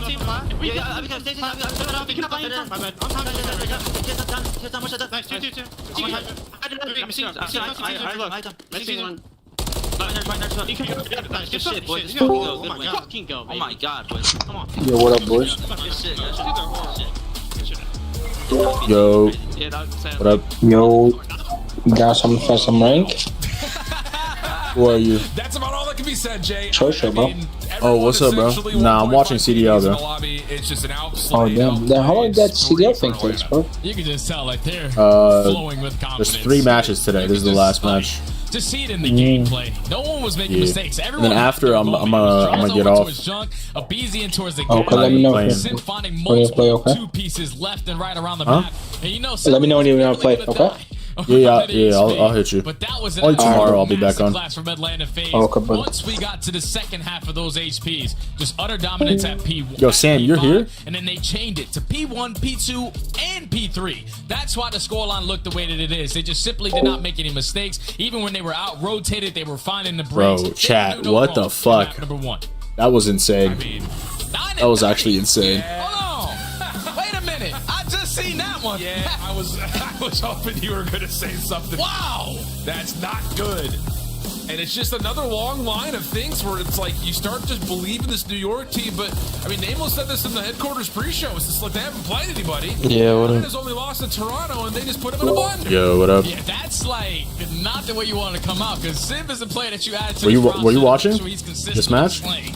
9 and 30. I've been watching you the whole I can time. understand you're playing from the back foot the entire Bro. time, but you simply Bro, that shit was going insane. crazy. Yeah, Atlanta's going You crazy. gotta throw this one away and just rely on what's been getting you through a bunch of these series throughout this That entire boy season, easy, and that's bro. been search and destroy. And even when I Yeah, say that, Beezy's that's not fucking gonna be insane, easy bro. because you're going up against the #1 SND team in the game, man. They have to figure it out and figure it out quick. It's just, you know, and I will say, just kind of looking at the They maps, won I like didn't have a lot of time to 24, react to it. This isn't really a map that you look at and say, you know, Bro, either team Sib is went gonna be like thrilled or 9 and upset 30. about it. Like both I've teams, seen that. even across That's the board, are insane. going to be squaring up, especially these first 2 maps. But man, that is not a map result that you would have expected. I think, just generally speaking, with how New York looked. That boy Celion got the fresh lineup for the game. 60, 70 Yeah. points. Outside of the first 3 hard points, That man's always crispy with the fucking fro. there really wasn't any Oh, sign of hell life at all no. from New York after we got through 4. Yeah, there was no sign of life besides Hydra. Yo, Hector, this is insane, bro. Going positive on that whole hard This is point. fucking And insane. He just figures it out. I don't know what he does. He does it with the MCW, does it with the Rival 9, but unfortunately, that's not enough to win map #1. And now you need to respond on a high-rise search and destroy, where Atlanta FaZe, they're sitting at a calm 3-0 record. Probably one of the best teams that we have on the map, but so is the Subliners, who are sitting at 3-1. These guys have a lot of similarities. Both great in the first bloods, and even better after they find the first blood. And to walk Sid away with got the round fucking win. shit on. 85% of the time for Atlanta, I know how that they feels. get the I W. definitely know how that 93% feels. of the time for Subliners if they find the first blood. So this is a head bash between both squads. And it is, I think, Chat, I'm gonna hit the restroom. I'll be right back while we load up. very kind of similar ideas in terms of how they want to find the first bloods, kind of trying to find early engagements often. So it'll be curious, I think, to see, are they going to try to rely on players like Ibiza that you would expect on one side and Kismet on the other to get the SMGs involved early, or will we see kind of an AR square up? Because that's really the only other way that this map really plays out. And I would say, just generally looking at the numbers, those are the 2 guys that often get into the mix right off the get-go, with just support from their ARs watching over the top of them. So we'll see if that will be the case, because those are the 2 that I think in particular that will determine how this map goes. I know, and these are the S&D Major 2 qualifiers. Keep in mind that Atlanta FaZe have only played 1 series, and that required 1 search and destroy. So everyone's stats are going to be a little bit padded. On the opposite side, for Kismet, sitting at a 1.17, averages about 0.9 kills per round. Opening dual whip percentage, they're square ahead. So I'm really excited to see these battles between both of these great SMG players. Yeah, it should be a really, really fun one. And again, it's just one of those maps overall that you look at and you say, there are a variety of ways that you can play it. Yeah. But I think, just generally speaking, trying to see how these two teams like to play, you have to figure it's going to be all about the sub battle, as we will be digging into the search and destroy celebration. It's the 100th search and destroy of the season. Small little fun facts moving in through this one. And like you mentioned, just on the overall records, both teams looking good. It really just comes down to who finds that first blood, you think? Yeah, the first blood is going to be a major part. And even after that, the similarities between these teams when it comes to post plants or retakes, Atlanta FaZe are #1 in both of those categories. And the opposite side, Subliners are #3 in both of those categories. So this should be one of those back and forth SDs. Here's the quick route from Atlanta. They bet. Stuns and nades largely get a bit of a tag on it, but it doesn't hinder this FaZe approach over towards B. He just walks into B up the ladder. Shit, they're already Long in. range shots come through mid. That's Sib who's trying to keep this defense honest over towards B, but that's enough information for FaZe to say, let's just track back, see if we can get onto A. Yeah, let's just track back and see if we can isolate Hydra as well. They find the first blood onto Hydra through top heli. Sip trying to get out with his life. He is the bomb carrier, but it's immediately recovered by BZ. It turns into a 3v3. And with only 45 seconds left, Atlanta FaZe have decided to rat pack and take control of this B site as the bomb is now going to get planted. Nope, the team kill come in, so BZ got to make something happen. Does get one around the back. Off the regen, should stay safe. Isolates this down to a 1v2 standing. But New York had seen him drop into the underground, and they're going to reposition back over towards the Atlanta side of the map. Abizi, just able to catch the top of Sky's head, but that's not enough for him to kind of read the information and transition. So New York, outside of the fact that it looked like Atlanta was kind of having their way with the map, they respond pretty darn nicely on their defense. Yeah, that's good work right there from the subliners. Even your team. Damn, nice fucking shot. How did he even see him? Setup. You read the rotations coming in from Atlanta FaZe. You're able to catch Simp as he tries to put himself back in towards bottom blue, make it a 3v3. That was crazy. Once you take care of that player, realizing they're applying all the pressure over towards B Street, you start to get aggressive underneath helipad, take that side of the map, and close out the round. Subliner strong on the first defense. Other thing to keep in mind here about Atlanta, when they're on the offensive side, this team loves to get the bomb down, especially on this map. Bro, you know what's crazy, Sam? Often hold or pretty flip-flop. They don't get the bomb down often. When they when do, they always Celium was first coming up, right? He was like 15 or 17. Will be the focus here for Atlanta offensively on the flip. He would like not bad either. He would play against pros, and then pros didn't want to play against him because they thought he was cheating. Sid will step on in towards B nearby. But no, not going to be able to quite stay alive. How did he even get recruited? Yeah, Mr. First Blood finds the first blood.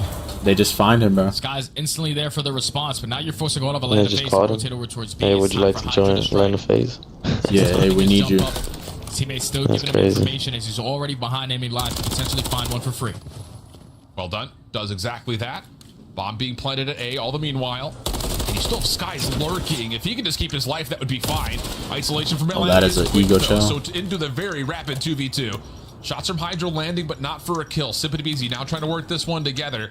And Hydra and Kismet are just going to try to stay away from them and maybe get behind the play. But Kismet looks left instead of right. And that's not enough for them to get the info. Abizi does trade out Simp 1v1. 20 seconds on the clock, and Abizi has no idea that Kismet slipped to the other side of the map. Misses the timing on the check. Kismet still checks over the bomb, doesn't see anything, and Abizi may have missed his window to jump on for the defuse, and yeah, sure has. There's just no time for Abizi. Trying to locate where Kismet is. He has multiple different angles where he can check this bomb to make sure you're not defusing. At least if you are Abizi, you do end the round on a 3 streak, but the subliners get another round on the board. Just once it turns into a 3v3, you see their main plan was, we're going to put a lot of focus over towards B. There are attacks, force everybody from Atlanta FaZe to rotate towards that side of the map, and then you allow Hydra to make an individual play. Takes down Celium, and you trade effectively over towards the B Street side. Even though Abizi takes down Skies in a 2v2, even Kismet gets some bad timing, just not enough time for Abizi to locate where Kismet was. So 2-0 start for New York, but Abizi holding his life, stays on 3 spree. Stuns out Kismet, able to stop the play over towards blue. Atlanta largely stacked over towards the B side of the map, and it's Sib. At pretty good range, able to find first blood. Skies also has Celium in his sights, but that fight gets delayed as we continue into the 3v4. And this is a different look right here from the subliners. First defense, it was everyone in the spawn. This time it's everyone up towards the B Street side. The Skies finds the second onto Celium. BZ and Draza now left in the 2v4. Draza wrapping his way all the way back into his spawn. He's trying to open up a lane towards that B side, and BZ still trying to find a timing through the middle of the map. And Draza, if he can make noise towards A, Abizi's hoping that someone will transition his direction, but Instead, he backs off, tries to support Draza in whichever bomb site they choose to go to. 30 seconds on the clock, and Oh, Abizi's gone. he will Damn. drop off the map. Kismet, Oh, that damn. works too. Okay, so how about this from New York? Little 3-0 start for the boys. A fucking Adjustments nightmare right there for on the Atlanta. defensive setup. They said, all right, first time is a little more difficult when we sat in the back of our spawn, but this time we're going to get all out aggressive through underground, up through the B street, find the first blood, find the second. Then in the 4v2, it's just not enough time for the rest of Atlanta phase. Put themselves in a situation. As you see, a BZ trying to go for the fade away. Unfortunately, falls off of the map. He was going to die regardless. But New York Subliners responding with a great search and destroy so far as they find 3 in a row. I need to know who the culprit of the Wilhelm scream is right then. What are we doing? I wouldn't be surprised if it was Clayster, you know, as many times that guy falls off the map, you know? Here comes New York through bottom blue. Stuns and nades over the top at Heli. Not really landing from either team's perspective, so the setups will kind of play out the way that play anticipated. But you do have Draza up top at Propane, clearing out the lane. Long angle from Abizi to the pistol and nearly doubles up, but Hydra gets the quick trade, and Sib behind that turns it into a 3v2 for New York. Even with the BZ finding the first blood, instant response right there from the Subliners, and now they have the advantage. In the 3v2, Oh, he fell off the map Sib too. was getting ready to fall off the map as well, but Sib wins that second gunfight, automatically puts Celium in a 1v3. He is in a great position though, because they don't know where he is. He might be able to find a freebie here. You see him? Hello? Yeah, again, he's lit up bright white for us, but laying prone on top of that little fence line could be maybe a little bit more difficult. And obviously the result goes the way of New York with the numbers. I've told you, I mean, hey, First Bloods, it's been, I would say, inconvincing in terms of how the stat line approached it, because almost every single First Blood's been quickly traded, so we're getting early 3v3s. Yeah, that's the biggest thing. It's like, even with the Subliners getting first blooded, they're instantly in a position to find a response, and then on top of that, find a second kill. So they've been in an advantage basically every single round, and now that puts them up 4-0. Yeah, I don't know where that scream came from, bro. Because he was on a little bit of a streak. No, him and Sib are currently on 4. Potentially that was goofy. Cruise missiles can close out this game. But this has been a response that I was not expecting. Yeah. Very, very clean S&D from New York. A couple players possibly threatening for streaks. But Atlanta, First Blood this time not traded back as the nade comes out. Abizi inside the site. Mixie with Hydra, but the 1v1 goes the way of New York. So again, we've got another quick 3v3. Now if you are Atlanta face, just trying to work up. Oh, but Kismet. already Subliners take advantage of the map. Kismet pushes his way up through bottom blue, finds another kill onto Celium. End-to-man advantage now in right the there. 3v2, and you basically have everything cut off. You even have Sib making sure no one sneaks through underground. No one's going to overextend to try to go over towards the A side, as you know where Atlanta FaZe are approaching it. As that smoke gets invested, here comes Hydra. Has all of the information, and Sib is there to pick up on the opening damage. Last player down low is Draza. And even though he does find the first, he's got no bomb, and this is a very difficult 1v3 in total, and that's the reason why New York Did is Hydra watching hit him? literally everything, and Sky's starting to feel himself a little bit. Not sure what we would call that dance move, and I don't know if I want to know. They starting to have a little bit of fun out What there. the f- And when you're up 5-0 in S&D, Kismet picks up the final kill to earn a cruise missile. Gotta start having a blast, as the Subliners are not making any mistakes in this search and destroy. Even though the first blood went the opposite way, it was instantly responded, and then again, Kismet finds the second kill to put them in advantage. Usually at this point, I'm expecting Atlanta FaZe to show me a little bit different in the middle round adjustments, but every single time they try to make an adjustment, the Subliners are there to make an adjustment. So this has just been one round away for the Subliners to close this one out. Flawless search and destroy potentially on the card. Sib trying to contest bottom blue, but Hydra just staying patient, finds the easy gunfight. Now you've got the streak getting called in by Kismet. Oh, this is Joe over. Did not have a speed 6-0 on the cards here, but New York are looking pretty darn good for it. Hydra still carrying the bomb, has not committed towards a site yet. Instead, there's a gunfight with the BZ down low that eventually gets finished off. And the last two Atlanta defenders are in a really bad spot as Hydra also takes down Draza, Celium, last one left alive. 1v4, good luck, have fun. Yeah, GG, man. GG, let's just move on from this one. He finds the first kill, but it's instantly traded. Subliners respond with a very, very dominant map in game number 2. I don't think I've seen Damn, bro, FaZe get 6-0 is a lot insane. in my life. Bro, to 6-0 FaZe is fucking insane. That's just crazy. And look at Sim's face, bro. You saw Sim's face? Oh man. Damn.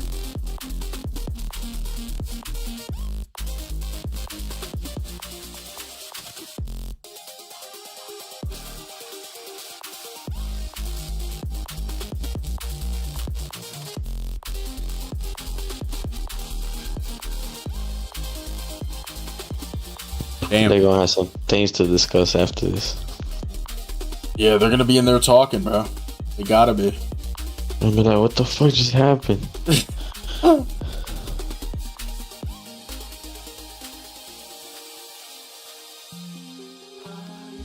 There's just no way. 6-0 is crazy.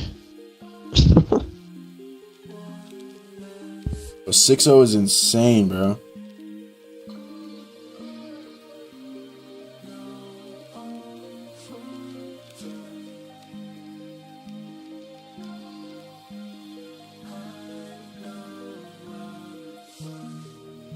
I mean, anything can happen, right? We saw FaZe shit on them in Hardpoint, and then FaZe got shit on in Surge. Now we're going to Control. Like, I don't even know who to fuck, like, I don't know who to guess or who to pick, bro. Abeezy's fucking falling off the map and shit. Damn.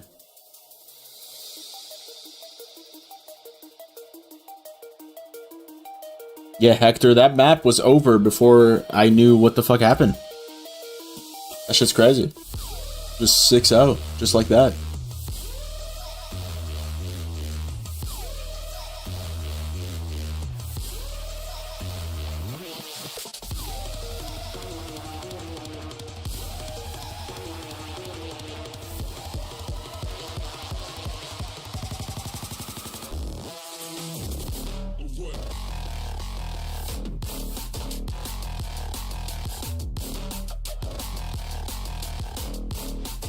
Yeah, I'm gonna get some water real quick. Got a 3-minute break until the next match. Agua.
Goddamn.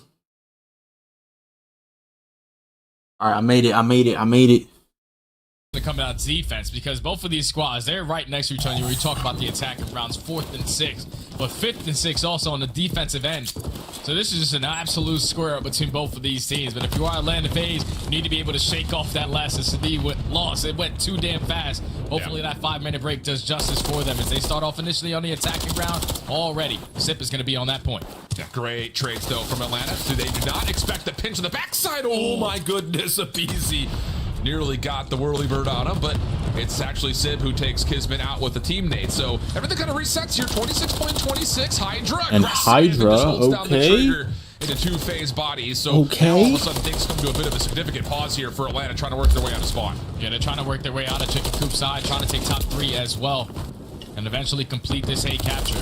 But again, it's kids. I got some water. I got some cookies. Applying pressure through the middle of the map. Some coffee. Puts us up in a position to make fucking sure no one is going to overextend over towards B. They have to only focus on the A point. It's all about timing this flank, though. He is actually a deeper route as well, and he should be pretty loud because he's not going to have that dead silence. He actually does pop it here, and does it spot the player towards top 3? It's going to be a freebie right there for Sellium. And that's an opportunity possibly for Atlanta to work their way over towards the A zone. Abizi also drops right in towards Sib. Trades again, though. Decent now for New York as they hold a 3-life lead defensively. Hydra also sees the trophy system. Oh, he stopped shooting. Sellium up top, but can't quite lock down the shots. Kismet follows up, at least confirms the kill. Only 1 tick of progress been earned at this point. This has been fantastic for the news of New York. Follow-up shots from Kismet, good. A 4-1 start for the Bulldog. And all of a sudden, Atlanta, once again, reeling, trying to get out of spawn. Yeah, only 14 seconds left. Oh my gosh. 10. New York able to find 3 kills around the map. Sellium, last player up. Everyone else now forced to come off spawn. And that is a dominant defensive round right there from the subliners, just trading efficiently through the middle of the map. Every time someone had to pop off and get a 2-piece, it was usually on the back of Kismet, making it happen. But New York only allowed 1 segment. That's exactly how you want to respond after that S&D. Yeah, and I think even more so maybe after the hard point where no one's getting trades and no one's winning gunfights. Atlanta's biggest motor towards success on offense is by outslaying their opponents. So you just kind of reduce that from happening and you keep contesting all those key high ground positions over the top of A, and outside of the initial break-off, Atlanta never really even sees the zone again. Yeah, they couldn't get on to the point, and now if you are the subliners, let's just complete the segments anywhere that we possibly could, and this is already a complete blind counter. Only Simp over towards the cafe area as all of New York applying pressure. Can they find this kill? Kismet at least attempts to. It sets up Simp to find the trade. But New York already in a position to pause that game clock. Kai's trying to do everything he can to just stay alive at this B point. Make this as annoying as possible, but he drops rapidly. And now off spawn, New York, not 100% sure how open this A side is. Trophy system will supply some support for Sid, trying to capture as much as humanly possible. Atlanta mostly working on trying to work on the flank here. 2 players through jump side. Sid may have gotten a call from a teammate as he kind of turns his head to look for this. I feel like this comes down to Sid, bro. If Sid wins some fights, then like it changes the whole game. That's what happened in Hardpoint. Sid was kind of getting slammed, shit on, and the rest of the team was also following suit. Only have 1 segment to their name. How do they decide to attack out? They try to put pressure over towards the junkyard side to take down Sellium. Great trades are there. But there's still only 40 seconds left. Atlanta FaZe are doing a great job of just trading efficiently. Just the same way the subliners did in round 1. A very, very 50-50 game at the moment. New York have hotel control. Trying to use that as the location for their main setup. Sellium, top AC, not seen. Hydra does get enough support from Kismet to confirm 1 elimination, but the problem is it doesn't allow any route to get onto either zone. Sky's able to maybe provide some sort of an attack over towards B, especially with the help from Kismet a little bit deeper over towards the Atlanta. Oh, Skies is tweaking. Yeah, the clock is going to stop, but there's still a player here to contest him. It's going to be a BZ. I expect nothing less out of one of the fastest players that we have in the CDL. Puts himself on a 5, making 6, picks up the cruise missile. But that second segment is now going to get complete for the subliners over towards A. They're in an opportunity to overextend that time, force an extra minute on the game clock, and with 3 dead, yeah, Atlanta FaZe are forced to now give that one up. And Hydra does try to play for a bit of spawn kill over towards the Atlanta side of the map, but only finds 1 before being traded. Extra 60 seconds will be tallied on. 4 life gap in favor of Atlanta. New York, though, lots of space through mid-map. The only one really to contest this is Sim, and he finds perfect timing. Hydra right in front of him, but he avoids the double kill, and things will reset with New York trying to find entry to B. That's a big kill to take down Simp, though. That's a great start. Now you have somewhat red control, but do you read the positioning of aBeZy, who's currently blocking your spawns by simply being pushed out towards junk? I thought it was going to be Sib trying to commit towards that gunfight, but aBeZy might have found another. These next couple gunfights are the fucking round. This is the whole round right here. Pinch, but Atlanta FaZe, they aren't budging. They are waiting for New York to make the move. It just comes down to, do they know the threat is as close to B as it is? Draws it in trouble. Lots of damage, but can't confirm the second kill, so the clock stops again, this time at 30 seconds. New York with just Sib on for now. Sky's trying to make sure nobody rotates back in Sib's prediction. Perfect on towards aBeZy. 28 seconds on the clock. Atlanta's still trying to make a mess of this red push. So New York has to flood this through the middle of the map. There's not an option to get here quickly. The spawn is so far away. Wallbang tags are decent, but Atlanta will clear the zone. Clock continues to tick, and New York going to be hard-pressed to find entry back in towards B. Yeah, with only 20 seconds left, everyone coming off spawn. Farthest player puts up is going to be Hydra. It all starts by taking these players down towards junk. Job well done. They find the second kill as well. So now you can still get on the point. You just got to get past Sip. Sip is going to be sitting in towards the bottom of the ticket. He cuts down 2 with the pistol, tries to take down the 3rd, but it's already job well done. Atlanta FaZe holds strong on the defensive end, but they do allow the subliners to get an extra 3 segments, so that could play dividend as we get to the later half of this game. Man, it's just so surprising when you see, again, how both of these two teams have fared in Karachi in the past, and it has all been by way of how successful and how quick a lot of their offenses have been. But neither able to really do too much in the first minute and a half that they're given at the spawn-up moment. So see if that will change here for New York, as they had a really tough time existing on the top 3rd position over the top of this A zone.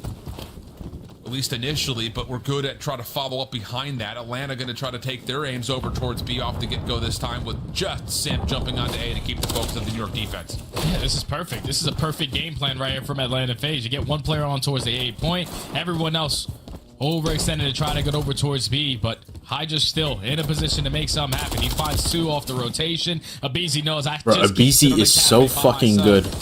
Takes down 1, but the Skies is instantly there for the trade. He just knows. Oh, fuck. Nice little snap up towards Skies. He was looking for him the entire time, and with no, that was actually insane. Now you've got Simp streaking over towards the B zone. First tick of progress at A has not been finished, but the focus for Atlanta is purely here on B. Double stack in. aBeZy working over towards the dumpster. Only finds 1. It does allow Kismet to break through, but he's gonna have to do a lot more than that. Second tick of progress in. 3rd on the way. Skies cannot get over the top, and Atlanta's not just gonna get the 60 seconds here. They've already got aBeZy at A. Oh yeah, that's easy right there. Too easy for aBeZy. They secure that B point. Now you already have 1 segment complete over towards A. If it gets a little bit scary, you can invest too that easy for aBeZy. But the guns are now hot. They find 2, make it 3. Farthest player pushed up is going to be Sib. aBeZy. Yeah, Sib is getting shit on once again. That kill. 8 and 14. Already done. Atlanta FaZe might have just called the round. Yeah, there's that not great. That we were not great about. for him. Nade comes over the top though, and actually holy fuck. Okay, Sib, 2-piece nade, and then okay, Sib kills the whole team. My bad, bro. You're not getting shit on, bro. My bad. That's my bad. He could just completely flank this whole Atlanta setup, but only comes away with 1. And now New York have to scramble to defend against this top fire position. He fucking heard me, bro. He heard me talking shit. That's crazy. Remaining, so if you're Atlanta FaZe, you can take your time, hit a couple routes, and that's what you see Selim is currently doing. He's going to jump over the backside of dumpster, block that close spawn for the sublines, and potentially set up a pinch. But New York, they know exactly where this pressure's coming in from. Sib holding down a great position towards the top. Fountain can only find 1 for his endeavors. But now Atlanta FaZe, all you have to do is just take your time here. Pick apart, find the kills. You can either capture this last tick or get the last 8 kills, whatever is most convenient for you. Minute 19 on the clock as it's paused with aBeZy inside the A zone. Next to him on the other side of the wall is Draza. New York get in for the contest. He comes through and Sib clears. Can he get significant literally depletion? last second? That's going to be the real key here, as Atlanta does not have any follow-up. And yeah, he's going to deplete the entire 3rd tick of progress. Still a chance here for New York's defense. Yeah, it's time to invest that cruise missile. He said this was a little bit too close for comfort. This is a round that we have to walk away with, but his teammates fall in those fights. Cruise missile gets nothing. It's already a minute knocked off of the game clock. Subliners have been able to bring these lives back.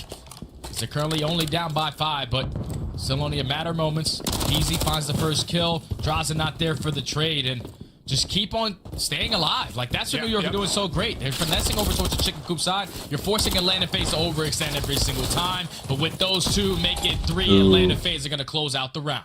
Wow. I mean, that cruise missile getting called down. You had, what, Simp and Draza both sitting inside a red waiting for New York to kind of flood through Firehole and see if they can find a way to get the free kills. No eliminations come through, and it's actually New York who get 2 off the back end of it. And then, like you mentioned, it looked like New York were going to be set up perfectly, but still, Atlanta members getting around the back, the big key after capturing that B zone.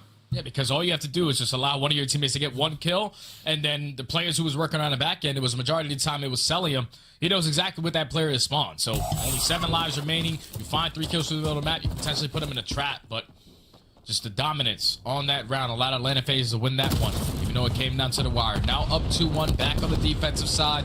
Subliners found a little bit of a success, at least in the segment column. Couldn't walk away with the W. They need this one, of course, round 5. Yep. Kismet. Damn. Oh, nice little bounce up from a BZ. 3 in a row is what he carries as New York still exists on the A zone. First hit will be locked. But a BZ off the reload. He's got Simp on the other side of him. The crossfire is menacing. Sky's top 3rd. Maybe not seen by a BZ here, as Draza will at least find 1 before the trade comes through, so the second tick will not be. Now it's FaZe. I switched because they won champs. Fuck that champs curse. Damn. Simple, make sure they can actually get out and flood over towards it. Yeah, they're gonna be able to get out for free now. The second segment is about to be complete. Yeah, the champs curse is real, bro. Sitting towards this top broken There's corner. something to it. There's something to that So curse. this is where you hit that go button. Lead the last player towards top 3 on towards the point. Everyone else try to take somewhat control of the cafe. But with the BZ finding that kill onto Hydra, you see Sib's focus completely changes. He can't play for a couple spawn kills. You got to wrap back and try to fight that player towards Junk. Fortunately, get some bad timing there. So Atlanta FaZe, they are ready for the push. Oh, talk about bad timing. Even though New York were able to extend time by a minute, Atlanta FaZe set up exactly how they want to be. They're firmly in control. The only player really in their way is Skies, and wow, Celium able to catch him from the low ground. Kismet not able to get out of spawn, and this is where things start to get really deadly for New York. Yeah, that's GG. Not allow this to turn into what the hard point looked like, where Atlanta just winning 1v1s time after time. That's what's currently existing. Sky's able to find a single kill, but this is so punishing towards the life count. 21 playing 13. Atlanta There you go, Sib. Absolutely frying. And BZ, I'm pretty sure, ended that kill feed on a 6th streak, so he earns himself another cruise missile. Just absolutely dominating the junkyard, and you see the lives remaining for both squads. That put a really hefty margin for New York to not make and they any still went mistakes. 4 down. 4 dead again. That's in the Jeech. feed. That's the fucking map. Atlanta FaZe, they said that round 1 was a little bit of a shakeup, but we're here to play. 30 and 14 out of a BZ. Yeah, let's start making it rain with some streaks. First one gets called in. Celium not quite able to get away, but the BZ's cruise missile does confirm the trade. 17 plays, 8. New York. Bro, fast. What's crazy is like these teams are really good, and then there's Ultra, who's like even better, bro. They're on like another level. That's what's insane right now. Battle of inches, where you give up something. Ultra is just so good. It back on another, but it's just so costly. Yeah, now with 5 lives remaining, it has to be picture perfect from this point on. 30 seconds as well remaining on the game clock. It all starts by finding the opening kill. Great shots right there out of Skies, but it's instantly here. Sip finds the trade. No more lives remaining. Sip trying to go for the second. He does get gunned down by Kismet, but there's no more respawns. 12-3. This is looking like Atlanta. And that looked a lot more like what we expect from Atlanta. Just absolutely dominating teams in the slaying department. Holy cow. I mean, like you said, first 2 rounds feels like, okay, we've got ourselves a game of tug of war here. Both teams very even, putting up good defense. Sure, you had New York kind of getting away with more on their offense, but after that, it was just all Atlanta all the time. Yeah, they just made it look easy. Can you imagine coming off spawn on your attacking rounds and you can't get out of your base because Sip is on one side and the BZ's on the other? Like, you're usually finding ARs in those positions, but the SMGs were applying the pressure, finessing multiple lives. A BZ every single time at Junkyard. He found himself on multiple 6th Street. He picked up 2 cruise Bro, missiles. Simp and a BZ are just so fucking good. 5K Unreal. Damage. And then the opposing side, Simp right next to him. His SMG duo. They're the best. 5,100 damage. They just took over on the later half of that game. They are, bro. They're fucking insane. Firmly up 2-1. It's just when the Tiny Terrors get brewing like that, it just doesn't feel like, yeah, dude. And they have to feel like the most frustrating kills on the map. It's just so much finesse. They're so hard to. The Tiny Terrors, as people call them. Because they're so short. But they're terrifying.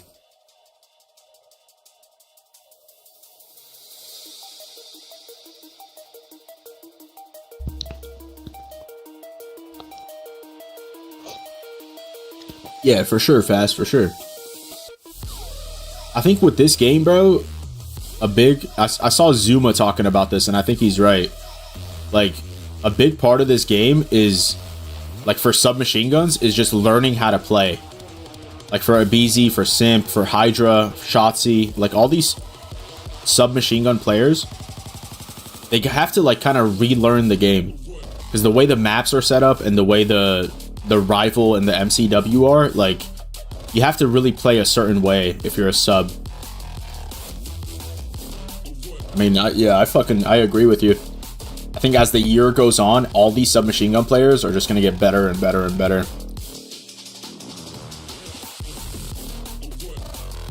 Damn, Hydra's mad. They're all probably upset. Yeah.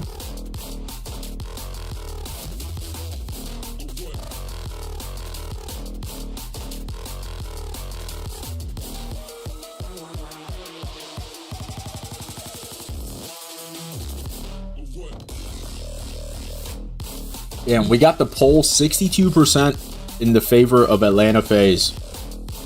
And it is looking like FaZe is going to take it, bro.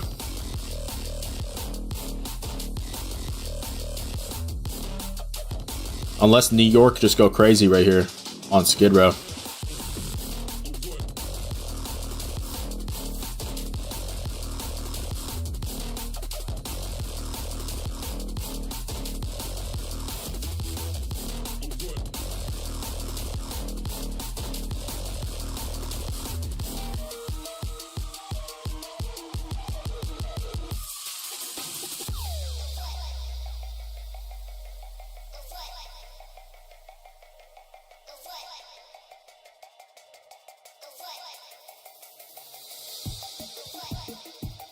You think Hydra just needs a better team?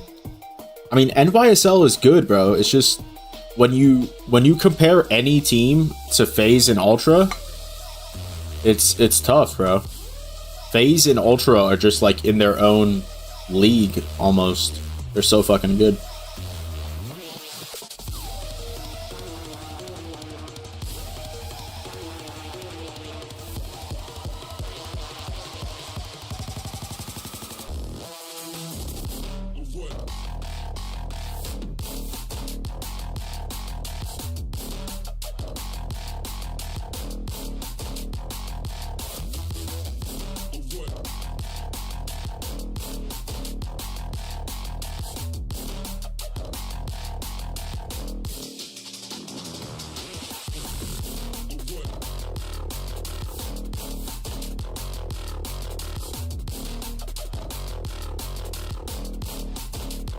Seeing a BZ wearing purple is GG's.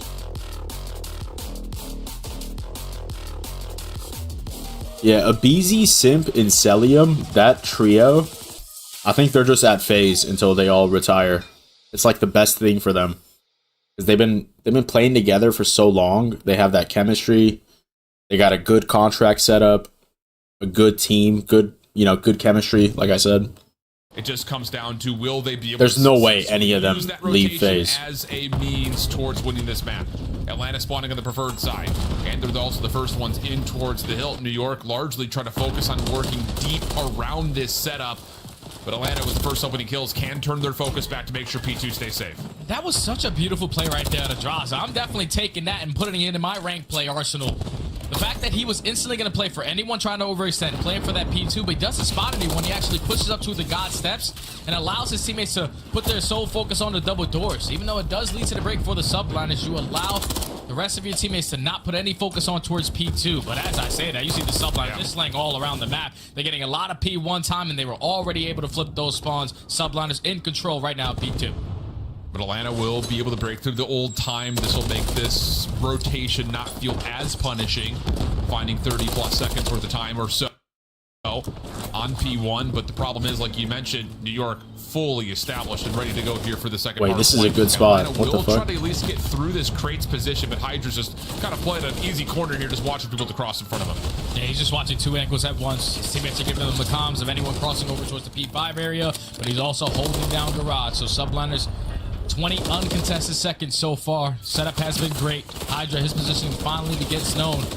And now the rest of Atlanta FaZe, once you take care of him, you try to send it, and you get pounded right there by the subliners. They find all 4 kills in the feed. Kismet also is on a 5 streak, so full 60 hold from response right here from the subliners. Just a great answer. And even better than that, they get a perfect read from Hydra. Topside fire. This is like the best start that NYSL could have asked for. Pushed through, so Sky's very alert that, yeah, there are FaZe players that are already set up for P3. Motherfuckers locked in. Yeah, we locked in, Guns. We locked in, baby. Dealt with through the wall bang. Now just one off of a cruise missile, which could be huge for New York to try to blow this game wide open. Yeah, him and Kismet are both 1 kill off, so as long as it's not a baited switch between them, it's actually a baited switch between Sip and Skies. The trade is going to be there, and Kismet, I don't know if he was able to pick it up. Yeah, yes, he did. He did. So that's 2 cruise missiles to work with. Yeah, you can't count out Kismet, bro. Kismet is actually a really good player. Oh, and Skies counts him out. When it got a little bit scrappy, a couple players from the New York subliners tried to attack from Laundry. They read it perfectly, and that's a break, though. Subliners right through the front end. They find it. Draws up top. Ooh. Team shots come through in perfect amounts of time here for New York. Selim knows he's got 2 players weak in front of him, but only can find the first. Still, Atlanta working their way forward, and there it is. Final shots will land. Hydra wants to give it one more good crack, though. Draza just trying to hold his life, and that will be just about it. Hydra setting up over towards Laundry as New York is going to default to playing for rotation again. Yeah, off the rotation. You already have a player towards back apartments as well. But he does get sifted out. That's already a 2-piece off the rotation. Both those players from the subliners are going to spawn all the way at P5. So you have the numbers if you are Atlanta. Just got to apply this pressure, win these trade fights, and you got the easy break. Yo, Kismet keeps closing the door. Struggling to get their setup. Prime time for us to jump over to a subliners. Listen in. Starting light. I gotta reload. I'm on dead. I have lights right here. Three on time, guys. Take your time. I spawn top mid. I'm gonna play mid. Tunnel dead. No, watch his speed. On the right corner. There's 2 of them. I gotta take it. They can go garage. Challenge. I gotta take it. They can go garage. I spawn plat. I'm back. Let's go yellow. Garage spawn dead. MC bottom P2. 1 shot. Nice. I'm going crazy. I'm bumping in. Two. Bottom P2. I'm playing. One spawn P3 behind the top mid. Alright, yeah.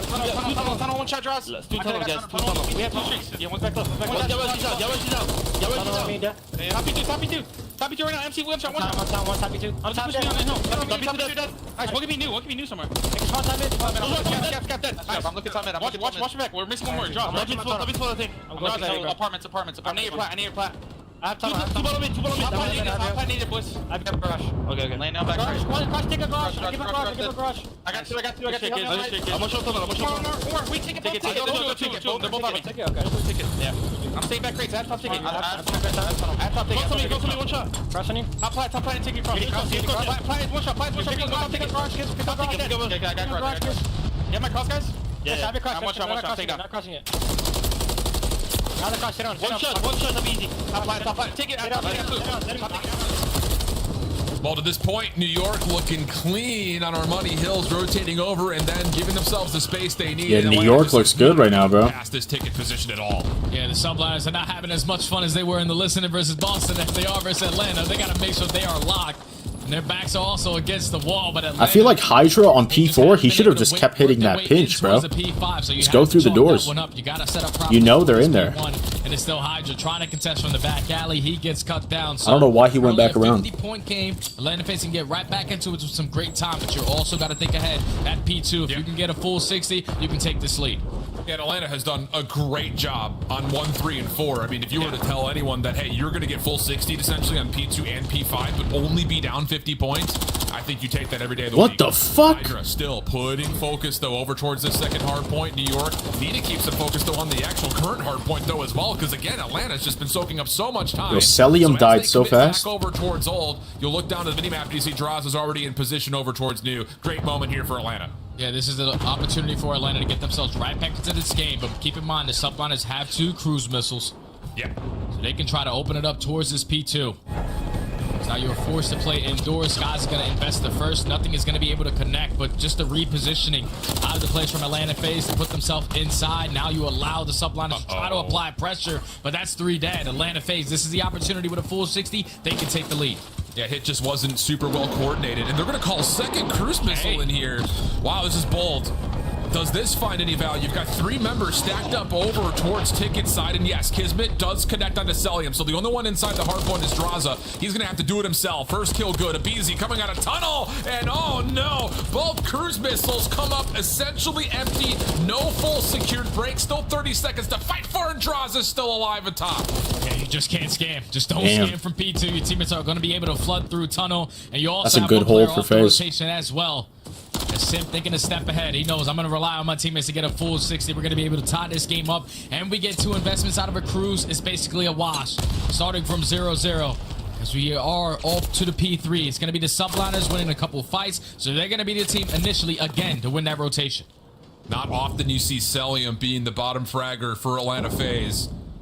And he's having a tough time getting in position at the moment, but if that were to change, New York could find themselves kind of awakening a giant. But for now, they do open up Mural Alley to their name. Hydra up top, just making sure no one hits through mid. So New York should have an idea of where this hit is coming from, but Atlanta are taking their time here. They're looking to isolate these kills at mid before they want to really fully hit this from the front, but they kind of get both at the same time. Kismet over the top of the stairs, able to find the first, and Simple not be entertained. Not looking for the gunfight yet, trying to wait for help, and as he says Kismet low, Abizi will try to follow up behind him. Yeah, he just wanted to make sure his teammates were going to spawn behind him. No one was going to go on a pinch, but it's still Kismet, and now Sky's holding it down. They hold it down so strong that you're going to set up Hydra on the pinch. Unfortunately, only thinks that there's one player there. Simp has been alive for such a long time, but he has not been able to get on to this point. Finally, with the final 15, Atlanta are able to get the break, but off the rotation.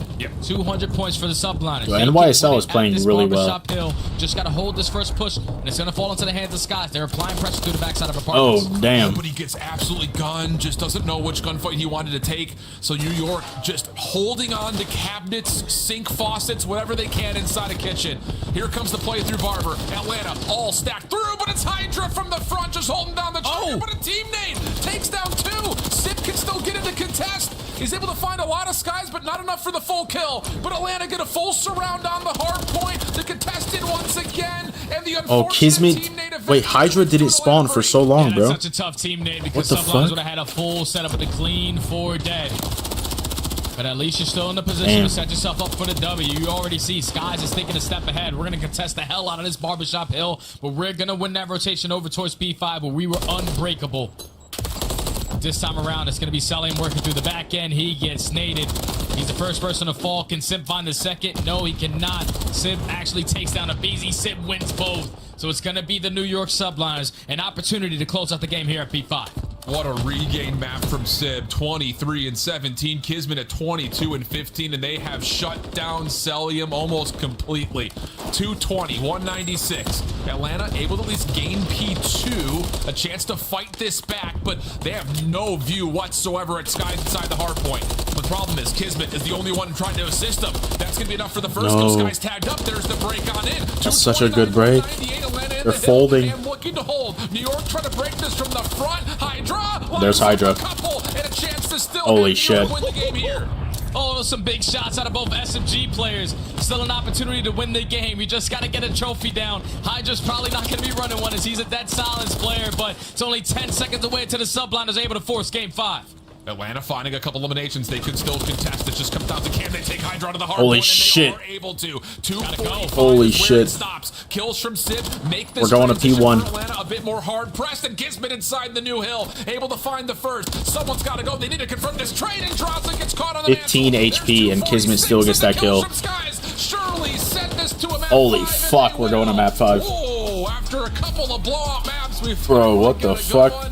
and New York extend the series the full distance. Oh, Subliners just came out swinging on that map. Even though they didn't get anything out of their 2 cruise missiles towards one hill, they were just so far ahead of the game. When you talk about rotations, being patient, knowing exactly where Atlanta FaZe were trying to break from on the majority of those hills, I think the turning point was at P3. The fact that you had Atlanta FaZe basically tie the game up at Yo, the Fast, you might be playing Halo, bro. P3 side, you take I'm keeping it real with you. You just get ready. Just be ready, okay? Just be ready. Just stays alive so damn long. Just be ready, bro. Atlanta FaZe, even Sip could not contest them to get him off of that HP. When you get to that 200 point mark, you keep Barbershop Hill scrappy, and then even off the rotation, you were the team initially to start off with it. Atlanta FaZe FaZe were forced to break on in, but they could not win it at that HP. Subliners knew we can rotate over towards top P1, catch all of Atlanta FaZe late off the rotation, and close out the game at the final HP. New York, such a back and forth game, but the difference is those P2 HPs, at least the first one was great, but the second P1, the fact that they were able to walk away with a majority of that time,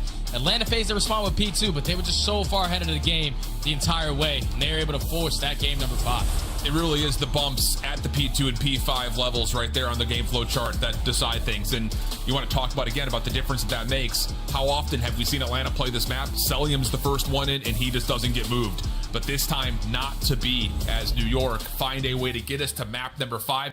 See, that's the thing, bro. Major 1 is usually like the one where like anything can happen because it's a new game. Everything's new. You know what I mean? And then typically towards like the end of the year or the middle of the year, that's where like the top teams really figure out their flow and iron out all the edges. I mean, Kismet and Hydra were just in their bag right there. And they shut down Simp and Abizi, which is not fucking easy to do.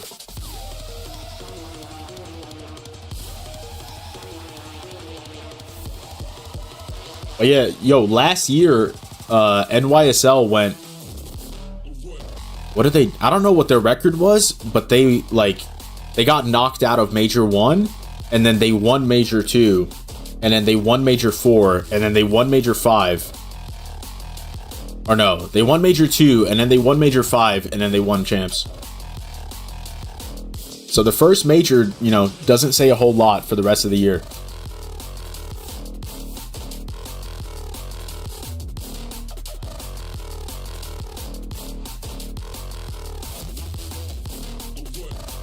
Another 3-minute timer until the next map.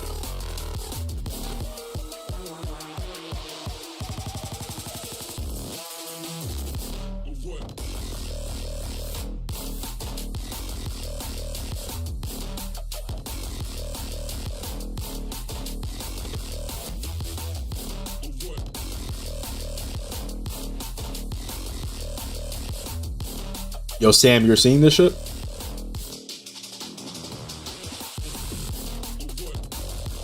Yeah. Yo, you good, bro?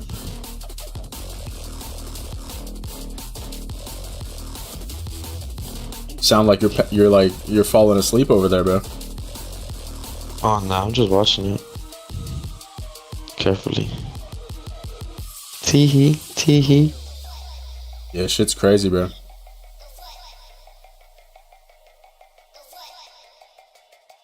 They're even now. That shit. Yeah, it's literally anybody's game right now in Search and Destroy. I thought they had it for a second too, but no.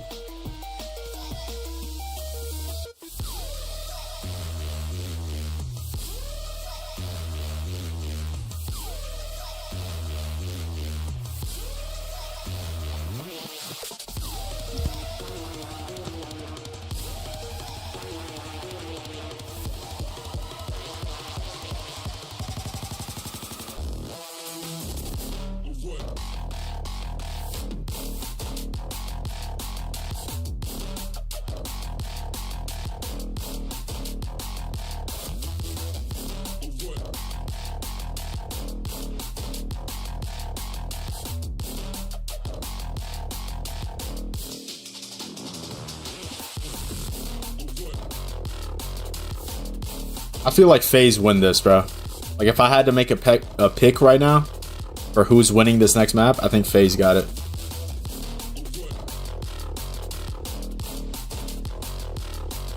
I feel like they're more icy. They got more ice.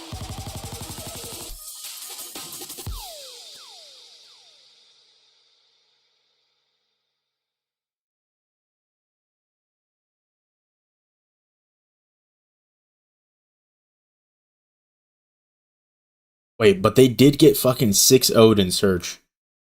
I forgot. They got fucking 6-0'd on High Rise. Yeah, this is hard to call, bro. I'm fucking stressed out just thinking about this shit.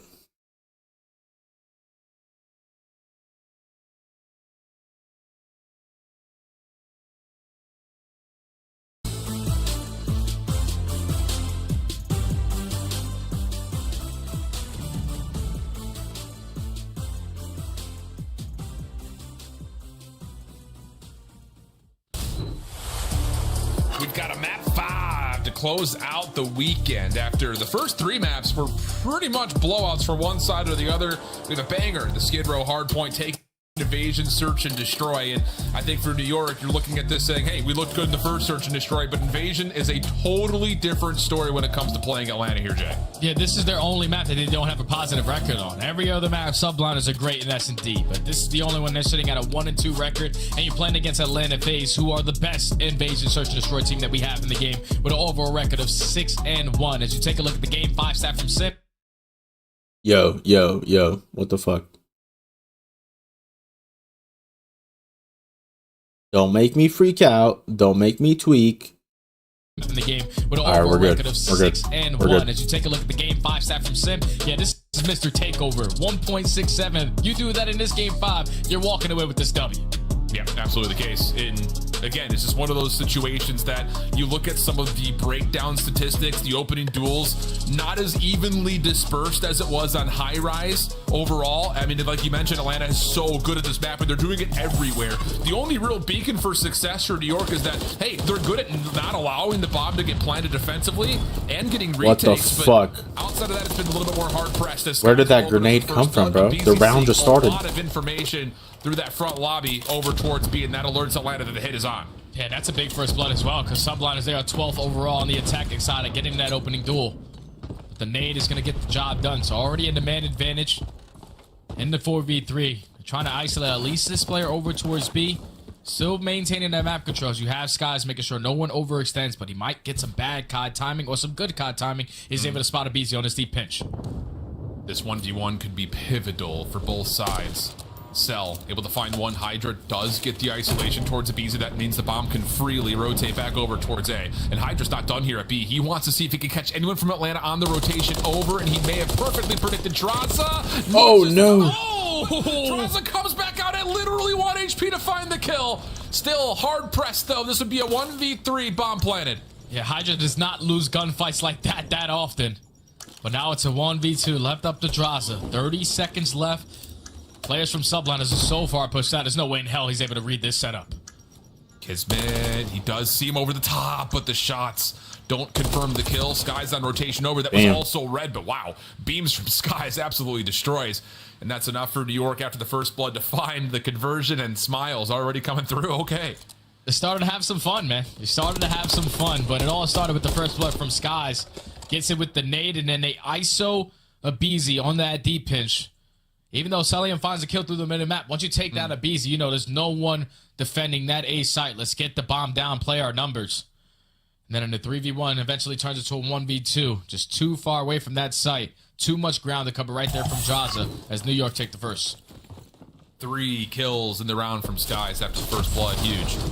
How about this? Quick rotation. Double defenders making their way through dark and up close and personal. Sim has been seen. A BZ shots. Not enough to confirm again.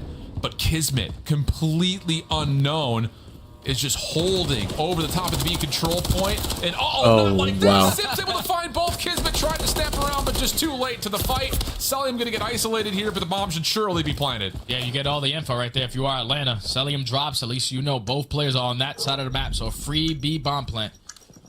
And now you're going to force the Subliners in a 3v2 retake.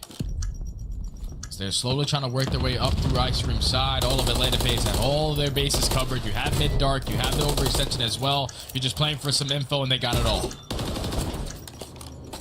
This is a tough breakdown. Has to try to isolate somewhere, somehow, but Holy no shit. one's getting through this door. Skies will at least get his 4th elimination, so he'll stay 4-0 as he will concede the round. We'll go 1-1. Maybe he's playing for the streak. Find a BZ on the exit, but you don't want to overstay your welcome here with potential cruise missile to be earned. Yeah, you just want to get one, get out of life, and unfortunately, a BZ with the beams. Wow. See, that definitely caught Skies off guard. He was not ready for him to be in that positioning. But that was such good shots from Draza. Oh, that was actually Draza. He had the snap right there with that MCW. Even the nade was probably going to connect, but just great adjustment right there from Atlanta FaZe. More specifically on Simp. The fact that Kismet put himself in that position for a free def is kind of tough, but Atlanta FaZe walk away with an attacking round, tied up at 1. Okay. Reset the tables again. I mean, it's one of those situations you think back to the high rise, how convincing every single round was for New York. you got to be feeling confident in what you brought to the table in Search overall, even though this map necessarily hasn't been great for you in the past. As the bomb this time makes its way over towards B. Double stack set up defensively on A. This is a heavy loaded A defense actually for Atlanta, with Celium watching the deep water out. And I was really curious to how Skies was able to hit that nade all the way through mid courtyard. I'm pretty sure a majority of the Subliners players are running ordnance gloves, so they're able to throw those nades, throw those stuns a little bit deeper. Well, it's still a forward 4. Subliners trying to think how they are setting up around this B point. It's actually not a single player on the site. They're just playing for the crosses, and all information gained now. If you are Atlanta, let's make sure we shut down this play. But New York hasn't fully committed to this yet. I mean, Kismet's up real far, but he doesn't have to stay here. He's got enough support to back up if they want to. The problem would be the clock, and Kismet now will commit into a position to where this has to be a B play. Yeah, with only 30 seconds left. Just had to try to keep him off bomb as long as you can. Try to see if anyone has any tacks to take him off of the Wait, he site. could have. Great Damn. shots from Draza to at least not. Probably allow doesn't him to have a get it for trophy. free, but here comes the smoke grenade to cut off the angle, and it's actually Sip who invests it. This is what he usually does in the beginning of the season. He just runs right through the smoke. Him and Draza combined for 3. And Skies is so far away from the rest of his team. With only 10 seconds left, he can't even get the damn bomb down. This is Atlanta FaZe. Clean on the defensive setup. Yeah, really swift rotation. And maybe more importantly, it's the simple fact that even though Kismet doesn't necessarily fall to the opening shots when he tries to plant, it pushes him off long enough for the rest of the Atlanta defense to get here. Huge. Wow. And I think it's, again, retrospectively, New York's going to look back on that round and said, we did have opportunities to back up and delay, but I think it just simply comes down to, like you mentioned, the clock just became an issue too quickly. Yeah, it just became an issue, and then you allow Sim to invest that smoke grenade. Basically shut down all the players on tank who were trying to watch that back end of Ice Cream. Just runs right through, finds the first kill on Draza with the second. So a great defensive setup right there from Atlanta FaZe to read exactly what the Subliners were going to do. Now they're back on the attacking side, and it's Celium again on the island, watching that overextension as Hydra tried to be aggressive, but you're going to What the fuck is this? Now force all of the Subliners to basically play back in their spawn. Yeah, lots of early info, though, that no one was playing up in towards that A lobby. So the defense can kind of gauge a little bit more focus towards B. Draza, BZ, long-range shots, tags it, backs him off just a touch. This is all just pixel peaks until Kismet is able to convert first blood on BZ trying to stretch forward. It's a big kill onto a BZ. It's already 40 seconds knocked off of that game clock. So now the play knows from Atlanta FaZe, we cannot waste a lot of time trying to isolate Kismet. We have to bring it back towards Cafe. Now with only 40 seconds left, Subliners have read this perfectly. It's time to get aggressive up to the B streets, and that's exactly what they're going to do. Mid-tank, big win for Simp. Gets us to a 3v3. Time still becoming an issue, Skies. Stops Draza from getting any more control over the A site. Now Kismet's on a flying freebie onto Simp. Wow. Carrier down and a nice follow-up gunfight over the top of the A side as New York keep us level. Yeah, it's just strong on defense, man. The fact that Kismet is able to walk away with that first blood, it basically shuts down all the game plan from Atlanta FaZe to try to isolate him. And then in the 3v4, it's just not enough time to work up on this A site. You did not clear anything towards Cafe. You didn't clear anything towards the mid-tank, so you're just checking every single corner as you work your way up. Just wasting that game clock, and it plays right into the hands of the Subliners as eventually Kismet goes on that deep pinch, finds a freebie, and then Hydra closes out with the final. All tied up at 2 now. What's the call here? Both teams have shown a little bit of everything to this point. Atlanta going with 2 defenders, Draza and Simp over the top of B and maybe even a bit further. New York trying to play a little bit more passively, get a read on some of this aggression, and they're in a pretty decent spot to make sure at least nobody gets too far forward at any part of the map. Yeah, that's the biggest thing. That's why they have to set up the way that they have it. No one's going to push up the right street, no one up middle, and definitely no one up the B side. So I know all of Atlanta FaZe are going to be playing towards the back end, but BZ did put down a couple shots in towards Cafe, so you're slowly trying to clear that one out. A couple sound cues come in, so BZ knows that they are going to be in the cafeteria. How long do they decide to play it patient before they sniff him out? Pretty much a 1-for-1 position for BZ if he does get challenged. Door opens. Smoke comes through. BZ doesn't get baited to take any shots whatsoever, so he still has a chance to, again, at least have some sort of a gunfight here. Smoke dissipates. New York have not committed, but again, Atlanta's defense is still so confident in their setup. Now BZ gets activated. He does go 1-for-1 before the trade comes through. 25 seconds. That's a big trade. The bomb's going to go down. Has not been committed for a plant yet. Skies is trying to isolate onto Celium, but a difficult decision to make, and now you've got Cell pushing forward. Holy shit. Held back, though, by Kismet, and the bomb does get planted 3v3. Bomb gets planted, but now you allow Atlanta FaZe to already be on your heels. They find the kill onto Selly. Holy It's all shit. about the trades, but Kismet on the pinch. Makes it happen through the mid side of Cafe. Finds the final 2 on the round. That was good trades. I would have liked to see Skies just instantly go for the bomb plant, but once Celium had him one shot, you saw Celium was trying to commit towards that fight. Great cover fire from Kismet to keep his teammate alive, and then the reposition in through Cafe to line them up perfectly. Secure the attacking round for the Subliners. Now take advantage, up 3-2. It really is that play. Stopping Celium from denying the plant everything for New York. Wow. Okay. 5 in a row for Kismet on top of that. Sib's still trying to get on the board, but doesn't take away from how thrilling of a map this has been to this point. Atlanta coming passively off spawn. Kismet just a couple of the tags, just trying to call out how many players have crossed. He's also playing for 1 kill, man. If you could earn that cruise missile on a map like Invasion, you're attacking over towards B, you can basically shut that down whenever the hell you want. It's already 25 seconds knocked off of the game clock. Atlanta Face slowly working their way up through B. Just checking every corner. He could potentially be cages. He could potentially be on the backside of Tractor. All right, Abeezy's getting all this info. So now you know there's probably no one on the site if we check out this close corner as well. Yeah. Smoke thrown deep. There is a trophy system on point for New York, but there are no members here. So Atlanta will take a little bit of extra caution clearing out backside of B. Kismet, deep cross. Abeezy trying to contest him. Bomb's still not in a position to get fully planted yet, and meanwhile, Hydra clears up everything at A, so New York have a multitude of options when it comes to trying to set up their retake. Yeah, because now you're forcing Draza to pick up the flank, and Hydra finds his second on the round, so the Tiny Terror's left in a 2v4 now.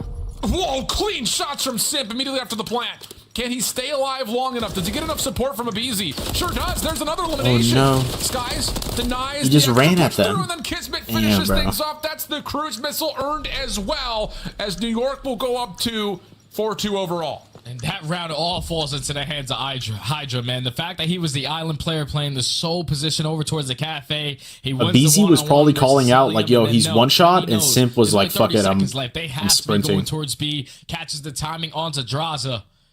And in the 4v2, even though the Tiny Terrors are able to pick apart 2 of them to make it a 2v2, everything that you wanted was right in front of you if you were the subliner. Skies finds 1, you set up Kismet for the final, and now you have a cruise missile to work with.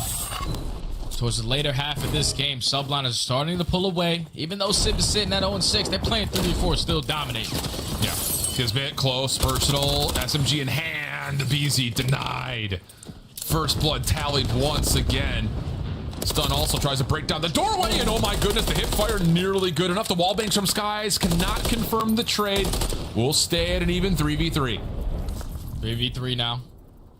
And Hydra starting to work his way up through B. He is going to be the bomb carrier. Might have got some great COD timing as Draza's not going to be able to spot him.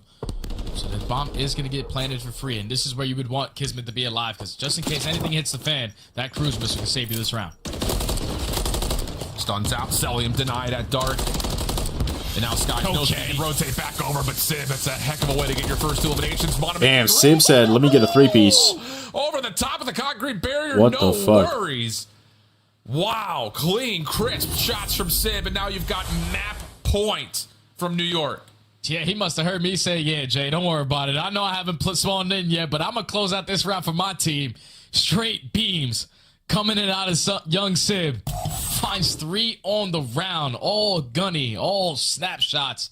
As now the subliners able to chain 3 rounds in a row to put them at game point. And keep in mind, they still got that cruise missile. So if you're Atlanta FaZe, you can't go B. We got to try to take Cafe control. That seems to be the case, but all the team shots. Draza able to convert onto Sib for a first blood. Hydra gets mantled up top, but the numbers so good here for Atlanta. Sky's down low, kind of watching almost the same thing, just a little high-low setup here, and Atlanta's going to read that, hey, this is a wide-open site, and they all see the door pop, so they should know that someone's playing inside, and yep, there's Skies. Drops. The only player they don't see is Hydra, who I don't know if he actually saw Draza sneak through yet or not. He didn't see Draza. I don't think he saw Draza, but at least finds a freebie onto Simp. Draza's there for the trade, and now it's Kismet left. Oh, it's just COD timing. Makes it a 1v2. All over the place. A lot of time to work with. We're just going to hop the bomb. Surely Selch to win the map. Surely. Okay, he does. All right. Okay. Like the idea, but Atlanta not going to let that one go by. So they get a 3rd round, but like you call, it's still, when do we see this cruise missile called out, and will it have more success than it did on Skid Row?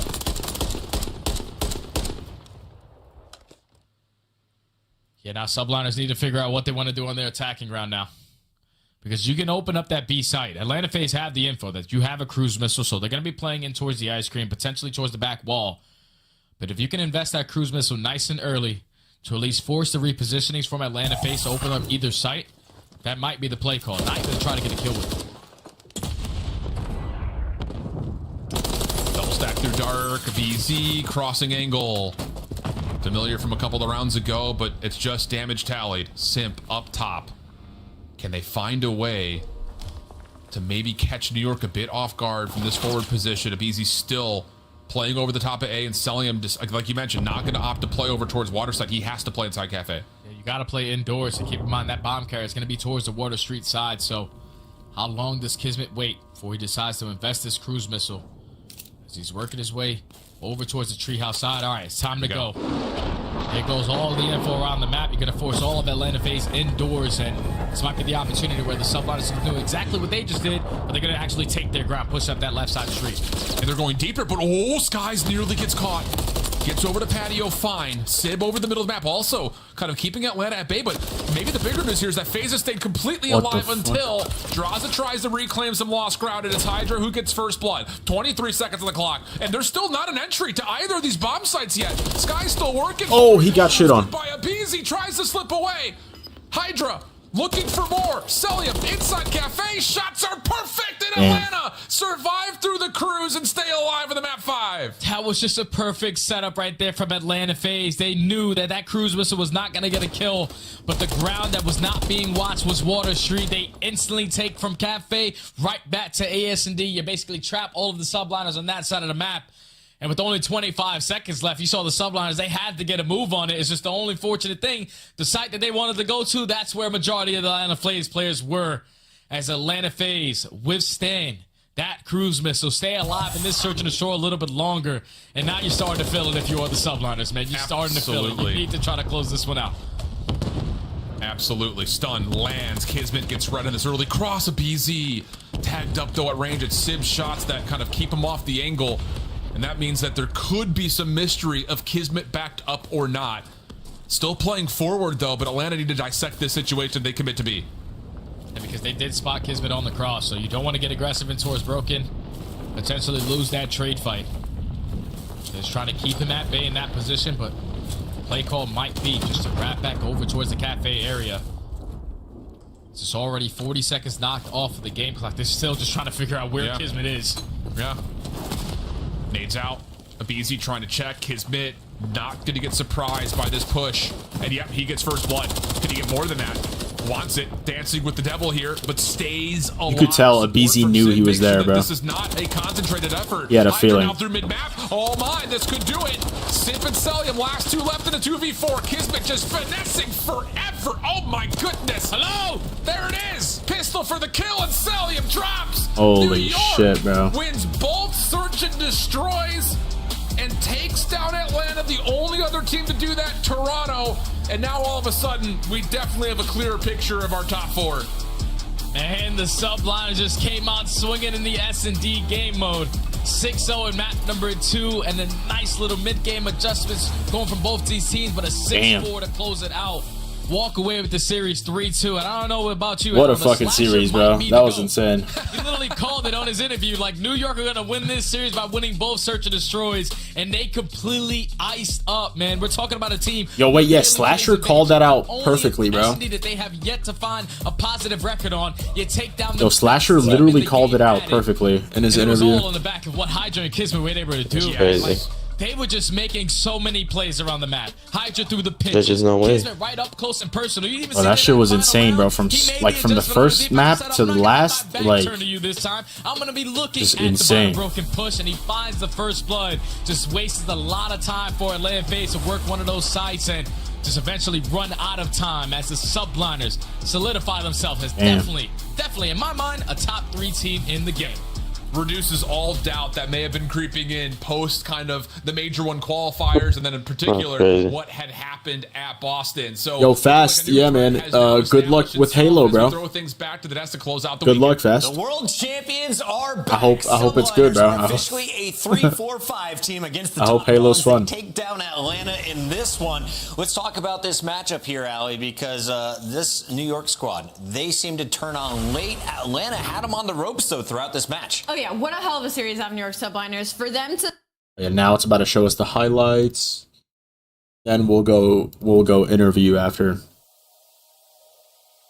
Damn, bro. I thought FaZe were gonna do it. They have way more experience with like high pressure games. But New York were just playing so fucking well. You gotta fucking tip it. You gotta tip that shit.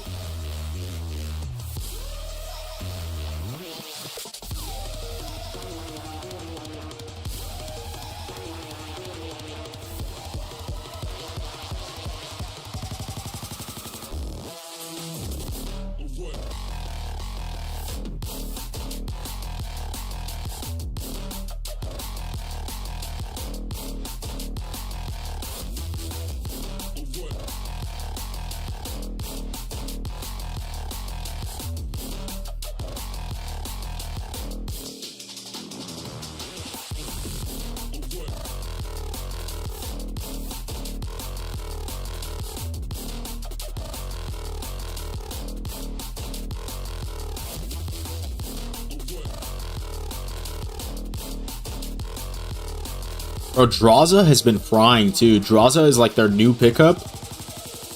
And even though the rest of FaZe is insane, Draza's been frying next to them, bro. It's impressive to see.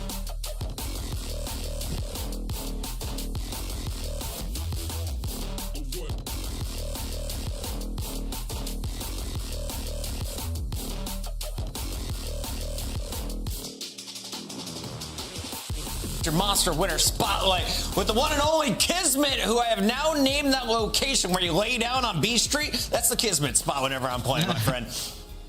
Let's go. Let's go. I got a spot after me. That's good. How's it been, my guy? Because it seems that in Search and Destroy on the day, I saw you had a 1.7 coming into this match. It might be even higher at the end of this match. What has been different this year for you in particular in Search? I think I'm just going back to my roots. I'm an S&D kid at heart. That's where I came from. And I think the biggest thing for me this year is I'm just like taking timings. I'm not really playing scared. I think before I was playing a little bit more like, okay, guys, like I'll hold crosses. Let me play slow. Like this game, I'm making a lot of more plays with Paco, and it's showing, I think. Absolutely. Okay, staying on the topic of Search and Destroy, map number 2, High Rise. Could you walk me through sort of the game plan? Because it's not often you see two Titan teams like this go up and one of them 6-0 the other one. Yeah, I mean, game plan wise, I mean, I'm not going to give away every little thing, obviously, but we just studied their game plan and we tried to make adjustments to our strats to theirs. And I mean, I think it just played well. I think regardless if we 6-0 them, they were playing that map really good. We were just catching them, like catching the scammers and stuff like that, and we were scamming less. So it showed way more, I guess, in the scoreline than like the actual gameplay. But I don't know. I just kudos to us to like how we're playing right now in S&D. Where I think we're playing really well off each other, which is the biggest shift that we've had lately. Like why our S&D's like been improving from like already good to really good. Kismet, you guys have been getting so much better throughout this stage. Congratulations, especially on a big win.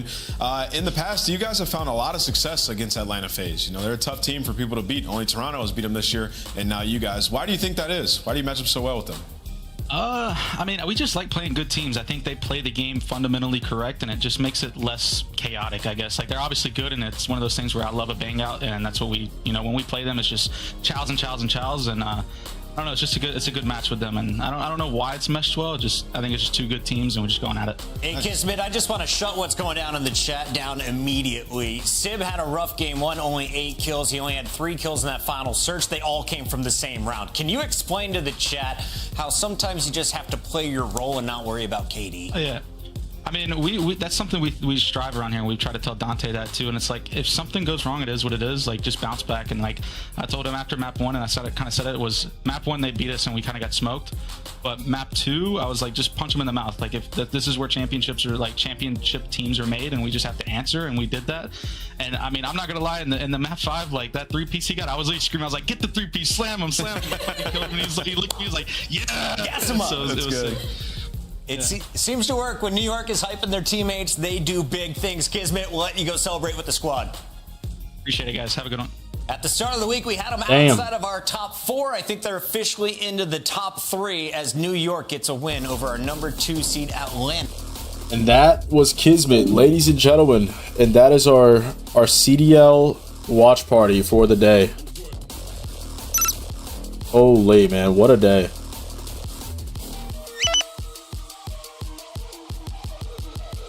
Oh, you guys are seeing my whole screen right now. Hey, yo. Yo, chat, today was insane, bro. Insane day of COD and insane love from you guys, bro. The memberships coming in. We hit our members goal for February. You guys are fucking insane. I appreciate you. Big shout out to Hector, Victor, Sam. Much love to Bundles, Larry, everybody who's a member, bro. Thank you to everybody who smashed the like button today. I appreciate everybody who tuned in. Big thank you to Hector for the super chat as well, man. Thank you guys for all the love. I appreciate everybody for being here, and I hope you guys enjoyed it while you guys were here. I'm gonna send you guys off, and I'll be back on tomorrow. Turn on notifications, and I'll see y'all on the stream, alright? I just muted myself. I appreciate y'all, man. I love y'all. I'll see y'all. Peace.